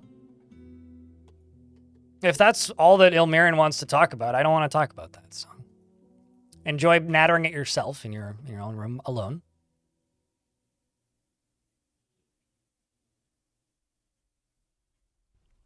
I'll tell you this: you kind of get used to looking stupid after the fifth year, Jack Thompson.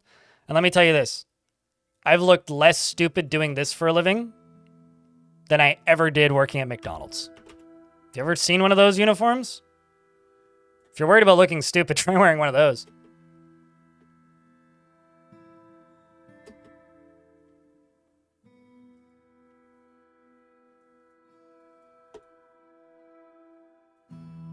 Uh-oh, you're gonna go sleep? Well, that's unfortunate. I have to lock the door. Come on, dwarves.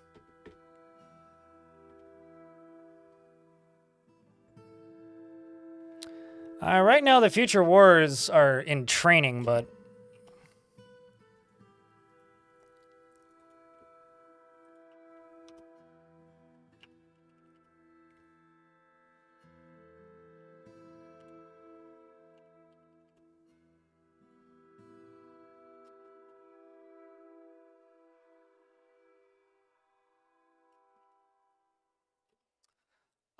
in regards to Future Wars, we are all the way the hell down here. We took over this location. These up here is where the wars will be taking place.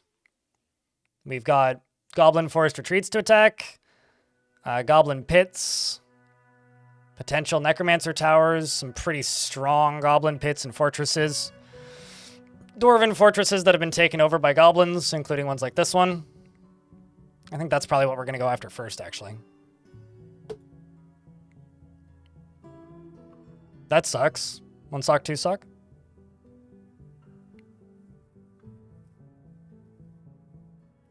McDonald's put a really big burger hat on you for a bit. That made you feel really silly. That would in fact do it.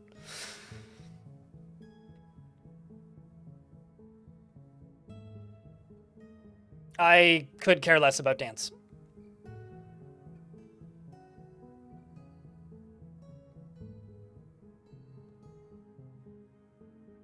You looked at 100 plus houses before you bought. I read that as horses. I was like, you looked at 100 plus horses before you bought one? And I'm thinking to myself, I don't think I've seen 100 horses in my life. I looked at like 40 apartments. Does that count? Maybe not quite. Maybe like 24 apartments.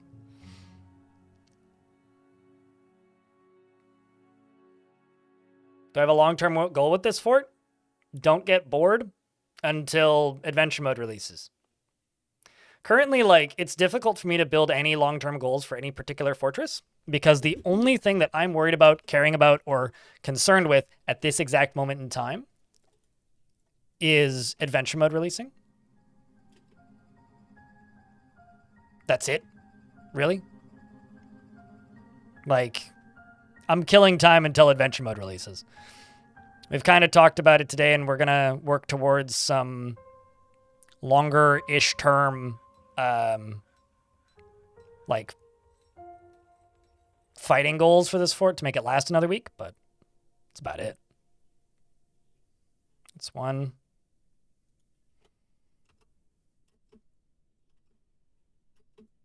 That's two.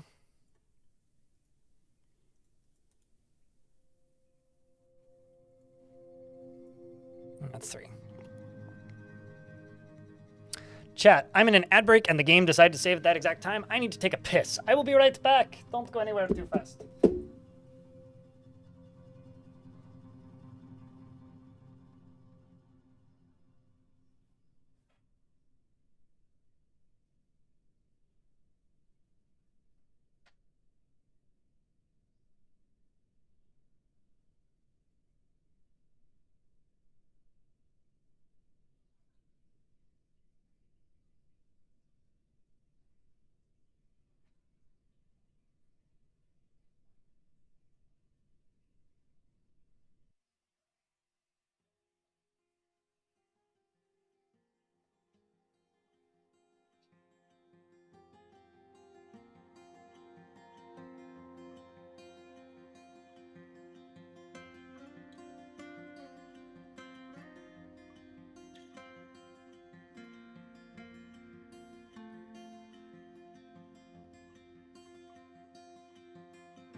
I acquired a sandwich. Yeah, I think all of my long-term goals for this fort are purely aesthetic, really. Like, we're at war and we're going to keep the wars up. I'm going to keep defending the fortress and I'm going to rebuild my military and get it back to being a superpower because I was kind of neglecting my military for too long. So I'm trying to fix a lot of those problems that I've had with this fortress, but like, really I want this fortress to look awesome is my long-term goal for it. And also sort out the moods eventually. But the current topic was a lot of bouncing around between like sustainability, variety, streaming as an industry, content creation, other content creators, and business.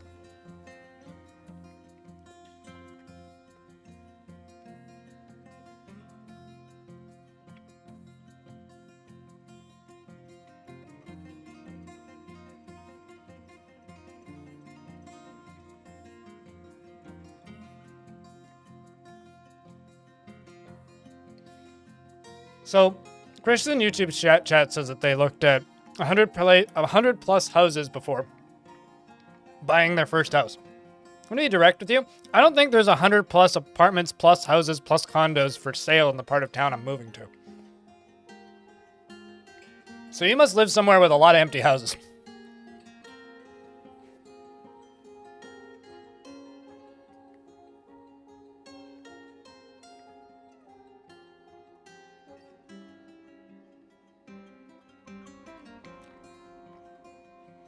No, still. Like, even current year, like, I live somewhere with, like, almost 1 million people. There isn't that many houses for sale here.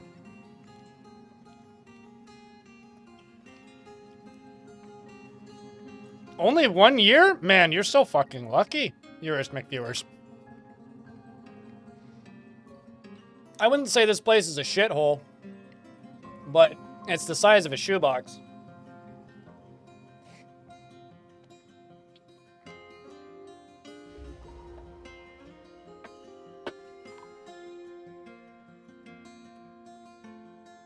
You know, it was kind of funny. When I was talking to my parents that I wanted to buy a place. Red Fogel, the vampire, bone carver's making an artifact, and the mountain home has arrived to trade.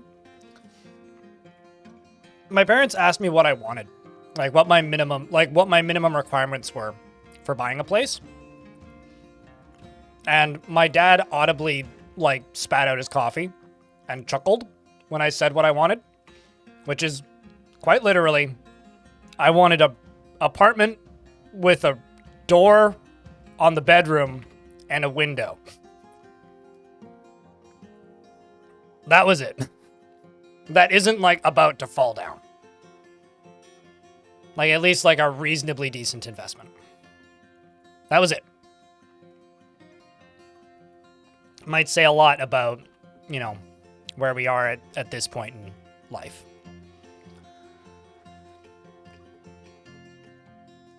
Ideally the bedroom, but any room would work. Right now I literally just have a sliding glass door and a room, so.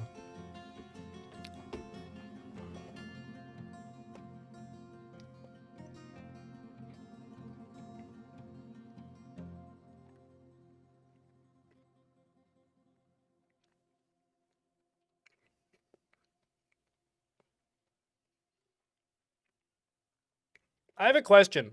Why are you peeing in your backyard? Chris's requirements for buying a house were fireplace, big front porch, backyard that you can pee in without anybody seeing your junk. Why are you peeing in your backyard?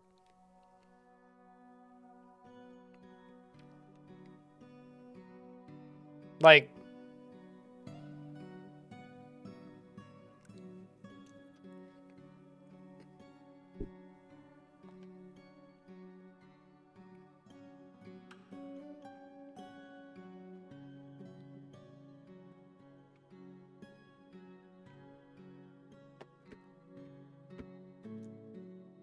just go inside. That's gross. Like, that's bad. That's bad for whatever you're growing outside, presuming you have some sort of lawn or, like, clover or something growing. That's bad for that. Like, I don't know. It's very freeing. Okay, y'all are disgusting.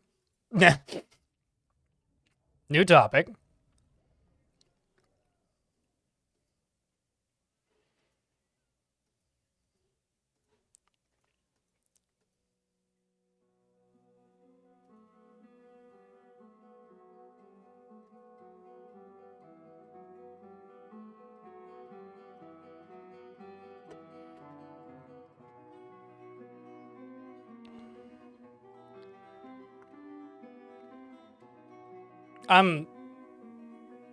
Okay, pop quiz for you.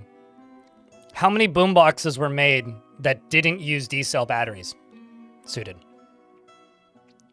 Literally none. They all use D-cell batteries. You don't see a problem with it? I'm just gonna, like, reiterate my statement. Y'all are gross. I do any tutorials for new players. Literally every single one of my tutorials are for new players, and there's a lot of them.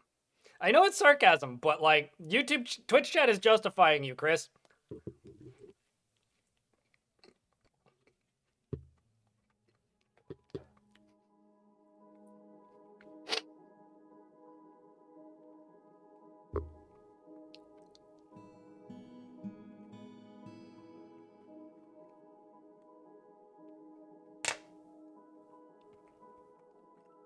It caught fire, Suited? Man, that must have been a cheap boombox then. It ain't a true boombox if it's not using at least D-cells. It was fire. Oh, I know. It was lit.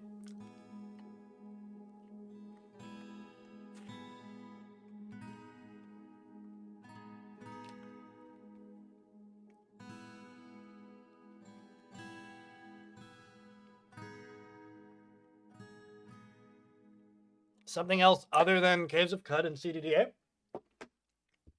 Here's one and it's free. Oops.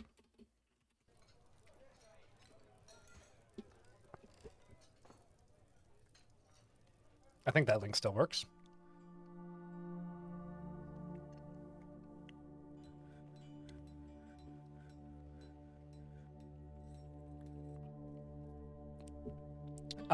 Aside from that, I would say Jupiter Hell. Jupiter Hell is pretty fantastic, actually. It's one of the best roguelikes on the market.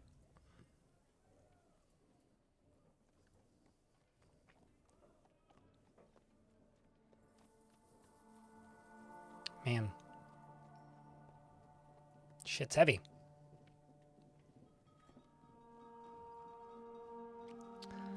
Having to clear like 5,000 Dwarf pounds worth of weight here.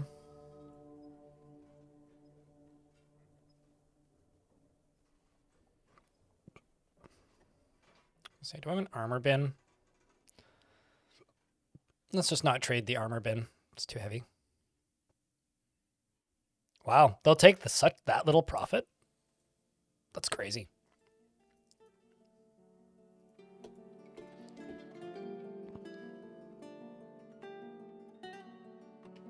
Any good YouTubers for the game? Me? There really isn't any. I would recommend just installing the mod from the workshop that puts the wiki in game. That's all you really need. Stay in cover. And keep an eye on your dodge and pain stats. Read all the text. I think that Tone Hack, Tone Hack, has some pretty good videos on Jupiter Hell.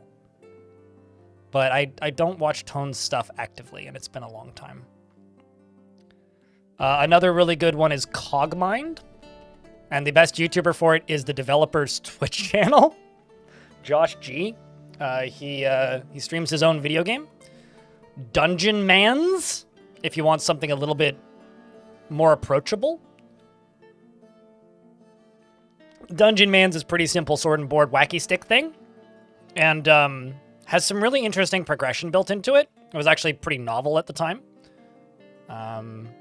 Also ages really well and has seasonal updates and other good stuff. And there's a pretty good interview with the developer on my YouTube channel from a couple of years back. If you want to get a PhD in math to get good, I recommend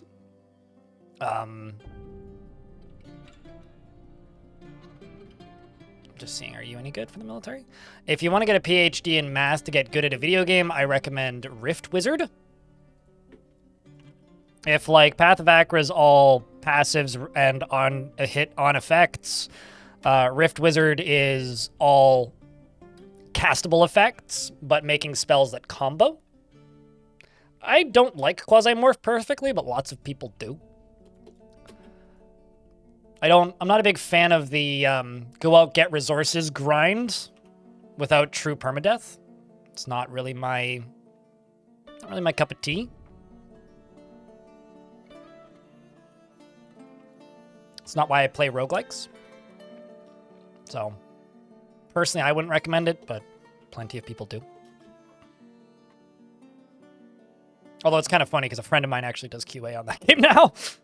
I learned recently Tornus does QA for Quasimorph. There is a world where Quasimorph could have been a game that I played a ton of, but they just developed it in a direction that I don't really want to play.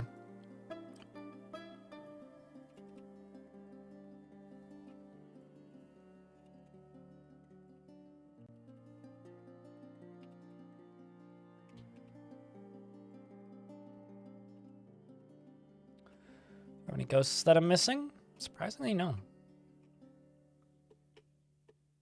I think that's basically all the recommendations you need at this point. But if you need any more, let me know. Chat, recommend a roguelike you enjoy. I'll bend the definitions of roguelikes, but I think that our friend Deadly's here is looking for traditional roguelikes.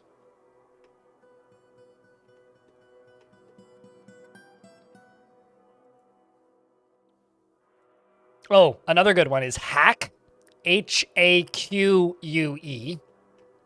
I never streamed it twice, but Hack is also a really interesting little video game. If you like a lot of weird meta-narrative stuff, Hack is pretty cool. Brogue is... Actually, if you've ever played Shattered Pixel Dungeon, Shattered Pixel Dungeon is a more approachable Brogue. Brogue is a puzzle roguelike, sort of, where there's like no stats in the game. It's strength. It's literally strength and armor are the two stats in the game. And you increase those by increasing your strength and wearing better armor. And you increase your strength with potions. So it's like, there's very few verbs, but a simple game can be extremely complicated if it's made well, and that game is very well made. Especially the community edition. You love yourself some Angband? I played a lot of Angband back in the day. A lot of Angband. Also played a lot of Tales from Middle-earth, which was an Angband variant, which then became Tome. Also, Tome is really good if you want a game that is a lot, but you don't actually have to pay for it because the game is free.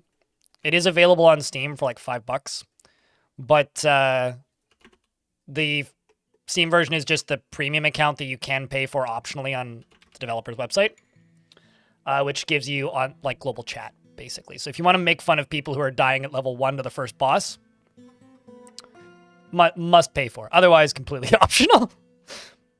Played Zork. If you like Zork, Warsim. Warsim, very good. Big recommend Warsim. Also, great game if you've recently had a baby, because I've been told that it's very easy to play with one hand. I don't recommend ADOM these days, even though I played a lot of ADOM at one point in my life, purely because I retroactively dislike ADOM after playing the sequel, which is awful. Like, it's not even like, oh, this is like savable in some ways. It's just bad. Like, it is bad. So that's retroactively left a sour taste in my mouth about OG ADOM, which I actually think kind of sucks. No, I said there was a mod for Jupiter Hell that shows the wiki in the game. Sorry if I wasn't clear with that.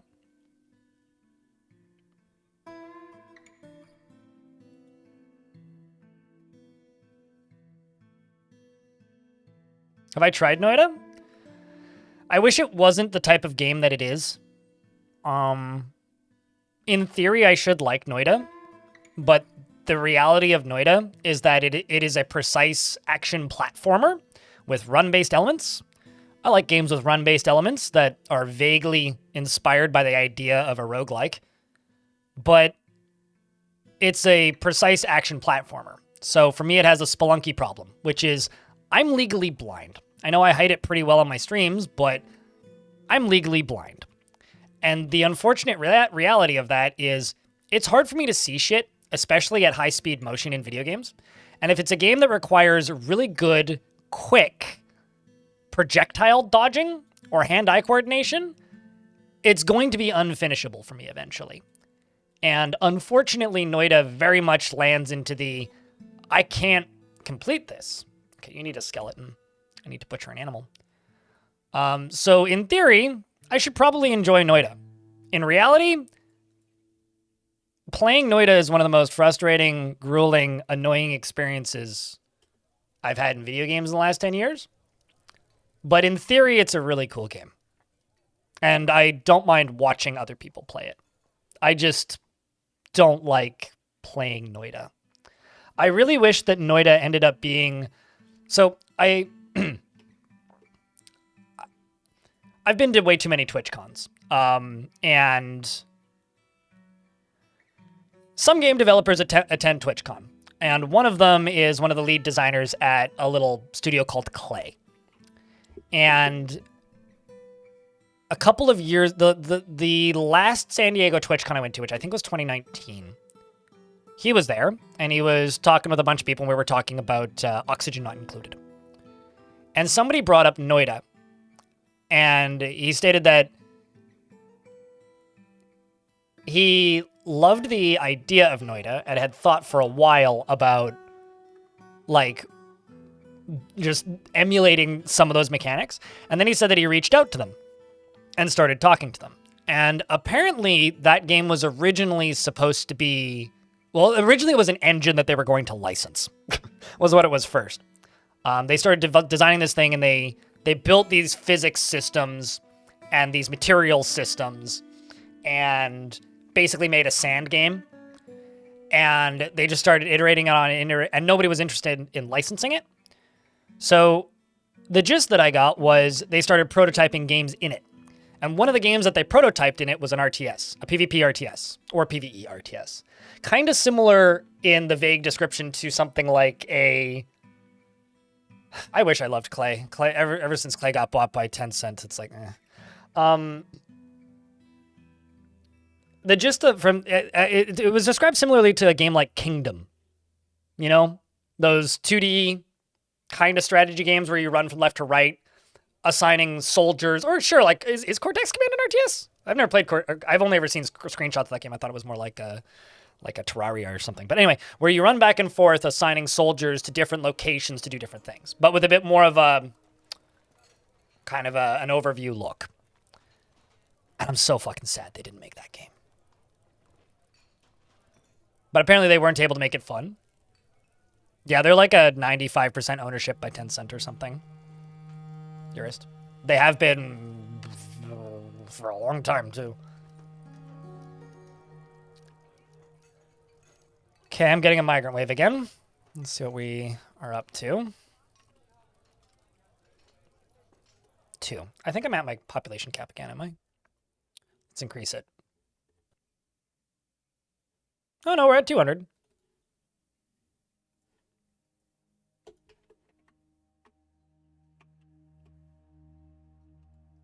All right, well. Only 2 dwarves it is, then. High Master Mason and a bookbinder.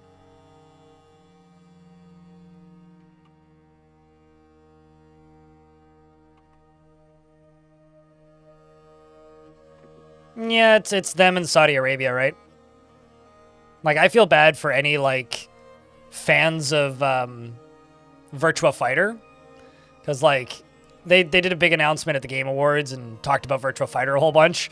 And then fucking head of the Trendy Game Group, for those of you who don't know, that's Saudi Arabia's, like, video game investment firm, shows up and is just like, yeah, we love this video game. Blah, blah, blah, blah, blah. And it's just like, One of the most awkward moments I've ever witnessed on a live stream is just people going, huh. Why? Oh no. That's unfortunate. How could you make an RTS in the Noida engine? Unless it was only single player, you guess?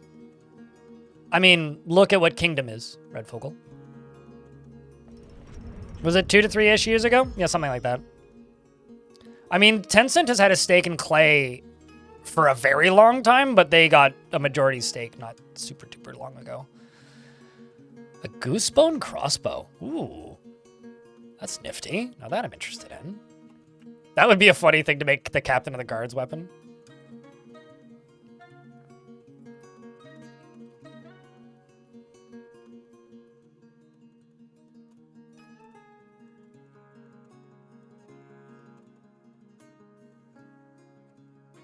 No, I'm good.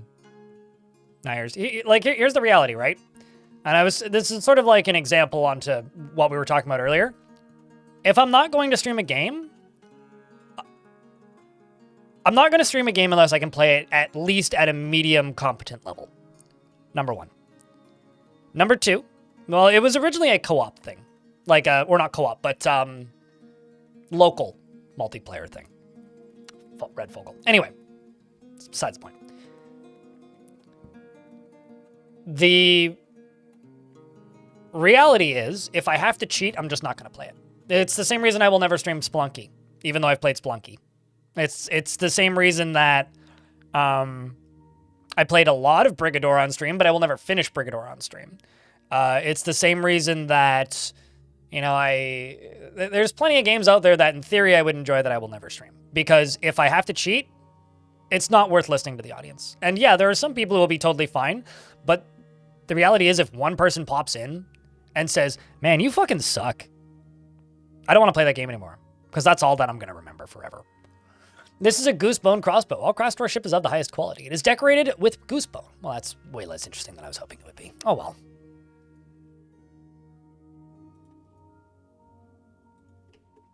Do I have any functional tavern keepers? I'm just going to remove all these tavern keepers because I think they're not none of them are. I don't think any of them are functional. Devilish Potato is a high master comedian? Wow. We'll make Stillentis a tavern keeper, Medtob a tavern keeper, and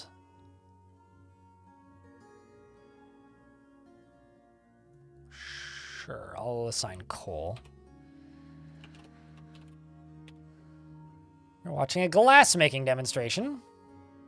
You want to pay, stay occupied, be creative, admire objects. Let's allow you to do other tasks. You really enjoy learning about glass making, don't you?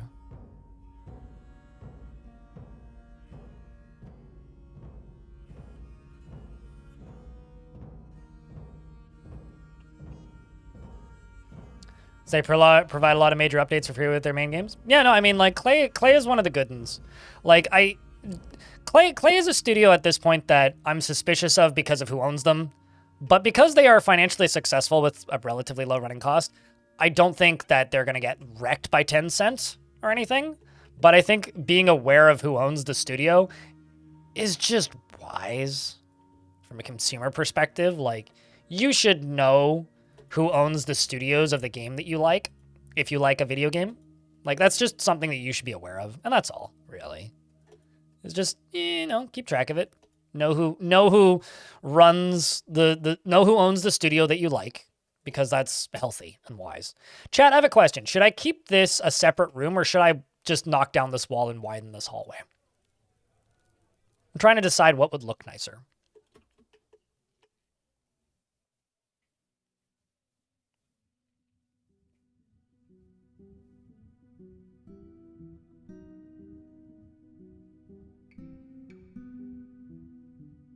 $2021 according to Asura Sky in YouTube chat. So yeah, I believe you. Was when Tencent got that majority stake in Clay. You know, this is a random statement. My two favorite Clay games are the two nobody remembers.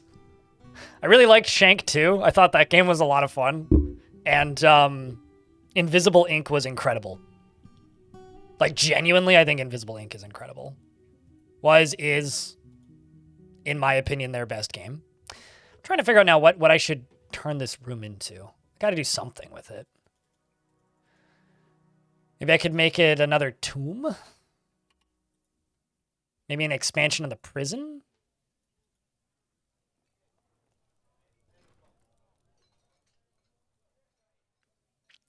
KLEI. They made Don't Starve, is who Clay is.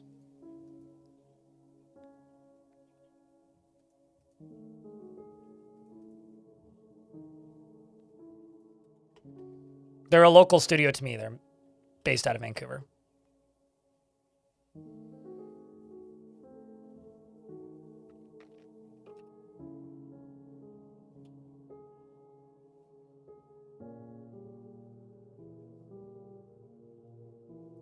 Pollinate it to the... You know what I could do? I could use it as like a series. I could place a series of pillars here. Actually, can I dig further this way? Yeah, I can.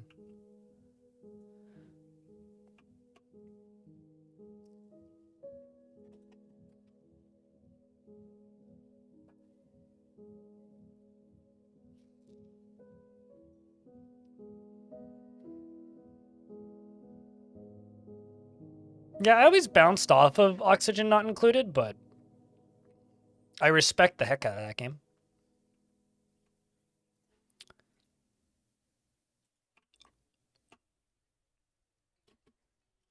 Okay, one of them's gone to go drink.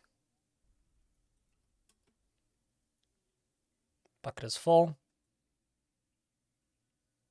You're now a vampire.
Kind of considering an idea here. Like, there's part of me whenever I make a fortress that's tempted to make a suicide button.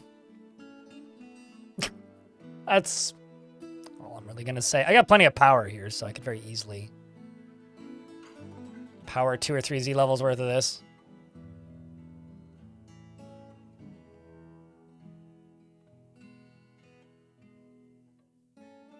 Yeah, no, absolutely. I think also like the constant channel like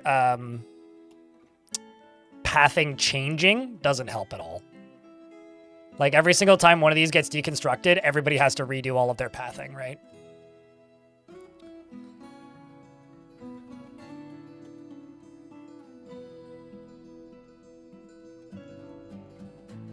An overhead reservoir that floods the whole base with lava? Something like that. I mean, I've also got this guy.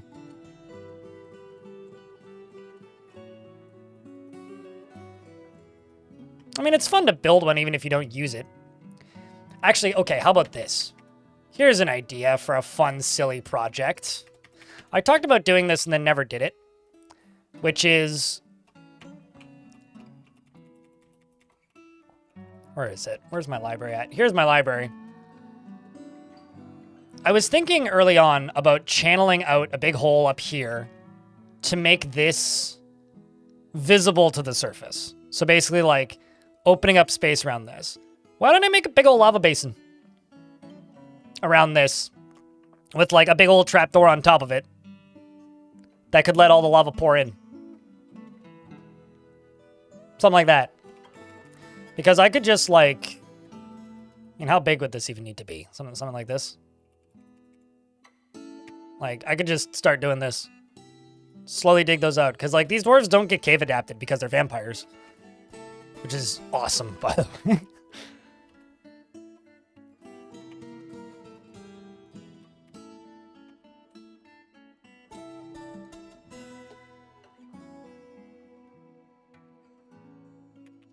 Let's just say collect sand.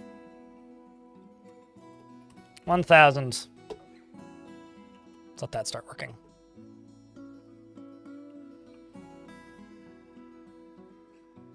Lava under it so you can have everything exposed to the elements.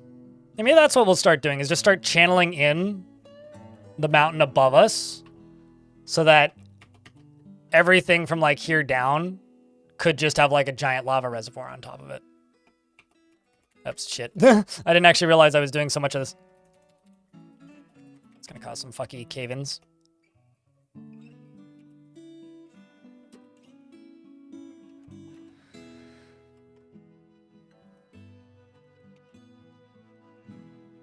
I mean, I got a bunch of, you know, miners, and the dwarves in charge of my military seem decently happy.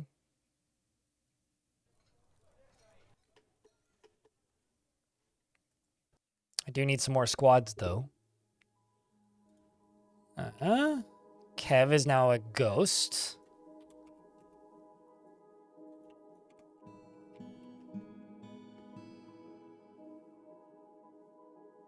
Containment and purging protocols. This is true. This is, in fact, true.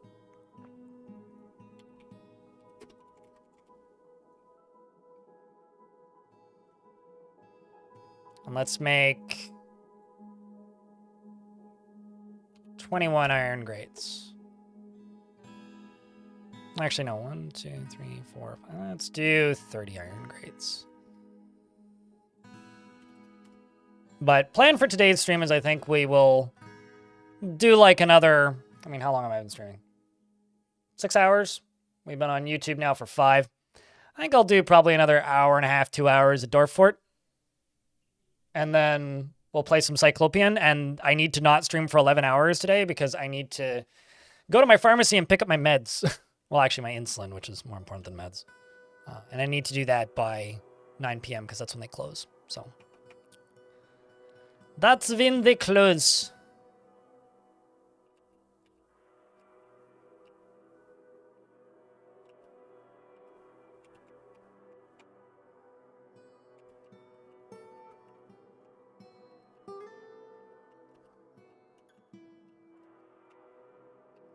That's where all this stuff's coming from. I don't need both. I only need the one, but I do need it. So.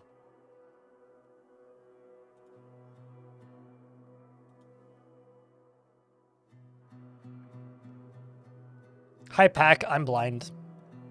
YouTube chat, Wowie or comes in and says, "Hi, I'm Pack." And then they said back, So, hi, I'm blind. Hi, Pack. It's good to meet you. Pillar forts are fun because if you space the pillars right, removing the center one will collapse the whole thing. I had a fortress once called Sunbirths, which was entirely built on a giant glacier. And we dug too deeply in that fort. And when I dug too deeply, the entirety of the floors started collapsing because half of the demons were made of fire, which instantly melted all ice within proximity of them. One of the coolest things I've ever seen. No joke. Not exactly practical for the long-term survivability of that fortress in any way, shape, or form. But very fun at that exact moment. Oh, it was awesome. Trust me. It was an awesome thing to watch. The frame rate went down to nothing. But it was just cool watching like these blobs of fire who shot fire just flying diagonals through my walls going up. It was like diagonally up to like the top left corner of the map, just through the walls. I love it when a ghost misplaces an item that you don't want. So ghosts can steal items and unexist them. And that ghost, Kev H, has been stealing socks for the last little bit. Like, very heavily damaged socks. It's like, oh, man, thanks. Yeah, you didn't have to do that. I mean, it's just, that's too kind of you.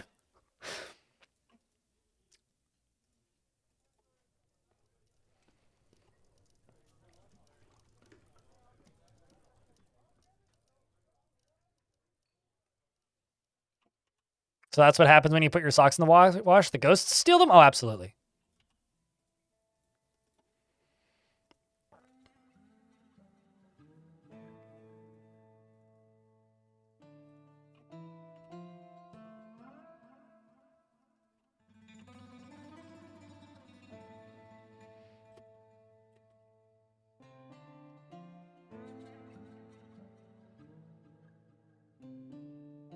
So this is all granite.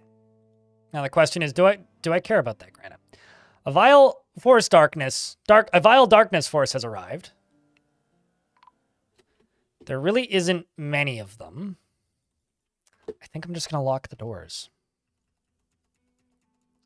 I mean, down here, this isn't really ready to go.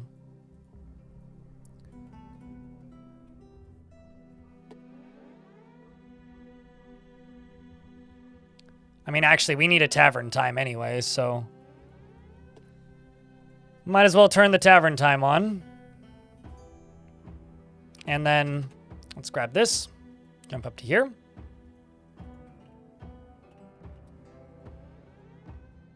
Jump over to here. Pull that. Although, actually, I should leave that burrow on until all the grates are closed.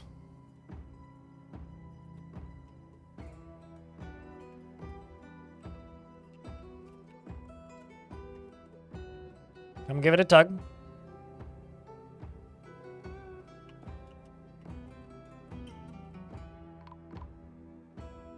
Oh boy.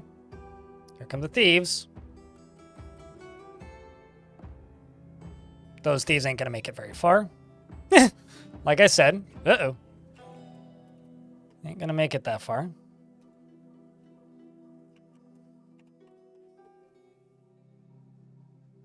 It would have been funny if they all got squished. Dwarf pulls lever. Goblin almost gets squished.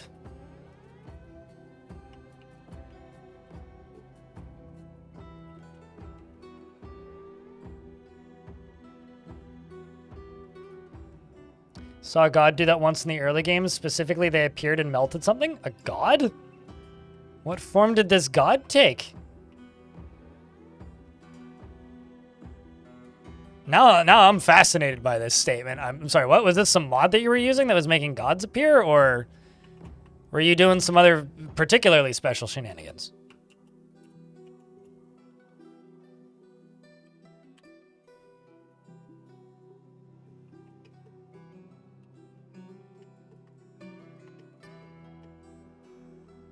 It was an alert. What did the alert say?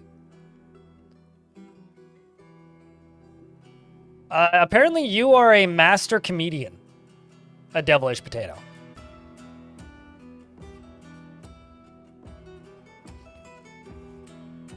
They can be, depending on the god. They're almost always immortal, but like a dragon can be a god. I'm sorry, your mayor, your dwarf is the mayor and you are a master comedian.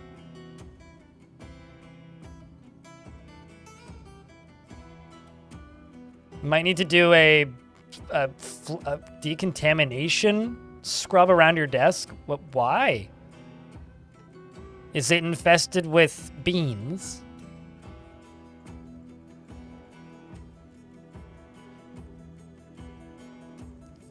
That too, yeah. When they were a deity, this was the real old version, I should say. Oh, okay. Gotcha.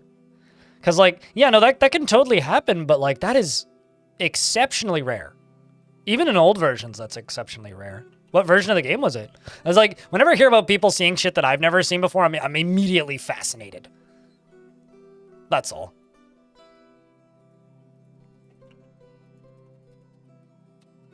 I should also really get these carts set up again.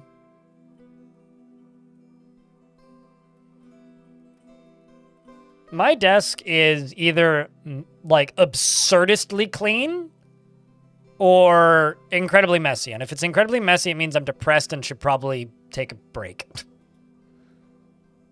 And work less for a bit. And usually I do. Sometimes I don't. I'm just gonna burn these guys. QN green tea can be heard howling through the fortress.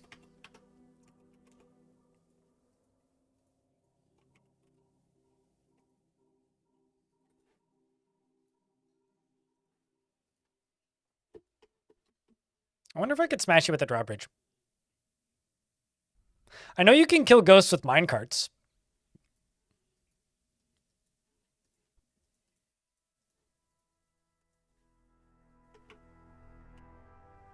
I need to pull this lever anyway.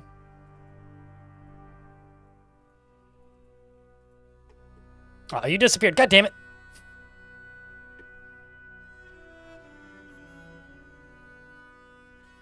Someone made something blasphemous.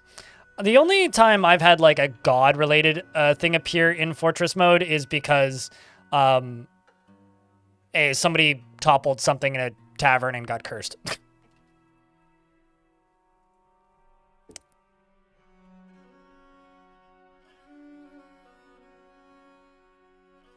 Don't they spoil?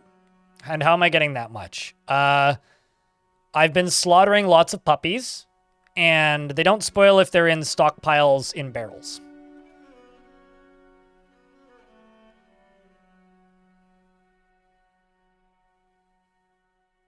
Alrighty, you gooblers.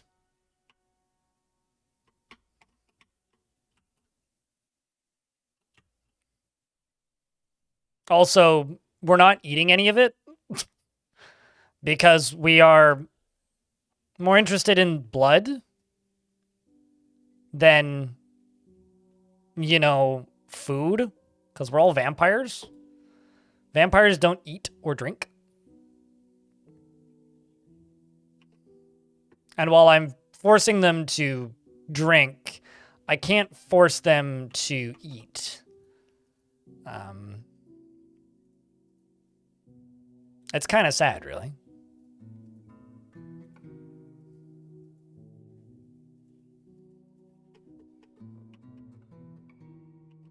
I'm gonna let this goblin out in a second, right here.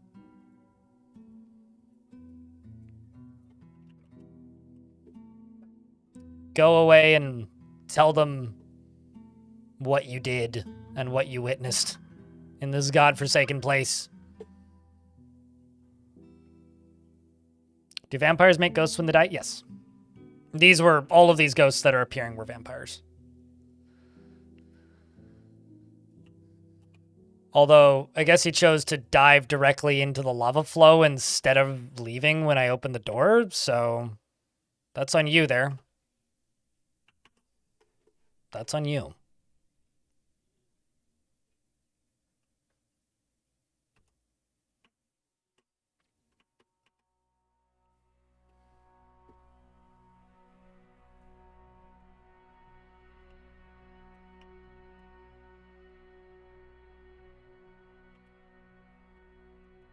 That should drain pretty quick, I think.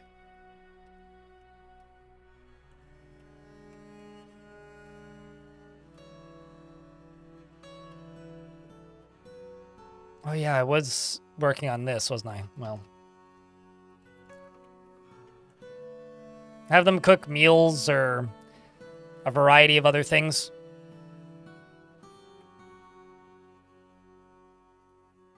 But yeah, don't worry too much if you're new to Dwarf Fort. We were all new to it once. There's going to be a lot of experts around here, but we get it. We all started somewhere.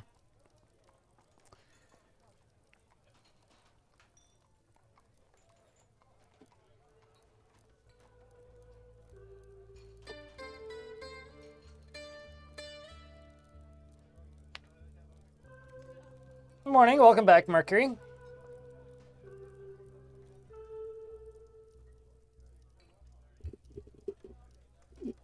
Yeah, you know, if only we all knew to just blame ghosts on our disappearing socks when our parents, like, asked why our socks kept disappearing. If only we knew to do that.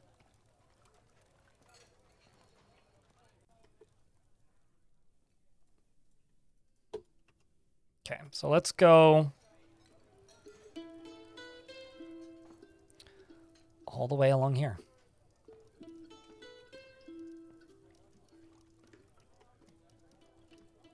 Oh, shit.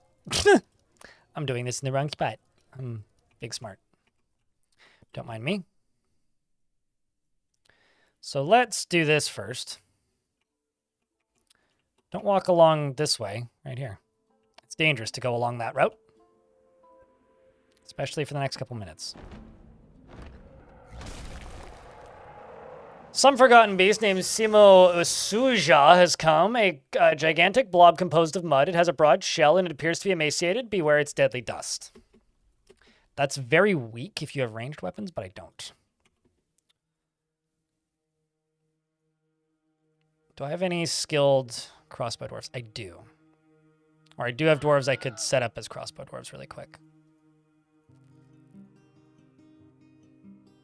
You don't have any use of your hands, Earth.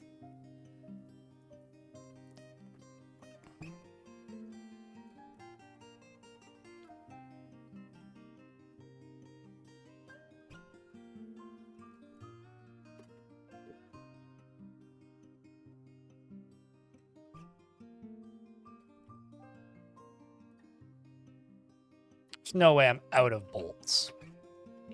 There's no way. I'm out of quivers?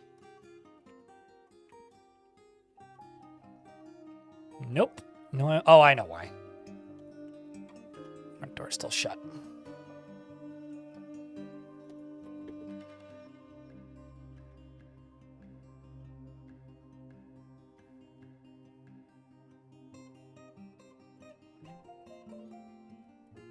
There we go. That's a lot better. Problem is Beastie is coming directly towards us.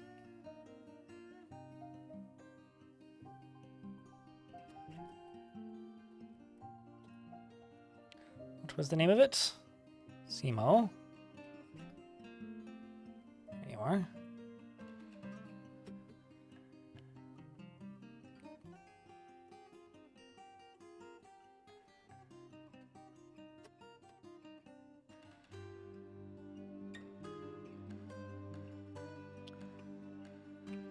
I'm a little worried Just because of the deadly dust.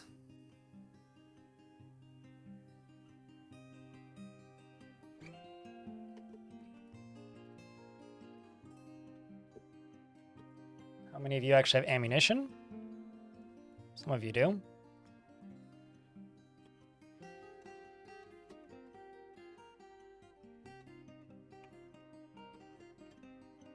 Thankfully, it's moving very slowly.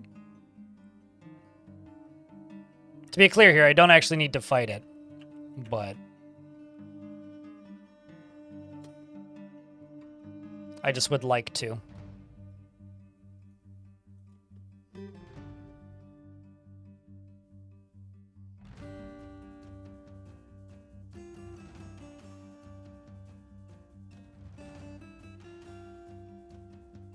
I love the dwarves with spears and... We've got a scourge. I love the dwarves with spears and crutches. There's something about that that's both amusing and grim to me. Here she comes.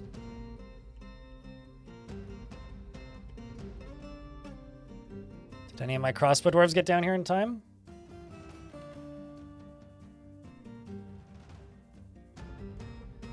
Still picking up equipment. Tisk tisk. Smart thing here would probably be to tell them to back up. But I say we fight. What do you think, chat? Round of beers for good luck for these dwarves. Oh, hey, it's turning around. Oh, never mind. What are you doing? No. I respect the effort.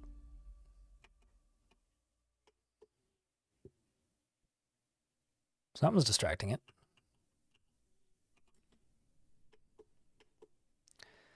Here goes the most enthusiastic dwarf, Attis. Attis immediately collides with the creature. It starts gushing out its deadly dust.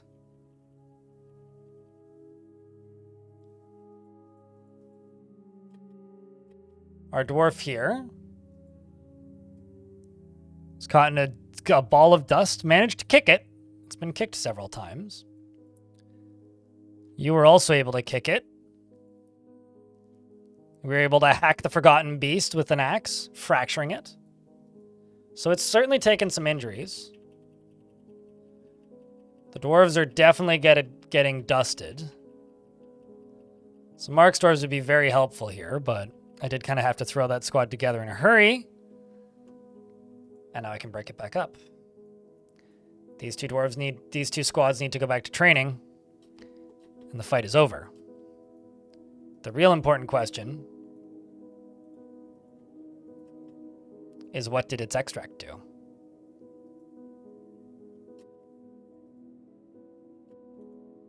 Another one? Man.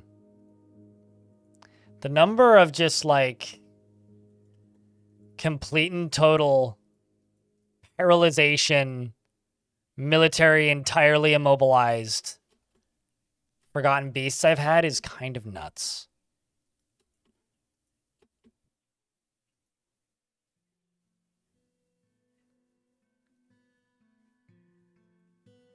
Like, this would kill them all.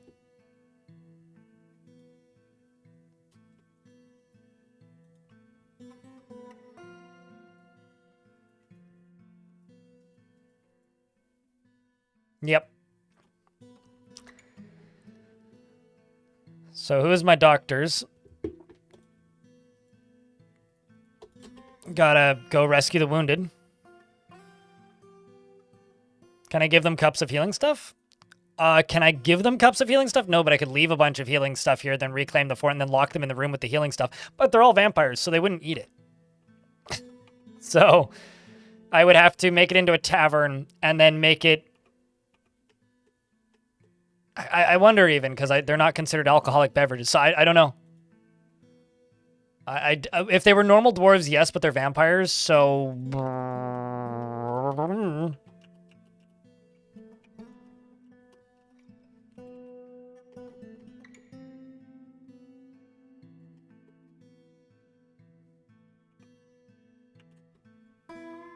Like, I don't know or think that this is actually curable.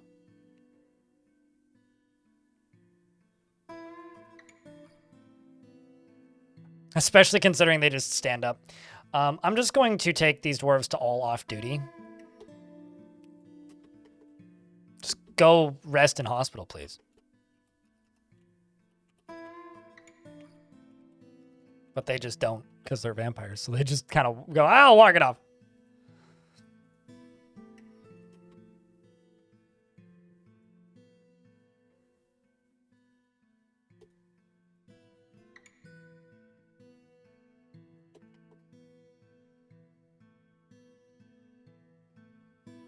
No, it doesn't. The magic healing items are, and I've said this many times, they are currently only an adventure mode feature. There is no way that I've found to acquire them only in fortress mode. You have to play adventure mode to acquire them.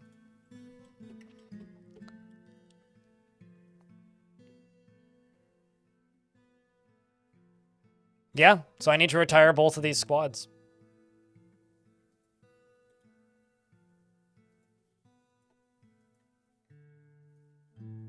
At least the ones that got covered in that dust.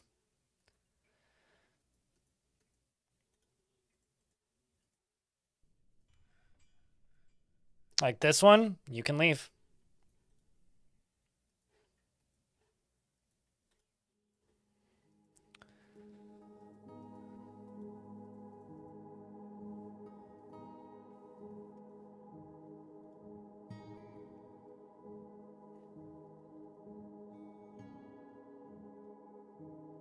But anybody who got caught in that dust and lost their ability to grasp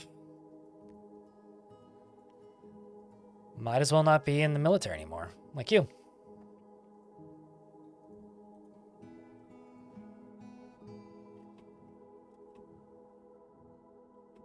Although supposedly you're going to go pick up equipment. So maybe you are okay.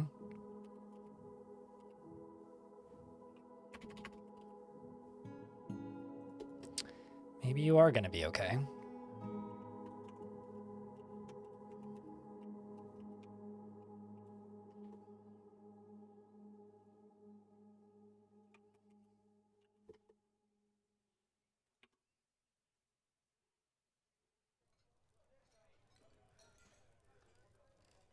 Well, maybe they are good.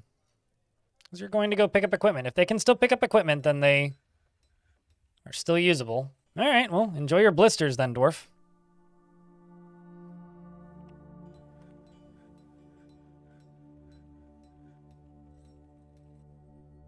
A dedicated biter than a vampire military. I've got a bunch of permanently paralyzed, like, dwarves that can't move. That literally bit, or I had one dwarf that bit a cyclops to death, basically. Just kept repeatedly biting it. Oh shit, we're in an ad. Should pause. Went way down? Yeah, no, I built some mist generators. Like, I wasn't joking when I said I'm going to fix the moods in this fortress. For reference, we started today with 55 maximum negative angry dwarves.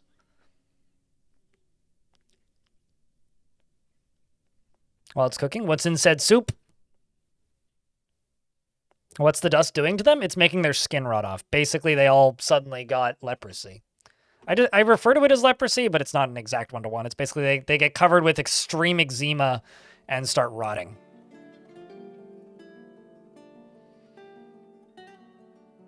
Also, thanks to the person who just became a paid subscriber to my blog an hour ago. Shoutouts. It's the first new paying blog member I've gotten in, like, a couple weeks.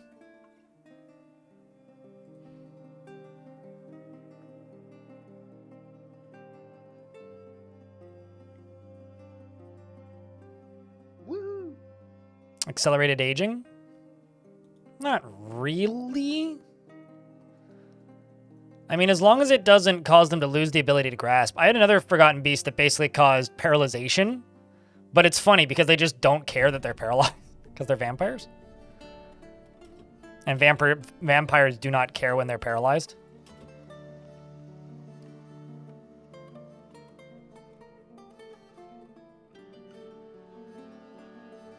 All right, dwarves, don't be a stupid. Kind of looked like that dwarf was a stupid for a second there, but...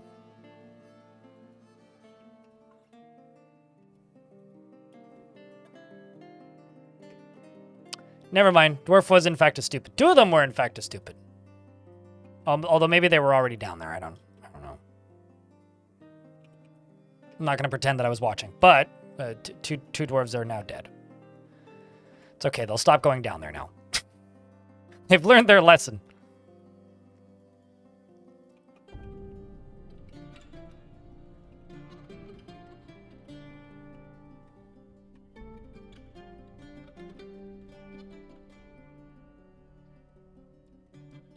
The magma hungers? Oh, that's true. For sure. Looks like nobody else has fallen in just yet.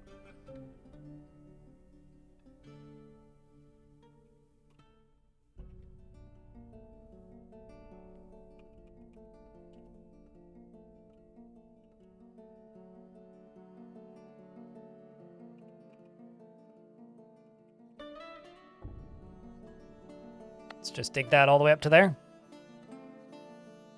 Because there's nowhere for them to go on this side, and if this whole thing's full of lava, they just won't walk through it. Although this is probably going to break my green glass stuff. Let's do green glass cork. Green glass pipe. Oob. Let's just do 25 and 25.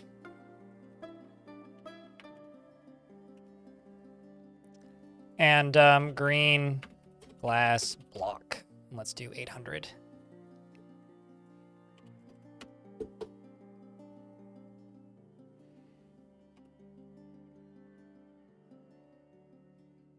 Minecarts are fun. And I don't just mean like you kill your dwarves with them. There's just a lot you can do with them. They're a very varied, interesting toy. Indoor fortress.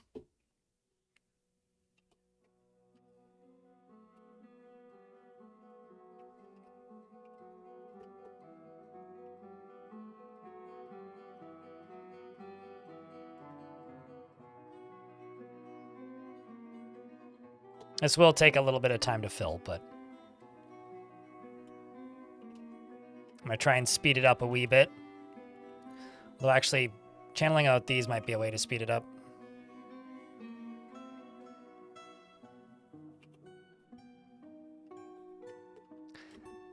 I think what I'm going to do is this. Well, actually...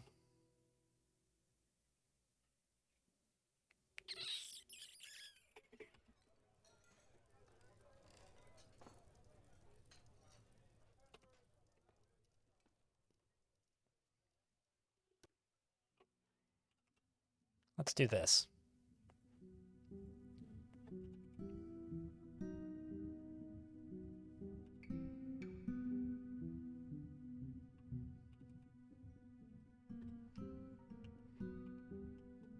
So I am going to channel through this, then I'm going to channel through this.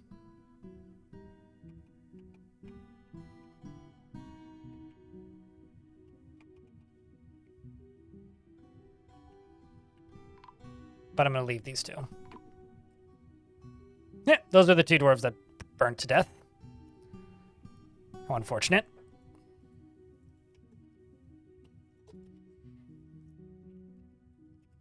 Although this is filling kind of quick.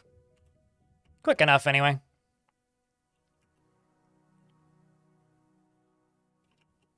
Just going to help speed up this whole process.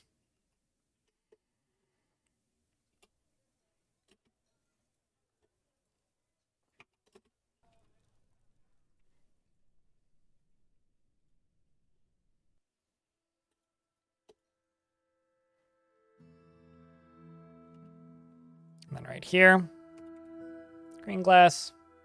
So I need to memorialize those two dwarves.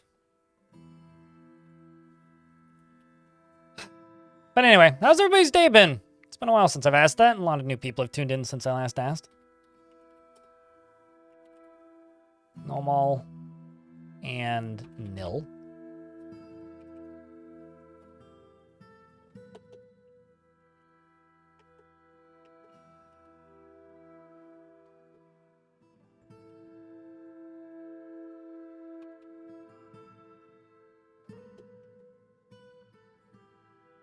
Huge drama on the internet?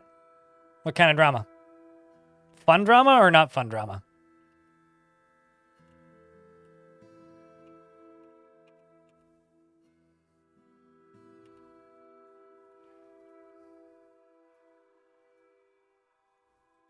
Not fun? Oh, that's unfortunate. Is it something that you want to elaborate on or nah?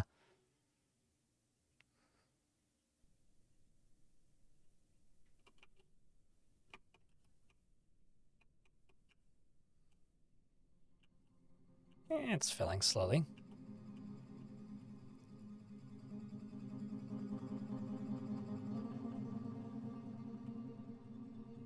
Pirate got kicked from OnlyFans.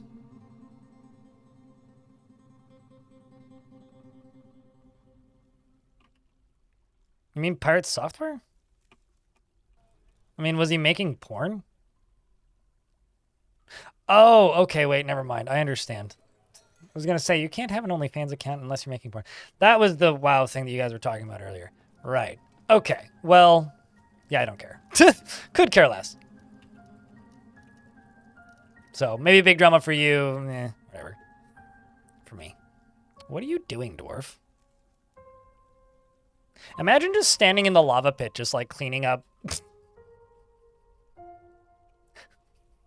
Just cleaning up lava and then burning to death. Like, what did you expect to happen?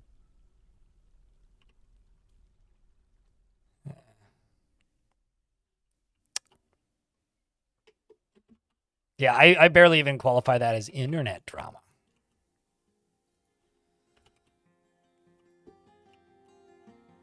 But, I don't know. I would weigh in, but I don't care.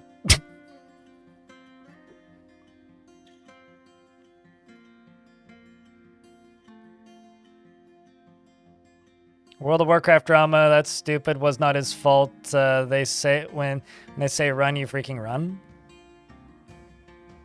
What can someone explain in like under 10 words why he got kicked? Just so I don't need to go look it up later.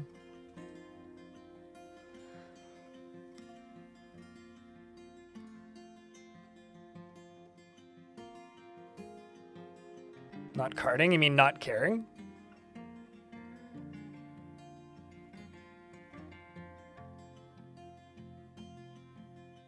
What's a tune? Sorry, I've never World of Warcrafted. I know literally nothing about World of Warcraft terminology, so you're going to have to explain like you're explaining it to your grandma. It's okay. I can't. Sorry, I write.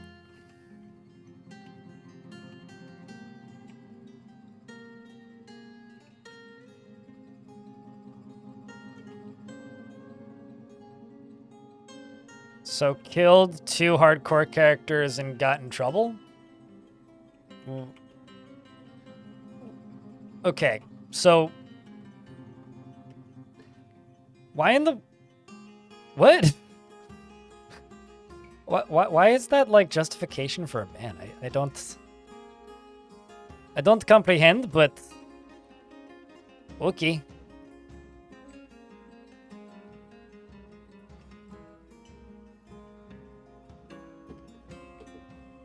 Yeah, I know how hardcore works, but, like... Guess I just don't understand why that's a ban. And if you do something dumb, then yeah, then okay, cool.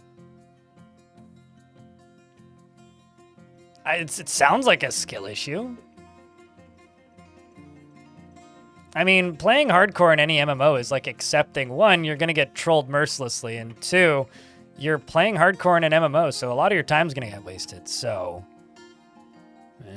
This is why I play hardcore games by myself, because the only person to blame is me.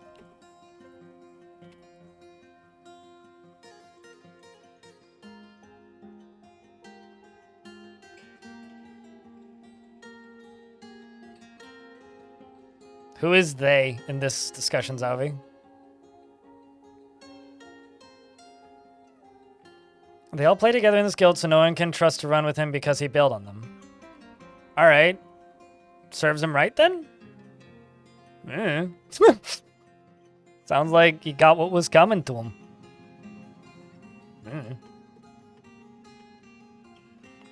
Streamer only hardcore guild. Okay, well, he has 1 trillion followers, so he should just go make his own. He bailed after they said run, so that's the drama. Not... Okay, so this is another, like... World of Warcraft thing. Why are they telling him to run? What doesn't run mean go away? Like bail, basically? Or am I misinterpreting the meaning of the word run?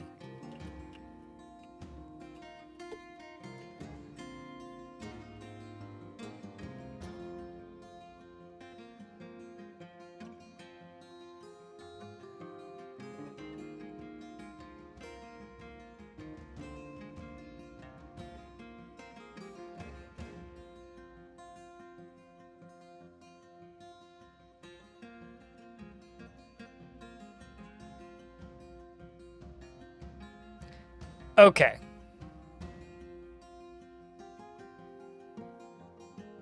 This sounds very childish. Sorry, I'm only just like starting to understand exactly what is being written here, and this seems very childish and silly. All right, cool. I hope that, like, see, here's the thing, right? This is the kind of drama where if I cared, I would just go get popcorn. Because it's like, this seems extraordinarily stupid, dumb, and I could care less, and it's the reason I don't play MMOs. So to me, it's just cannon fodder on both ends.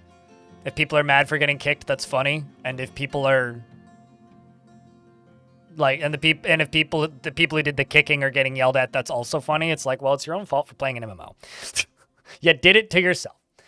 It's internet drama always not true. Sometimes internet drama is horrible. Like, if anybody's going to prison, I'll say that much. It can be horrible sometimes.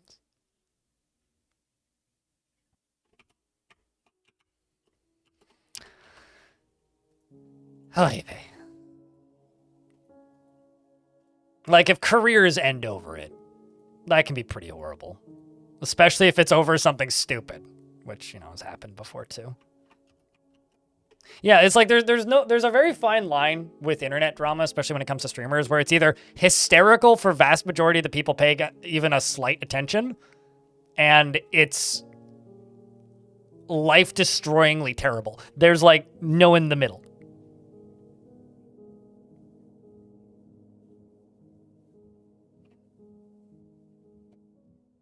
You're winning in life? Hey, you know, here's the thing. If you are playing EverQuest, I'm presuming that's what EQ is here. More power to you, mate. Like, enjoy your MMOs.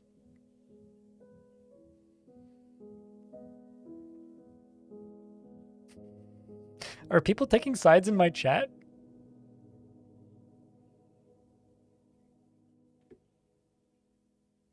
That's funny. I didn't realize you guys had horses in this race. Polar bear drank some of my wine, excuse me? Well, I guess it's very far away from me. I should also go out here and claim all this stuff finally.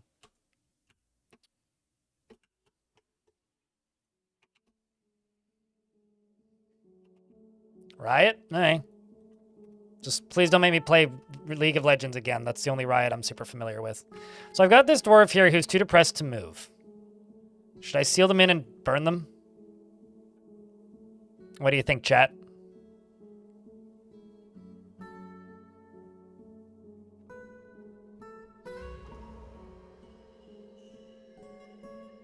All I can tell you, Celesty,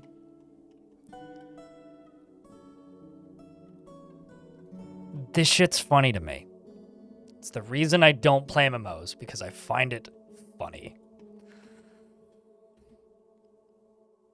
Like, genuinely. I mean, you can't feel sorry for anybody who is famous enough to be in a streamer-only guild of any sort for any video game. Although he seems to have decided to turn around. That's the first thing. And then the second thing is, if you're playing an MMO in a streamer-only guild, people get kicked from guilds all the fucking time for doing dumb shit. Every game, for any reason, happens all the time. So somebody getting kicked for doing something that wasn't their fault or was their fault.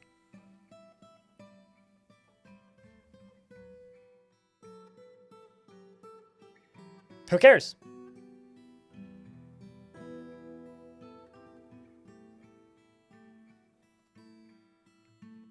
Also, if Asmongold's in the same guild, I would judge him more for acknowledging Asmongold as a person than anything. Because low key fuck Asmongold. Just in general. Sure, username lost. Hopefully you'll become username found at some point.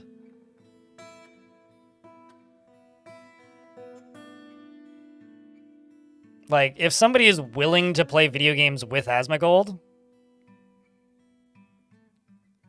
they've already got bigger problems.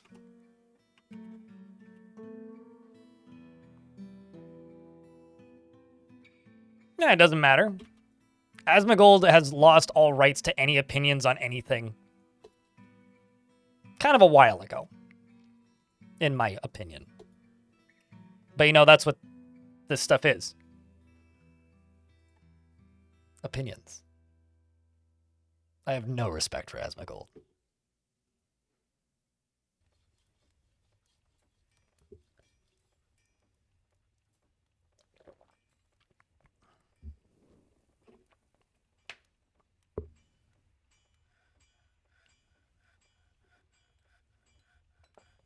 I mean, I like having discussion. If you don't want to have discussion, which is what was happening before this discussion started, when chat was kind of quiet, life was boring for me. At least there's discussion now. I'm just amused by this. As long as, like, there isn't any, like, shit being thrown around in my chat, we good. Listen to what he has to say about anything political, and if you agree with him, I can't help you. He is a extraordinarily uneducated person who talks like he's educated on a lot of topics that he's not educated on. He's a rampaging nutcase on a good day. When he talks about video games, he's whatever. But he is not somebody I respect in this space. That's it.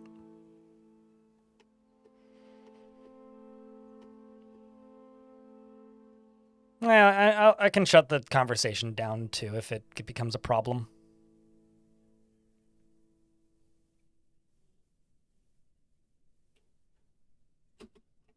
To give you an example here. A lot of the stuff he talks about pretending to have authority on, I won't even talk about, because I know I don't have authority on it. Whereas he speaks as if he has authority on it, and then fucks up constantly. If anything, World of Warcraft is probably something he has authority to talk about. But, yeah, I don't know.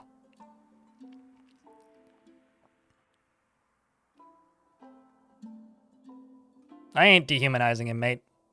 I'm simply saying he should use his brain and only discuss subjects that he has some right to speak on.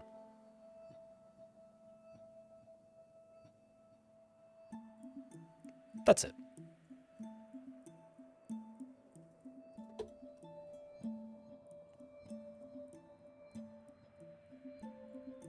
As a smarter person than me once said, being a professional guesser is only good until you guess wrong 3 times in a row. And that's what a lot of people in the commentary space are, is professional guessers.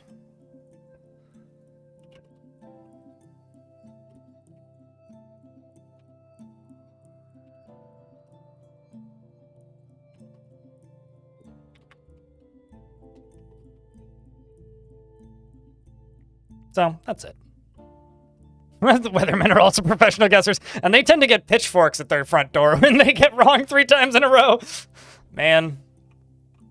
I kind of miss the local weatherman that I used to have growing up. It was the radio weather network, the radio weatherman that we had locally.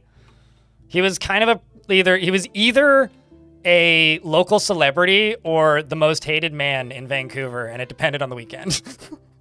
It was good times. But, you know, the worst case scenario is somebody's camping trip gets rained out. Like, it's not the worst case scenario there.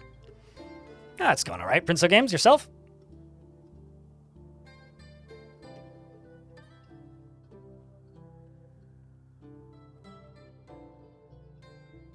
Pirate bans everyone who mentions Managem in his chat. Fair.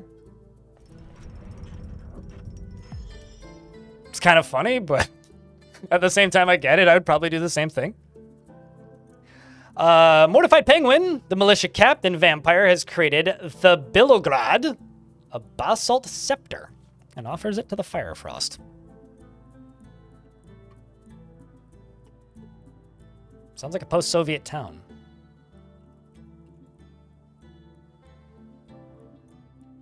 It's the Bilograd. Doesn't look dwarvy. I don't know what language that is.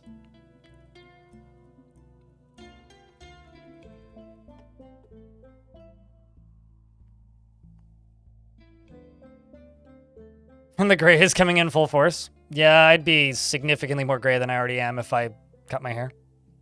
You love the mushroom statues? I had a mayor at the beginning of the fort who demanded statues. Biker Bandito in YouTube chat.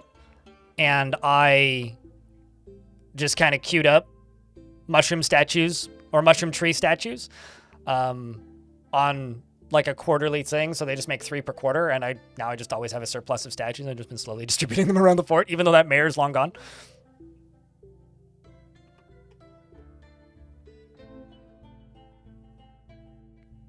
Like, you know, there's something to be said for discussion, and I think that's what a lot of people in the commentary space think of themselves as, chat. But the reality is, if you're in the commentary space, especially if you have a large following, distributing incorrect information to hundreds of thousands of people is an exceptionally fucking stupid thing to do. And the shitty reality is, a lot of people make a living doing that. The key is, if you're going to distribute information, at the very least, know what you're talking about. Which is why it's easy to be commentary for something like video games. But when people start spewing... I'm not accusing anybody of saying any of this, I'm just using this as examples. When people start spewing propaganda, or verifiably incorrect information on a subject, I lose respect for them extraordinarily quickly. Elon Musk pretended to play Diablo. That's sure, we could use that as an example. So, you know, just choose your heroes wisely, I guess.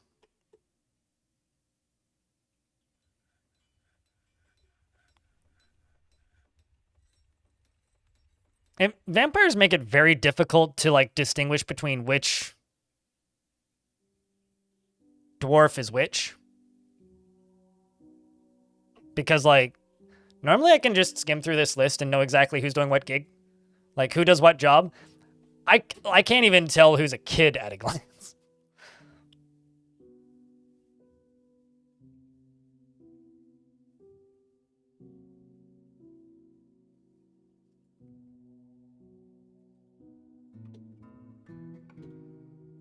I don't know if funny is the word I would use, Aeronama, but... I think it'd be funny if nobody actually cared. Otherwise, I honestly find it just kind of sad.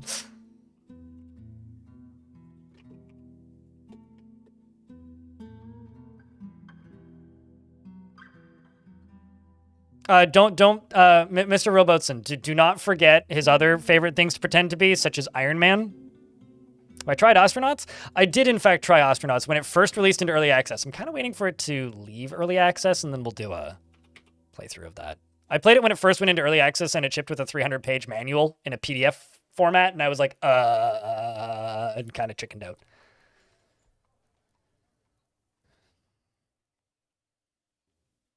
No, he invented electric cars. Get it right? No. Nobody thought about the concept before him. Now I'm making shit up. It's for parody. Calm down. It's understandable, Robotzen.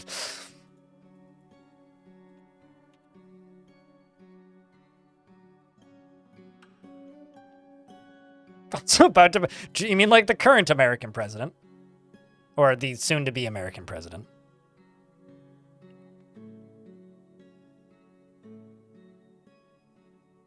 Anyway. You can't do data dumps at what kept you from dwarfing. Can't do data dumps. It's what kept you from dwarfing until you took college courses. What? I don't get it. Yes. Vampires do not age. I had a baby remain a baby for multiple years. It was like over 2 decades they stayed a baby. Or over a decade they stayed a baby, rather. Not 2 decades.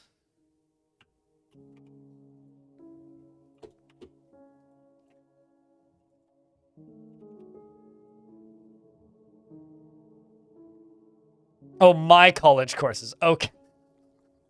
Right. I understand what you're saying now. Same difference. I don't know. I don't teach college courses. I make tutorials for video games, man. I don't think those two are I don't think that's the same thing. Like I appreciate the flattery, but like, come on.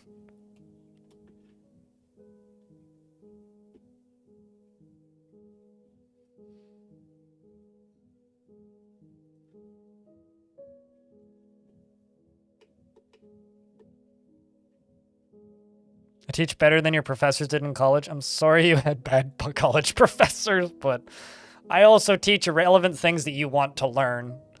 Whereas I would presume and hope that your professors were teaching irrelevant things that you wanted to learn, that you also wanted to, or that you didn't want to learn, or I presume you were, anyway. I don't know.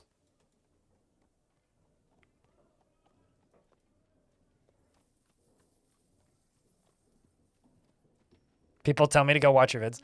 I believe it. I've seen that happen in real time while watching other streams, and I go, oh, I kind of feel bad. And I'm just like, well, I guess I just won't say anything. I'll stay quiet. Do I have anything I could sell them? Anything at all?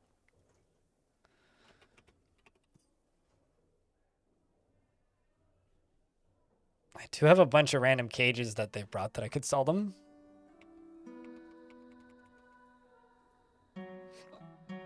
Excuse me.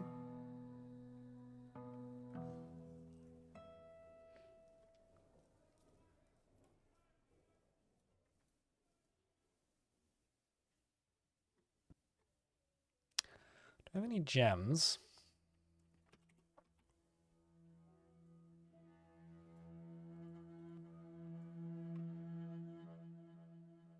See you later, Fracta. It's like single player SS13. Similar amounts of simulation. Pretty different gameplay, though. It's about renovating spaceships instead of, like, you know, playing Among Us.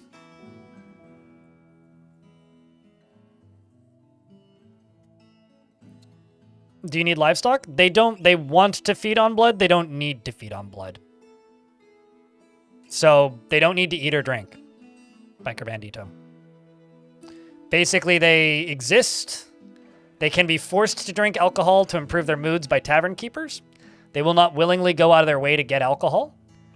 And you kind of just need to manage them as if you were managing dwarves that were too dumb to drink. That's basically it.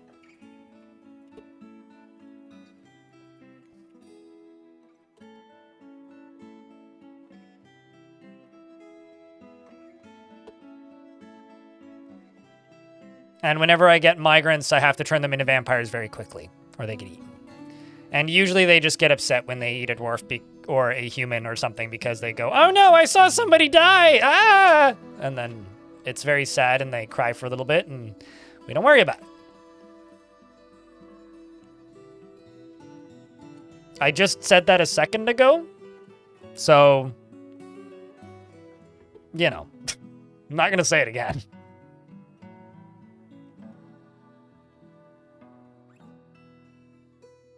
A mugger in? Sure. But I'm not really willing to do that because, at least not at this exact moment, because if I do that, what'll happen is pretty simple. The dwarves will probably die to were creatures because this world is kind of infested with them. I had a previous fort in this world that had a public tavern, and at one point there was 4 were creatures in it that just came out of nowhere. So I'm not really willing to do that, but yeah, I mean, if you allow visitors, they could totally eat them, but like it would probably just equal worse moods overall.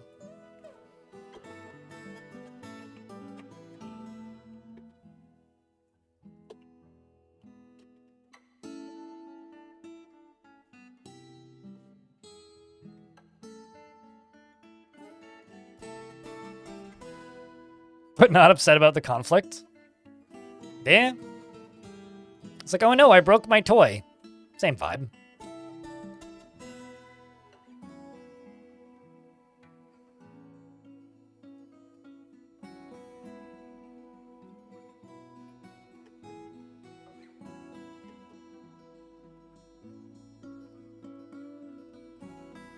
Bad idea, because it's not possible to manage were creatures. Now I feel like I'm just stuck in... Yeah, this is why I didn't mind the World of Warcraft nonsense discussion earlier. Yeah, it's bullshit and nonsense and doesn't matter, but like, in the grand scheme of things, at least I don't feel like I'm stuck in Groundhog. Like, that is the one thing that I get tired of doing this, is like, I do sometimes feel like I'm stuck in Groundhog Day, because I literally answered this exact series of same questions and explained why no, you can't manage a were-vampire fortress, and why you can't really manage a were-creature fortress in the first place, like, earlier today, twice already. So, like, I don't even. Low-key, I give up, chat. Make a command? I have to make a command for every single possible question I could have for Dwarf Fortress. By that logic. I live in Groundhog Day, it's fine. It's the tomb I've dug for myself. But there's a point in every stream every day where I will stop answering questions. Just the topical one. So you want me to make and delete a new command for every single fortress and then memorize it and tell chat to memorize it so that they can input it every time? No thanks, I'm good. I had this discussion too, so I should make a discussion about why I want to make and manage commands.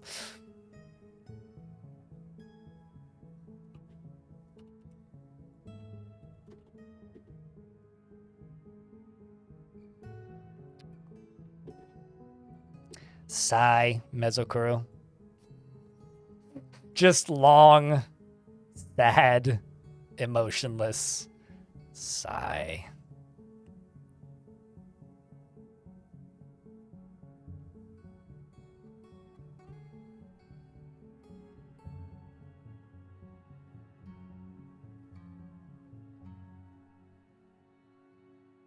I'm an honor now?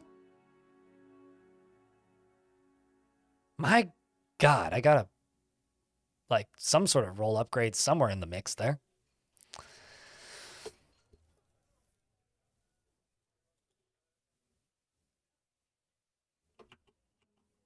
All right, well, that's my upgrade to this hallway.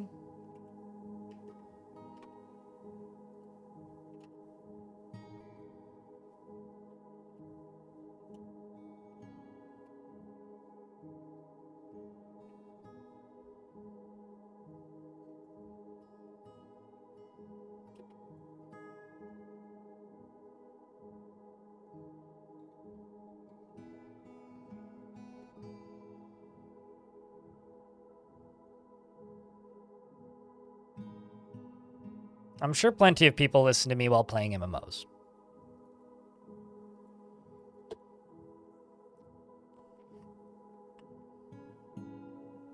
I'm trying to think of a joke off this, but you know when, like, you try to think of a joke and then it takes too long, and then you catch yourself explaining the joke before you say it? Me right now. Like, I don't like MMOs. I much prefer massive single-player, offline role-playing games. I don't know.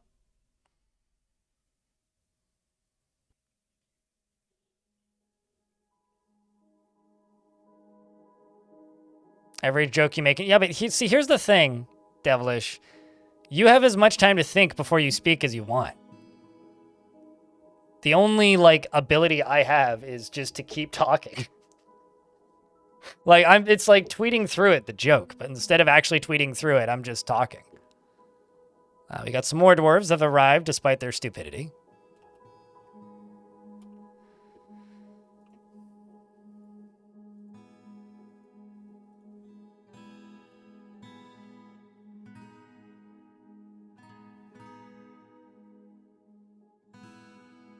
I hope that game is good because I like Obsidian as a studio. I won't play it, but I hope that game is good. I'm actually curious about how big this migrant wave is going to be. Kind of really curious. Not that big, like 4 dwarves maybe?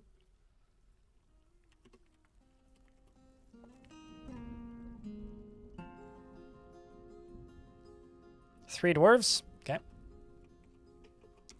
Is the well full? The well is full! Full enough.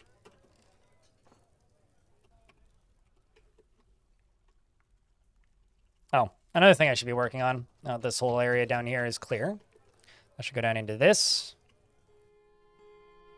Get all this working. Get all this working.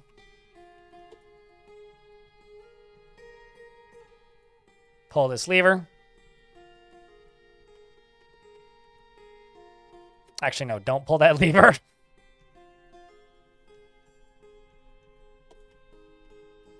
Go over here. Build a green glass wall right there.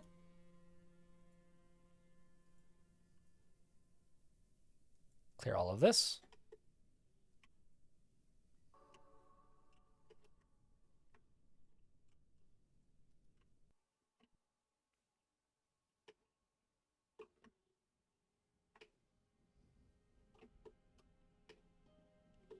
Kingdom Come Deliverance 2? I mean, that's a pretty different game. I didn't play the first one, so I don't know.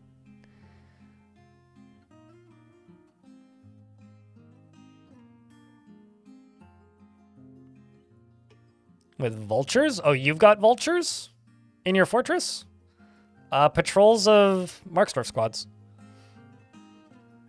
Have Marksdwarves set up a patrol and get them to patrol around periodically. Get them to clear them out. Same for all flying adversaries and things that spook stuff.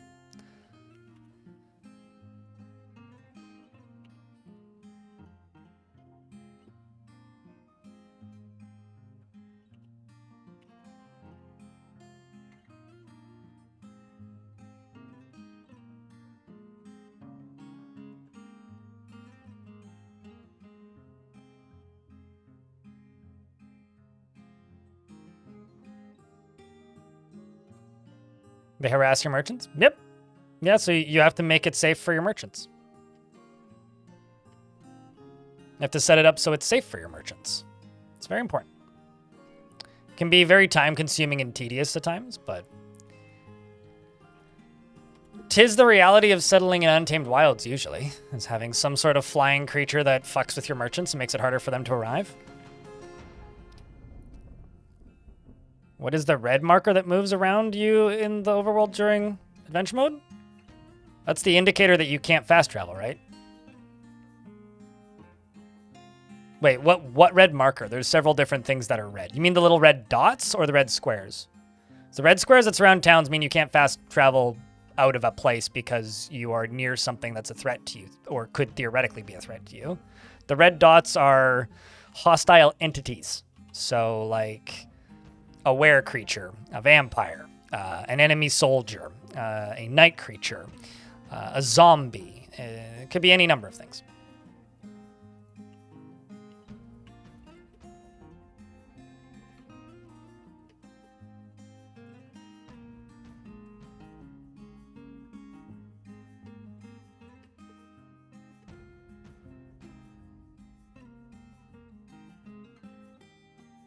Could it be wild animals? Sure, if it's hostile.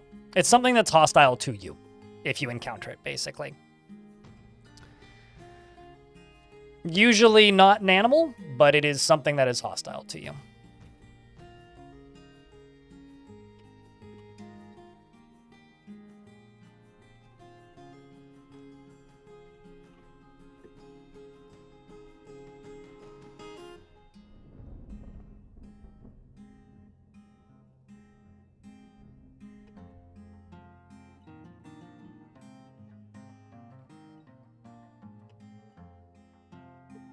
Let's get the last one of these in. Then do one here. There's already rollers there. Already rollers there. Already rollers there. Already rollers there. No rollers on this side.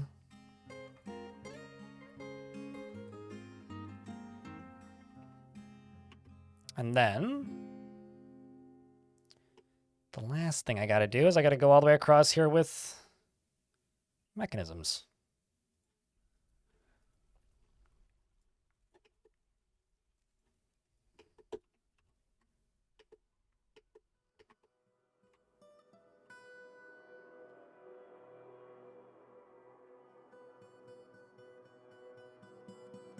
Let's get these andesite. Sure, Gabbro works too.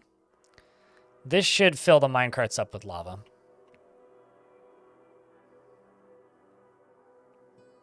Trying to find this one that's been following you. Gotcha.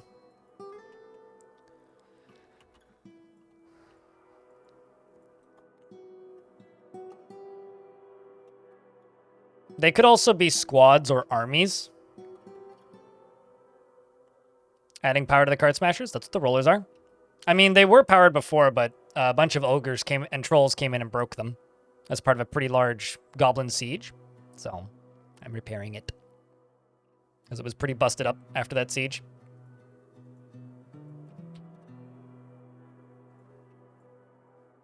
But yeah, I hope that Avowed is good. The reason I'm worried about Avowed is I've heard not great things about it coming out of preview events. So people who I tend to share similar takes with on video games who go to video games preview events have been like, uh-oh. I've heard that from a couple of people now. So it's cause for concern. It doesn't mean the game's gonna be bad necessarily, but it's enough to like cause some concern. So fingers crossed it's good. Who wants video games to be bad? Everybody wants video games to be good.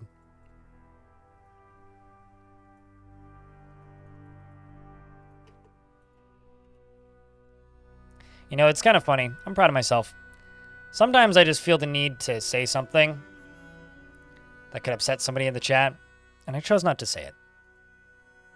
I'm proud of me. Even though I feel like it's the right take, but...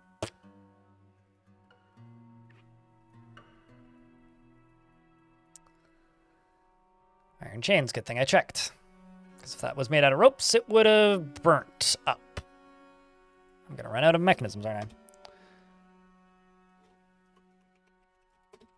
Rock mechanisms. Gabbro, ideally. 50. The thing is, there's a big difference between promotional videos and actual gameplay, right? And also a lot of opinions from previews of games are very subjective, right? It depends on that person's personal takes, like whether or not they like the writing of a thing, whether or not they like the quest design of a thing, whether or not the world feels engaging to them at the time. There's a lot of that stuff going on too. So like, you know, don't take what I'm saying as like pure gospel. Don't take it as like unequivocal proof that it's gonna be horrible or something. So I don't know. I hope it's good. I hope that the general consensus that I've heard out of preview events up until this point aren't true.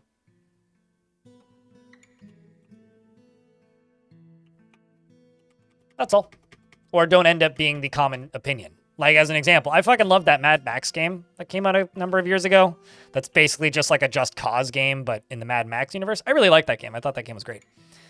That game was largely panned by a lot of the same people, because it's like bland and just doing the same thing, but you know. I don't use mods for Dwarf Fortress, really. But why are you asking about this particular one? Also, what the heck is Topple's Queries mod? I have no idea what that is.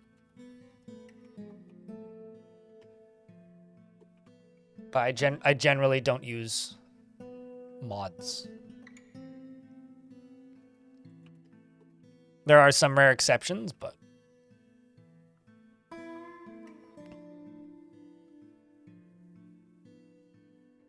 That's not a bug? Space Deco. It's a mechanic that's intended.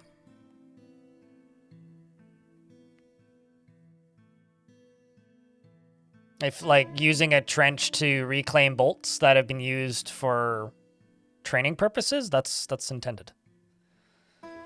That is intended behavior.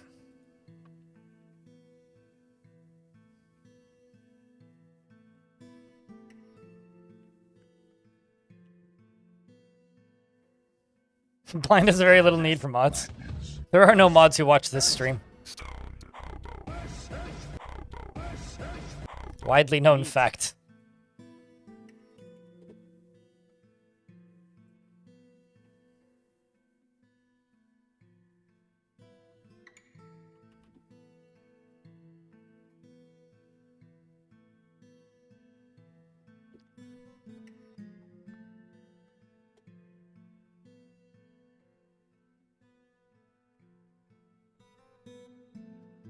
Oh, yeah, no, I'm not good. I mean, the thing is, to me, I just kind of ignore a lot of mods because the mods that interest me for Dwarf Fortress are like total conversion mods. So I don't mind a mod every now and again that'll, like, you know, completely change the way the game works mechanically. Like that's fine. I enjoy that. But generally, I just like I find Dwarf Fortress is fine as is. It doesn't really need mods. It doesn't need to be changed much for me. Personally, I find that the game plays just fine in a vanilla state. It doesn't really need any additional assists to be better. So because of that, mods don't really do much for me. It's either all or nothing. No, not really that. Dwarf Fortress is a game. The way Dwarf Fortress works mechanically, right, is it's a pile of systems, and those systems interlock, and those interlocking systems cause responses. Adding more things into that doesn't make the game more interesting to me, because what's interesting is seeing how the currently existing systems interact. And if you chuck a new species into that, that doesn't do anything. If you change what the dwarves look like, that doesn't do anything. If you, at least not for me, if you change, like, or if you add in a workshop that makes mining a certain thing easier, or if you add in body disposal that sort of makes the game easier, that doesn't do anything for me. What does things for me in Dwarf Fortress is a complete and total retheme of the entire game, but all of the ones that I like from the past haven't been updated or don't have tile sets. And if they don't have a tile set, I'm not going to stream it from the get-go because, well, unfortunately, the reality of that is, where is this connected? Is this all the way up? Unfortunately, the reality of that is if, yeah, okay. The unfortunate reality is I've played enough of this game that simply reskinning something doesn't do anything for me, and I don't need the dwarves to do more than they can already do, right? Like, making it easier to mine stone isn't something I need or desire or look for or want. So that's part of the reason I recommend people try and learn this game without mods a lot of the time. As much pushback as that gets me from the old school community a lot of the time. It's because you'll learn the game better and you'll understand why I personally don't see mods as even remotely necessary. But at the same time, no one's ever going to listen to me on that one, so. Yeah, but there are no mods that make ballistas useful, right? Like, that's the thing. Sure, I also would, there's lots of things I would like to see improved or fixed in this game, but that's not something modding's going to improve. That's something that the developers will improve in time.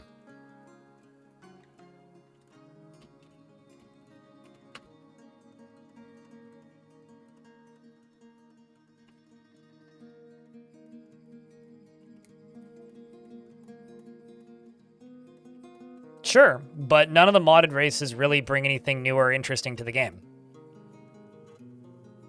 They're just dwarves that look different. when they're modded in. Or they're humans that look different. And it's like, I don't know, I'd rather play dwarves.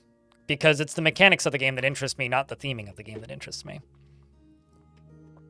But, you know, if you look at the to-do lists for Zack and Tarn, more playable factions is a thing on the cards. So we'll get it one day.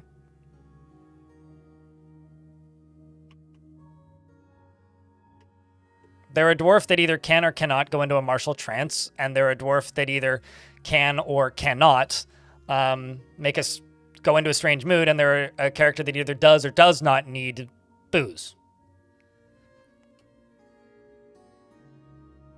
No, I know what you mean, Clay. It's been outdated since 2021. It says when it was last updated at the top of the page. Lockrock. I think it was 2021 they last updated it. Tarns was saying he was going to update it, or at least replace it with something else, because the development is going to take a different pattern going forward once adventure mode is out proper, so hopefully soon.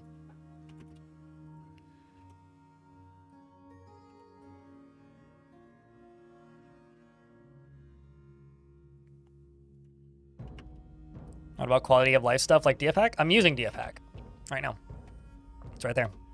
I don't like a lot of the overlays because a lot of them provide too much information. What makes the biggest problem I have with the premium version of Dwarf Fortress is it surfaces a lot of information that the game didn't previously. What that means is Dwarf Fortress has always been a game that hides a lot of information from the player. And I think that that's really interesting and can be very engaging, at least for me. And the benefit of a game hiding a lot of information from the player is that you are forced to dig in and explore all of the systems.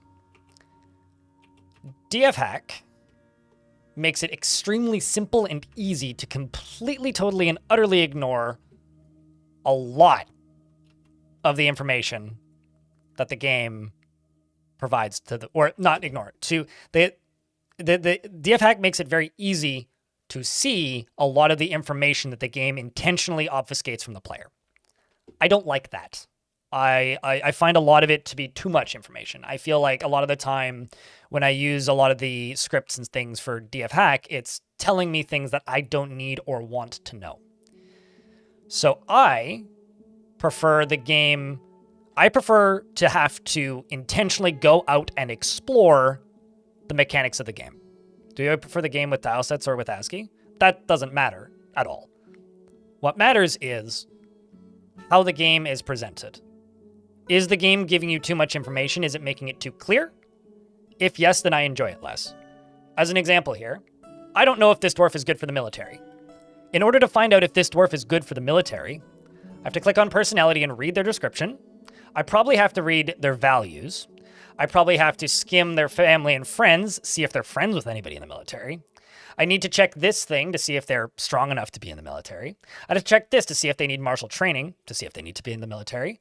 Whereas with DFHack, you can literally just go into your military thing, hit the recruit button, and then like filter by 18 filters that says whether or not they're good for the military. Some people don't enjoy that process. I like that process.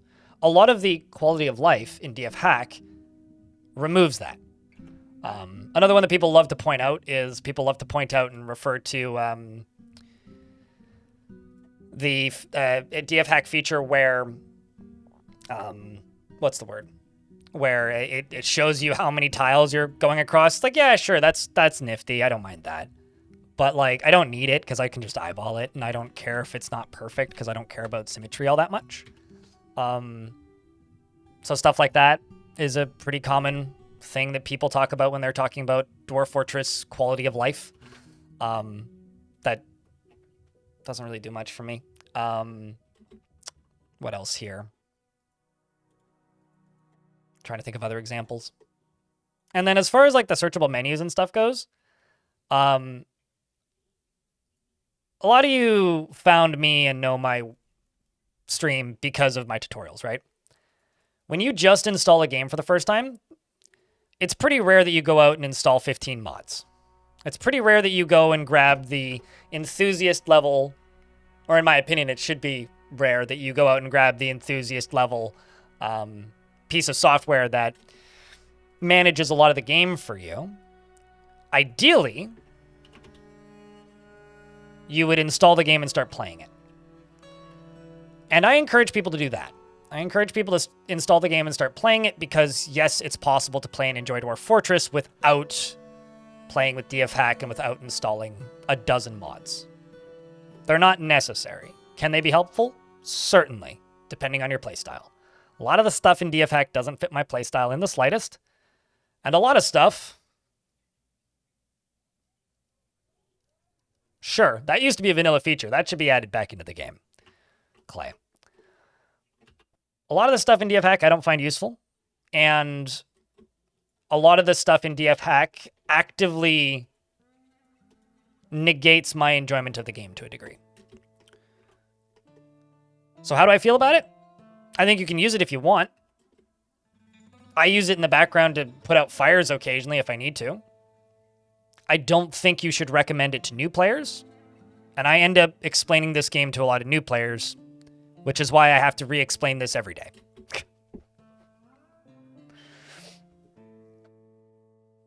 Totally. But I have every single feature that it has, like, enabled by default disabled, Clay. Which is why the question was, how do you feel about, like, the quality of life features of DFHack? Not using DFHack. I use DFHack. It's right here. But I have everything that it does disabled. Every single script disabled. With the exception of one that I can't figure out how to turn off. Which is it still exposes like the percentage used of thread, which whatever. That's fine. We're in an ad, so I have to pause.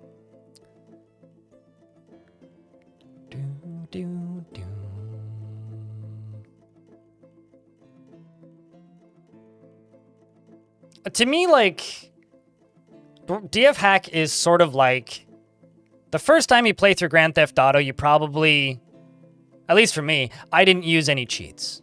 The second time I played through San Andreas, I was spawning tanks constantly. The first time I played through Skyrim and got shit fucking bored with it and made it 10% of the way into that goddamn boring-ass main quest, I didn't use any console commands. My third character, I used console commands. With Dwarf Fortress, your first half dozen forts, depending on how long they last, I guess, you should probably play vanilla. But if you find yourself not caring about those details that I'm talking about, the things that the game forces you to look at, if you find yourself not interested in hand building your forts, if you find yourself wanting those things, then use them. I've been playing this game for 10 years. Longer than that. Way longer than that. 14 years? Fuck. And I still don't find myself wanting that. I've used them. Like, there's been points where I've had that stuff enabled. But it never lasts very long. Like, ever. I think the one that I lasted the longest with was I had the search functionality enabled for a little bit. And then they added in the vanilla stuff, so I got rid of it because I was like, well, okay, this is doing enough for me in the vanilla state, so I'll just use the vanilla one. And I've been like that since, so. That's about it.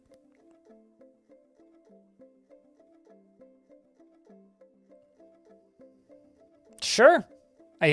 Like, that's awesome. I personally would prefer, for me, I'd rather wait until they add it in or add something like that in, because I know that they're planning to add better building tools into the vanilla game. And I want to be excited and use that and not be used to DFHack's way of doing things. Because the way DFHack does things in vanilla, the way DFHack usually does things is always rather different from vanilla. So the last thing I want is for me to be used to and depend upon a DFHack feature, and then the game to update and do it very differently from DFHack, and then me to dislike the change. And that's an important thing for me, because I play this game for a living and I need to be able to enjoy it. That's all. You still have a problem with aquifers as well? Skill issue. Sorry if that's mean. All right, where was I? Working on this down here. But yeah, a lot of the mods discussion and stuff comes down to doesn't really do all that much for me. And if I wasn't known as the tutorials guy for this game, I'd probably use some mods. But because I'm the tutorials guy and I'm people kind of do depend on me to teach them how to play this video game, oddly enough, it's easier to do that if the game's in a vanilla state. I mean, water is more dangerous than lava and magma, so. I mean, I killed 2 dwarves when I filled up that reservoir. And it got a chuckle out of me and I kept moving. Kept doing the thing. It's part of the game. Part of the game. Sometimes dwarves just act like lemmings.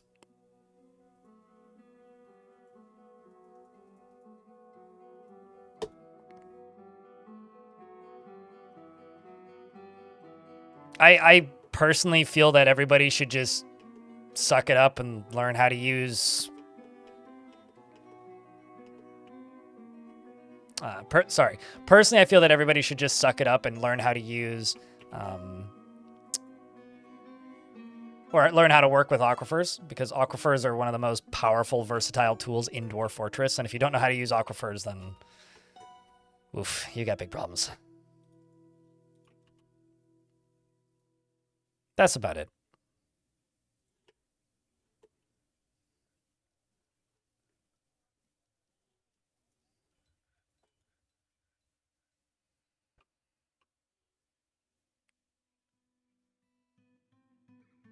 I don't generally use the image gen stuff where, like, I think it's called Perfect World, that tool.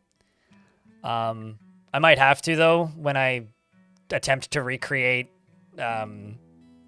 Boat Murdered. But I don't know. I don't have any interest in playing on, like... like, somebody made me a map once a while ago that was just my face, which was kind of funny, admittedly. But I don't know, that doesn't do anything for me. I've seen maps of Earth many times, and... if that works for you, then cool. It's not something I need personally.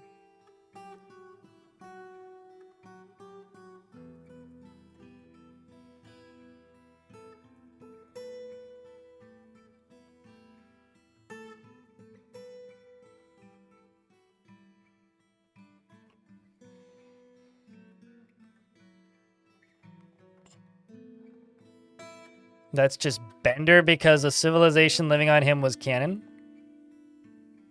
I mean, when Tarn finally implements that myths generator, he did one of his... Tarn did a talk a long time ago, you can look this up on YouTube, where he talked about his prototype myth generator for early world gen, which is the prehistory stuff. World gen for prehistory, basically. And one of the prehistory examples he had was building... the world being built on the back of a giant turtle, and the other one was being built on the back of a giant stone giant. So, you know, all we need is a metal giant, and we're halfway there. Living on a prayer.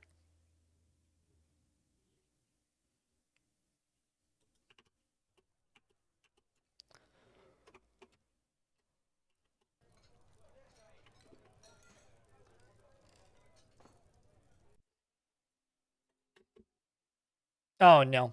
Well, the game did just save. I clicked the duck. I wasn't sure if ducks crashed the game, but well, god damn it, Darkwing Duck. The game did literally just save, though. I hate the fact that I know what you're talking about, City Draft.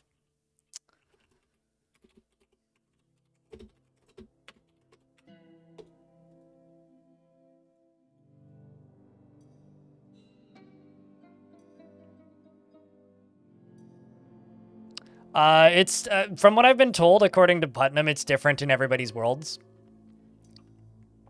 I think it's just baby animals, actually.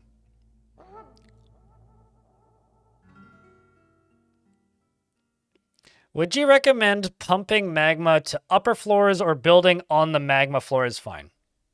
Build wherever you want to build. I had a fort once which made a lot of people, like, I guess, like, take their glasses, do the whole, like, the They Live meme where Roddy Robbie Piper takes his glasses off and he's got another pair of sunglasses on under his sunglasses. Then he takes the sunglasses off. He's got another pair of sunglasses, just infinitely taking sunglasses off. I feel like I've made a bunch of people do that once when I had my starting 7 dwarves and 7 picks, and I was already at the Magma Sea chiseling around a adamantine spire, like, on day 12. Just, like, there is no build order or, like, needed route to go with your constructions in Dwarf Fort. Do what feels right. If you feel like you want to, dig as deep as you can immediately, go nuts. Have I thought about what the next fort will be about? Am I playing the next fort? If the answer is no, then the answer is no. If the answer is yes, then the answer is yes. I plan it the morning of, usually. I don't really pre-plan much. I've always got a couple of ideas, but I'm not going to worry about that until we're there.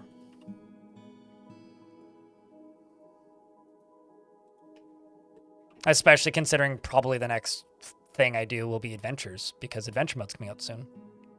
Unless what you're actually doing is coyly saying, when's this fort gonna fucking end so I can see the next one? In which case, I don't know, when I get bored. Or when chat gets so visibly bored that I go, well, I'm not making any money and everybody's stopped watching, so I guess I'll start a new fort. Ironically, most of the time I start new forts, it isn't because, like, I want to. It's usually because chat stopped watching. There's a point with forts where they kind of hit, I guess, end game, where people just stop watching. Is this game too easy for me? This game isn't even remotely challenging in any aspect or format or way. It's all about roleplay and story building. This game isn't challenging for anybody if you've played as long as I have.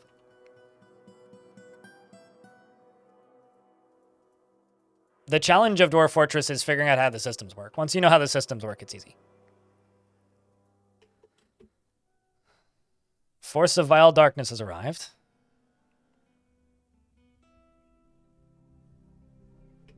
Oh, no, I know what you're asking. I read the suggestions. 'Tis what it is. It's entertaining. Sure.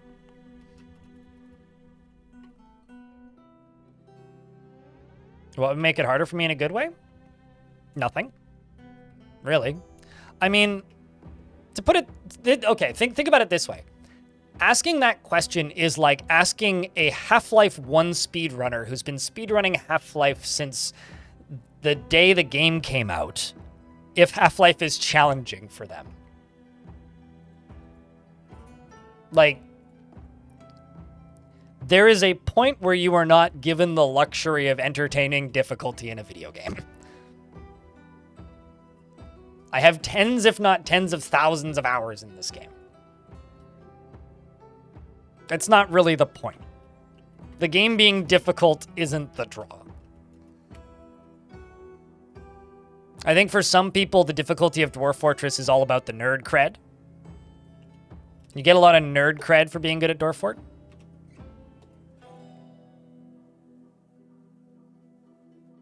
What would you like to see change in difficulty scaling? Nothing. I don't think Dwarf Fortress is a hard game. Dwarf Fortress has had eras where it's been meaner, and by that I mean more unfair.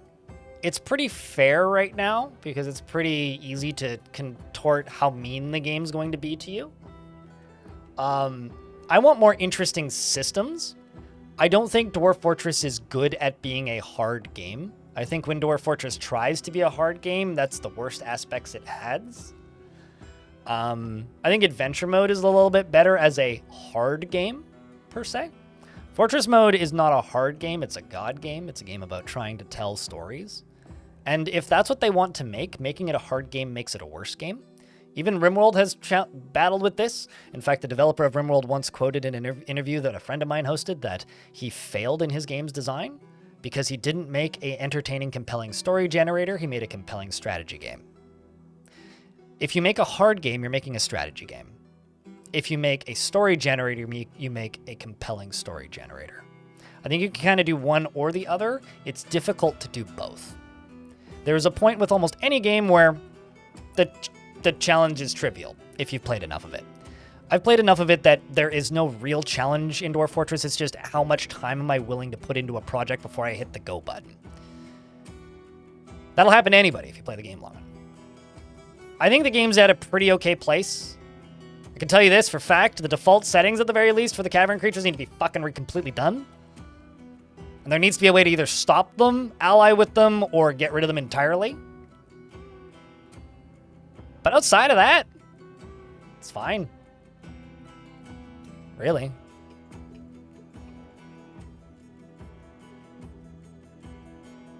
I mean, you could still have constant tantrums, just get bad. Like, I've seen forts with constant tantrums.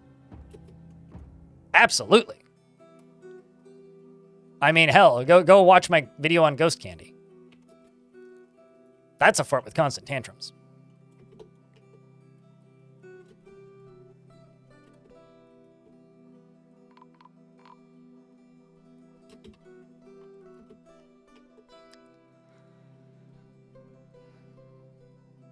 So, you know, I don't think Dwarf Fortress needs to be a difficult game. The difficulty was never what attracted me to Dwarf Fortress. What attracted me to Dwarf Fortress was its ability to convey compelling characters and generate compelling characters. And for the ability for me to play a game the same game time and time again and see things that I'd never seen before. If you're asking me what I'd like to see changed about Dwarf Fortress, I'd like to see it able to tell different stories.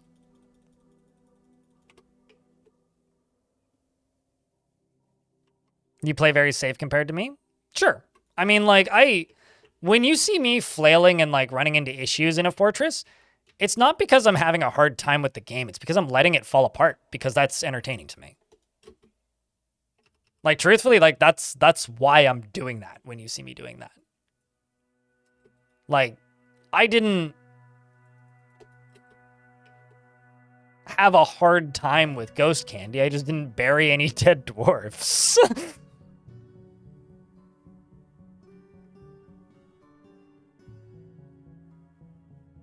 Is that you love my content, but you can't keep up with the streams and VODs? Nobody's supposed to. The VODs are there as an archive because people ask me to archive them, and I like to have my stuff archived. What's your point?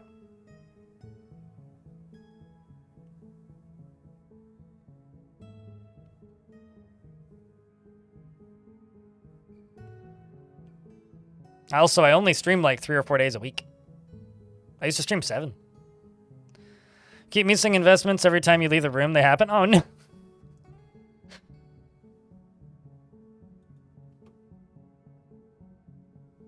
Which is why people can't tune in for older forts. What do you want me to do, Zavi? Stream less and get paid less? I don't know what to tell you, mate. I don't know what to tell you. I'm killing Wolverine. Don't tell Cyclops. Chat. Gonna get a round of beers for Scatterbug. Or, not Scatterbug. Shutterbug. Shutterbug. Thank you very much for the 10-pack of gift subs. Greatly appreciate that. You launched a spaceship to the moon yesterday. I beg your pardon? For real?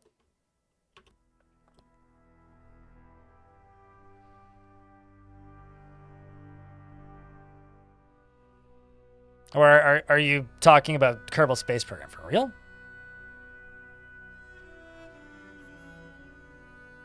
I beg your pardon? Okay. Why? What'd the moon do to you?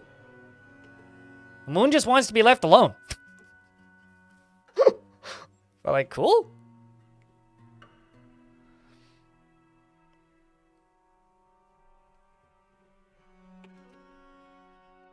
Okay, allow me to elaborate. I'm not sure what I'm supposed to do with that information, Zavi.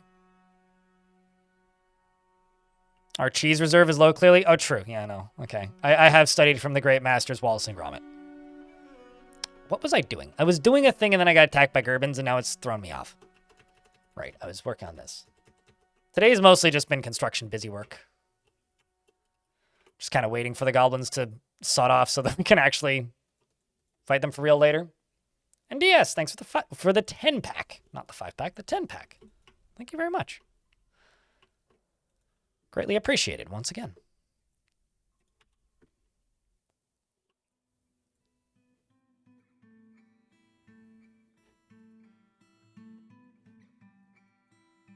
I once launched a rocket in the general direction of the moon, but it was made of cardboard, so much less exciting.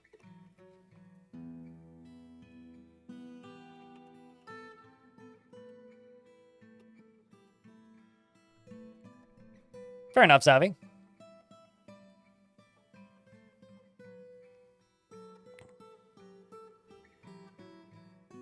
What was my highest population? Does that matter? I had about 450 dwarves in a fort once. You know, it's kind of funny. You can really tell when people started playing this game based on what they think is a high population. It's like if somebody thinks that anything over 150 dwarves is a high population, they've been playing the game as long as I have. If somebody thinks that everything over 75 dwarves is a lot of dwarves, they've been playing longer than me. And anybody who's been playing since the Steam release generally thinks that anything over like 300-400 dwarves is a lot of dwarves. Used to like it 80. Yeah, exactly.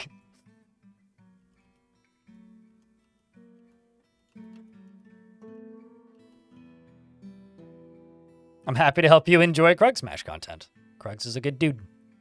It's good that people enjoy his work. This also needs a wall connected.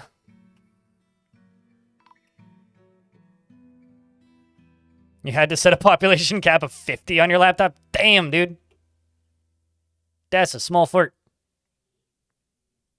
Human caravan has arrived.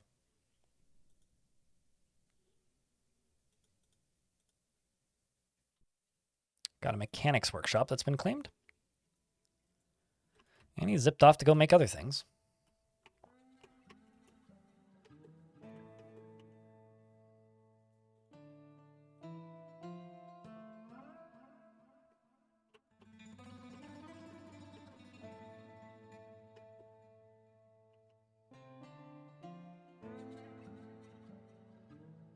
Okay, I should be good to go now.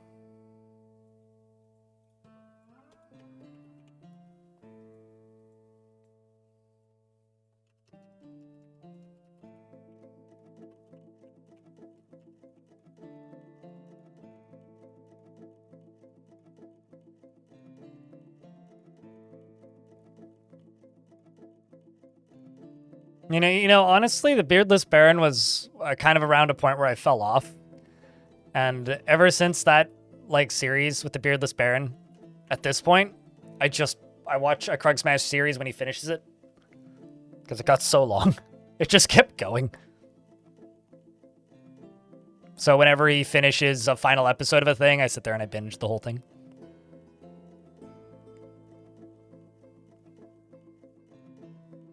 To be small and cozy? I mean, if you like that vibe, just remember that a very similar feeling is to, rather than just having small fortresses necessarily, a way to have that feeling is by simply only naming a select few dwarves at the very start of a fort and following them very closely, similar to what I did with Cog, and don't care if the rest of the fort falls, crashes, and burns, just simply follow the few specific main characters you've set for yourself. That's generally how I go about things.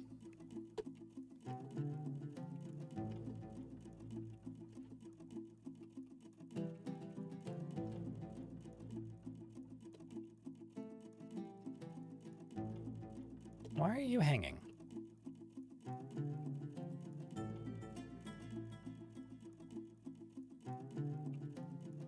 When did you get flipped? Well, that's not good. I flipped the wrong lever at a point, which shut off all 3 of my showers. Well, that sucks. Great.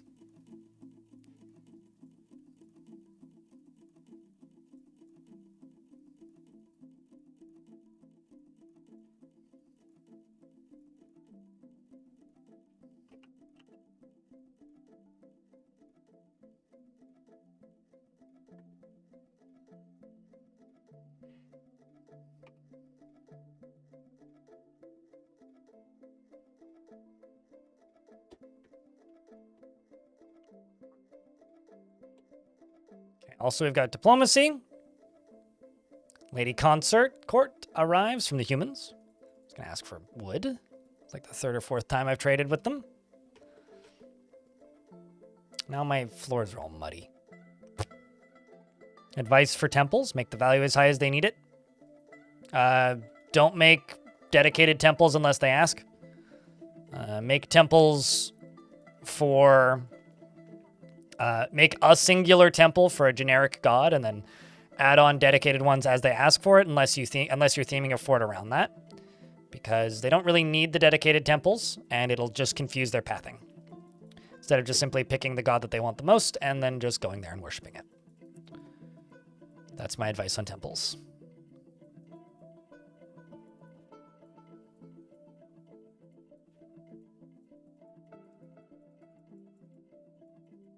It's like Zoidberg. That's one of my worst Zoidbergs I've ever done, but...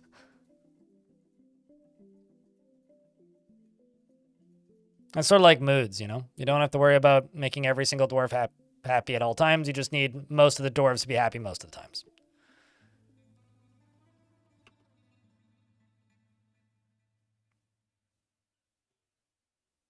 Yeah, I mean, that's a way to play. I mean, playing Dwarf Fortress is just playing an extraordinarily slow version of Civ. The world is playing a very slow game of Civ, and you're just along for the ride.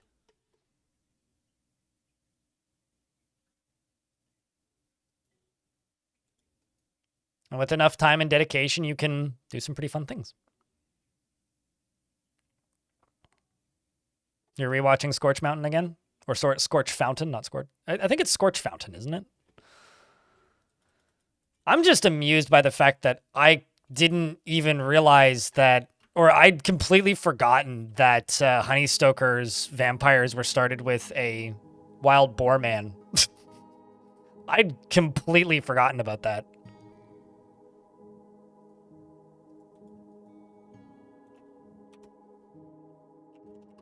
Like, that wasn't even remotely close to my train of thought. I thought it was Fountain. Chat, am I going crazy? Is it Scorch Fountain or Scorch Mountain?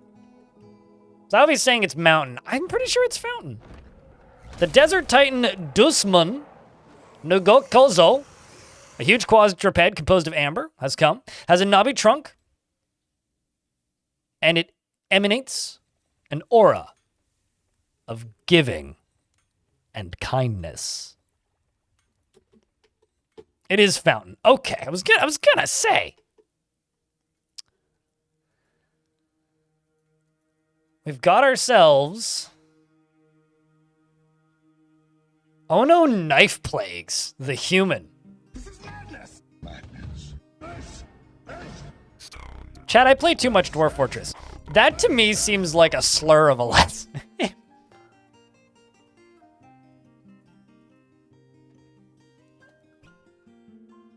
That is a good aligned Titan. Stone could probably clarify that, though.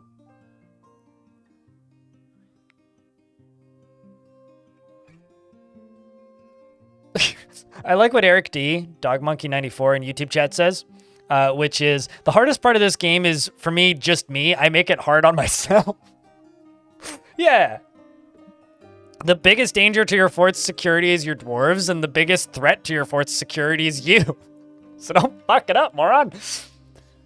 I love it. It's great. Let's fight this thing.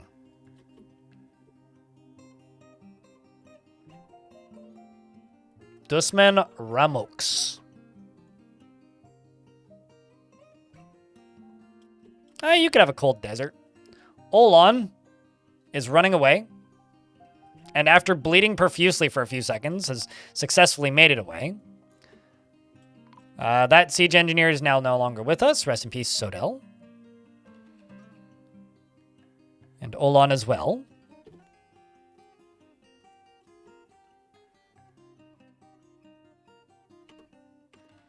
Here comes the soldiers. Surrounding the creature. Almost immediately, Ilmirin is killed.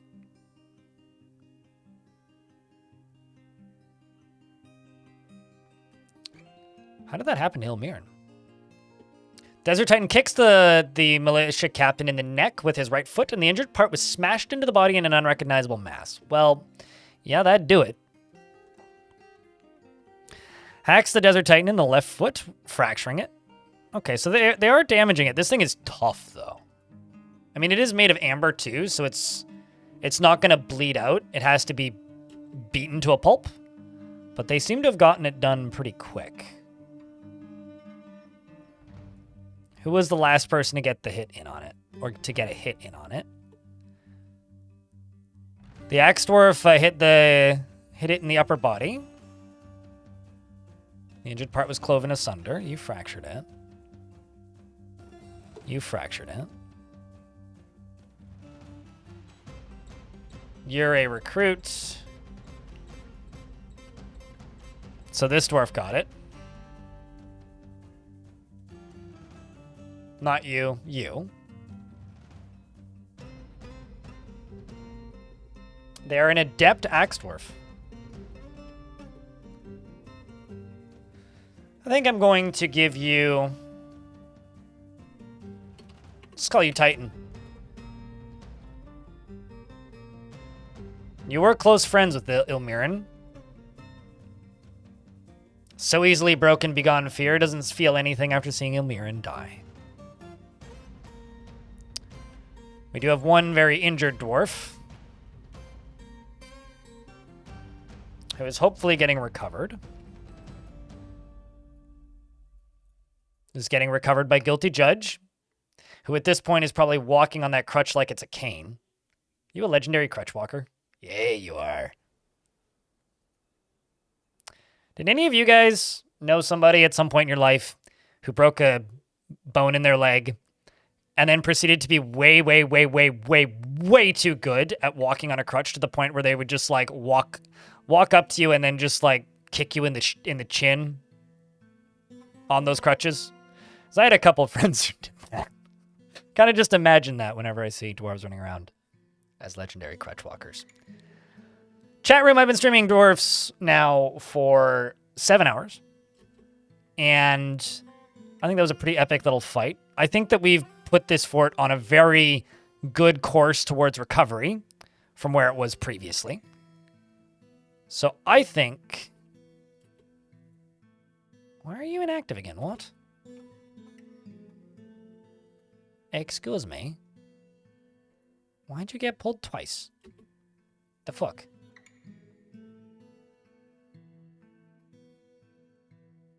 The hell? Anyway, I think that it's time for us to go play some Cyclopean. Some more of that first-person dungeon crawler. What do you think? You guys down for that? You gonna stick around? For a little bit of crawling? Around in some monochrome dungeons?